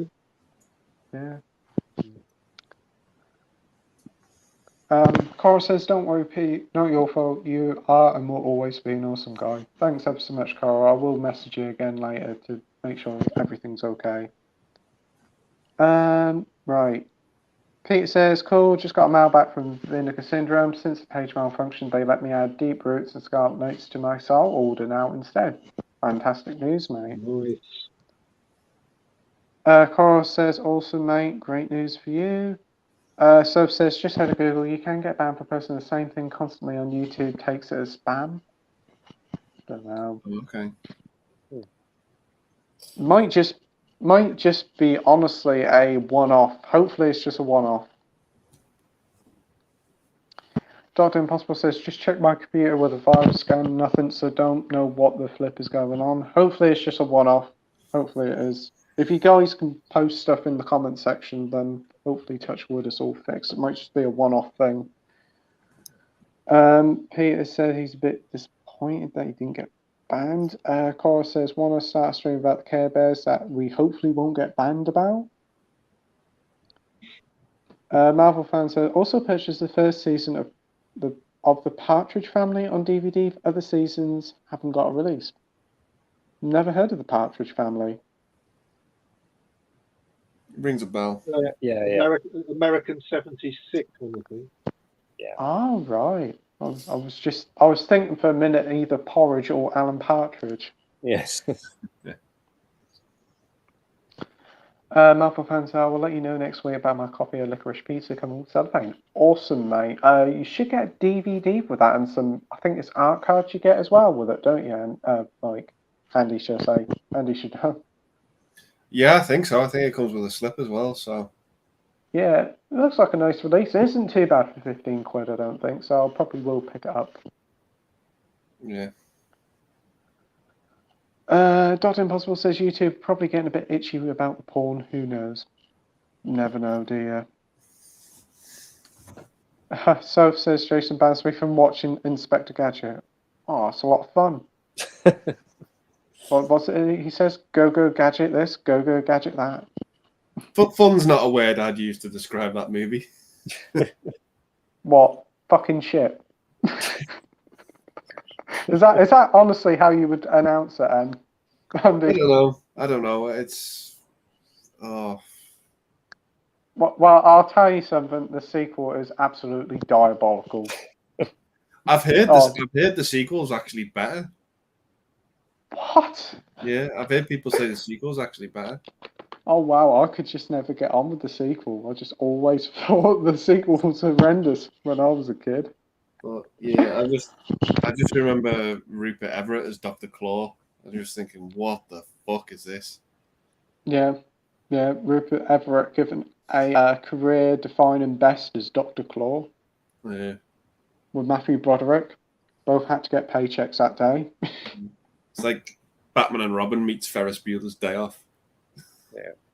Oh wow, that's made me want to watch it even more.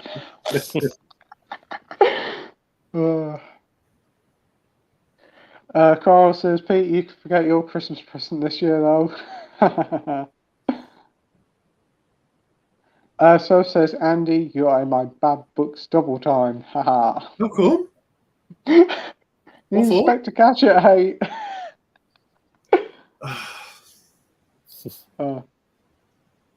Do you like Inspector Gadget, Justin?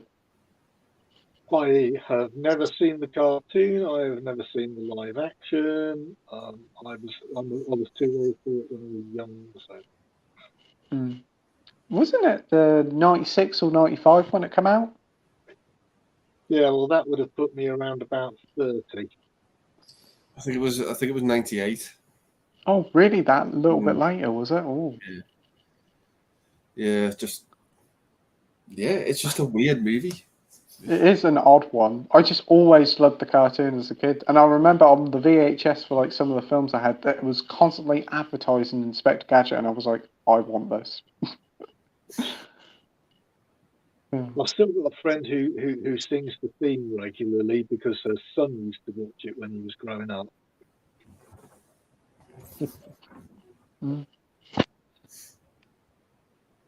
Dr. Impossible says, try Soap, great American comedy series. Love it. I've heard of it, but I've never seen it. Fantastic, like totally left field. It's sort of like spoofed all sort of like your drama type series. It was like very, very, very, very weird. It was probably one of the first series to introduce a definitely, I think it was openly gay character.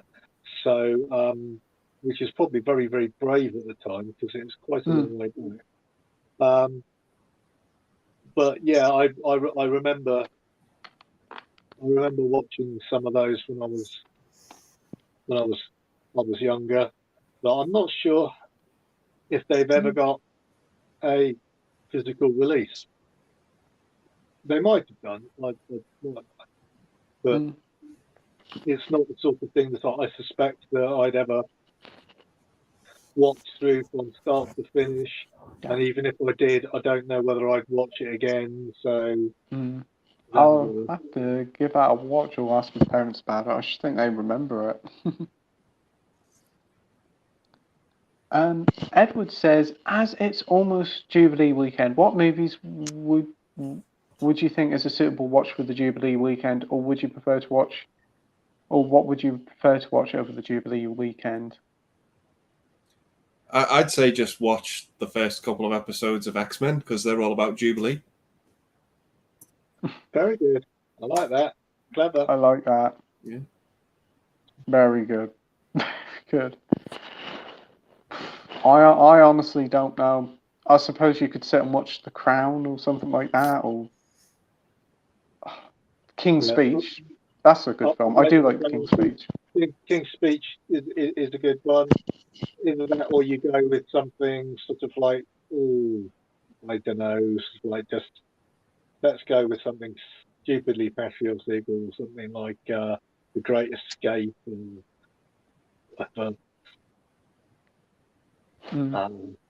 I can only think of something along those lines, really. Yeah, basically any film that's typically on a bank holiday. Yeah. A James Bond film, something like that. Yeah, something British like the Full Monty. Yeah.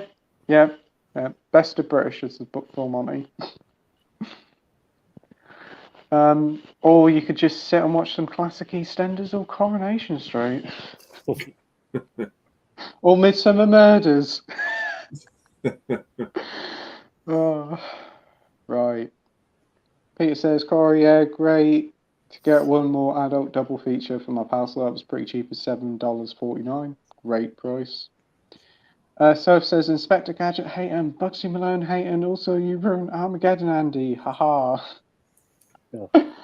Armageddon. I hate that film, to be fair. I'm sorry, but it's just the logical answer. I know it breaks the movie, but... Yeah. What was I going to say now? I think the main thing everybody remembers of that film is the soundtrack. Oh, soundtrack's amazing. Yeah. Well, I quite liked Armageddon, mostly because it came out at the same time as Deep Impact, and I didn't like Deep Impact. Yeah. So I compared the two and went, I liked Armageddon. Peter says, Cora, maybe if we constantly misspell things, they won't take our porn chat as spam. Marvel fan says, Sky Store has this thing by having cellophane off the Blu-rays because of eco-plastic things. Yeah, I've heard something about that. You could always try ordering off Amazon or H&B or something, mate. But if you get it cheaper through Sky Stores, then that's fair dues. There, at least on the upside, there are a lot more people in a lot more places recycling a lot more different type of plastics now. I mean, I think they're recycling any sort of like crinkly plastic, so that would include cellophane at Co-ops, definitely. I think Tesco's as well. They're also they've just introduced recycling. There's many different ones all over the country, and all different supermarkets have their own little bins to put them in, don't they? And town centres also do as well. And packets that your pills come in, they've just started introducing recycling those, which I think is really, really good. I think our nearest one's quite a way away, but it's sort of like, as long as you've got someone who regularly goes that way in the street, and you've got a decent street community, we're hoping like they can take all of mine because I'm going to fill up a bag quite quickly with the amount of drugs I have to take. So, yeah. Right. Anyway, Cora says, happy for you. Maybe you could do a review when we do a stream about those type of films. That'd be a lot of fun, Cora. Peter says, Playtendoguy, you don't have to call me up after the stream. Apologise, it's okay. We know you didn't mute us. Thanks, mate. I'm sorry again about that. Cora says, thanks again, everyone, for the lovely evening. I'm going to bed now. It's almost 1 a.m. here, so ciao for now. Take care, mate. See you soon. Gary says, watch Rocky. That would actually be quite a good couple of days. Watch the Rocky films. Yeah. Maybe skip over Rocky 5. I should probably do that. I don't think I've ever seen a Rocky film in full, and I have the whole Rocky set. Yeah. Peter says, Cora, for sure. Deep Roots is about a Native American who leaves the reservation groups, goes on road trips, and shags a bunch of women. Fair enough. Scarlet Knight is a porn version of Snow White or Sleeping Beauty. Very classy. Dr. Impossible says, Armageddon and Pearl Harbor, 2 Disney films that cost well over $1 billion and shit. Yeah, I'm not a biggest fan of Pearl Harbor. Yeah, that movie's insulting to people from that time. Yeah. It's just... I just was not keen that. I know my dad really enjoyed it, but I think he's even seeing it now. It isn't as good as it should have been. Yeah. Soph says, Andy, I still love you, don't worry. Thanks, Soph. You too. And Edward says, in your opinion, what is the worst and best movie of John Travolta?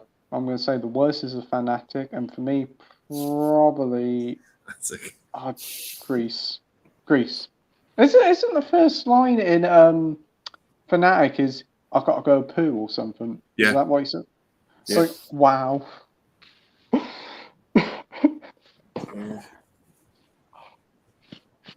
So what would you say, Andy? Didn't he do one called... Oh. Sorry, go on. You okay? You keep cutting out, Justin.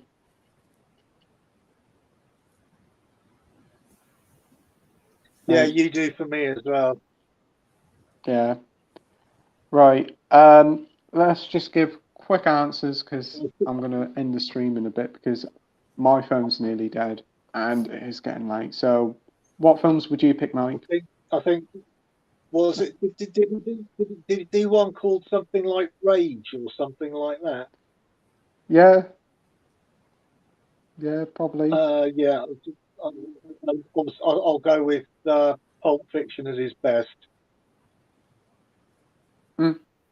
Great picks. Mike? Yeah, I'd probably say Pulp Fiction is his best, maybe Blowout as well. His worst, there's a movie he did called Domestic Disturbance with him and Vince Vaughn. That wasn't that great. Yeah, that's good picks. And Andy, what would you say? Yeah, I love Pulp Fiction. I love Face Off. Yeah, worst. There's a few. Probably have to say Look Who's Talking Now. And Battlefield Earth. Oh, I've heard that one's dreadful. Yeah. Oh wow. So it says John Travolta in Hairspray. Doesn't he play a woman in that in that film? Yeah, I've seen that.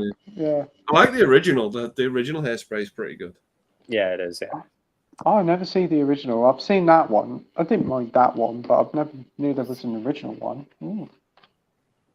Yeah, John Watts film. Oh. And Edward says, what 97 film starred John Travolta as an angel? Is it? I think it's just called Michael, that film. What is it? What was it? I think you're right. Yeah, I think it's Michael. He's got wings. Yeah. I've never seen it. No. So says, Pete, can I call after stream so I can watch? How about? Yeah, I'll be about for a little while. Dr. Impossible says, Andy, did you ever see Almost an Angel with Paul Hogan? No, I've never heard of it. No, sorry. No. And that's the final comment of the night. And we've done over 4 hours, and it's been a lot of fun. But I think I'll end it here. I've been up since 4 o'clock, and I'm absolutely knackered, so I'm going to be off now. But thanks ever so much, everybody, for watching the stream. Again, I'm ever so sorry if some of your comments got blocked or banned. I don't know what happened there, but I'll check up on it tomorrow, and I'll try and sort it out for you. Thanks ever so much, Andy and Mike, as always, for coming on the stream. It's always great, guys, joining every week. And thanks ever so much, Justin, for joining. I hope you enjoy it, and I hope you feel better soon, mate. Yeah, thank you very much for the invite. Yeah. Cheers. Goodbye to everyone. Yep. So thanks everybody at home for watching. Hope you all have a lovely bank holiday weekend, and we'll see you all next Wednesday, where our special guest will be Keith from Euphoria Pictures. So until next time, bye.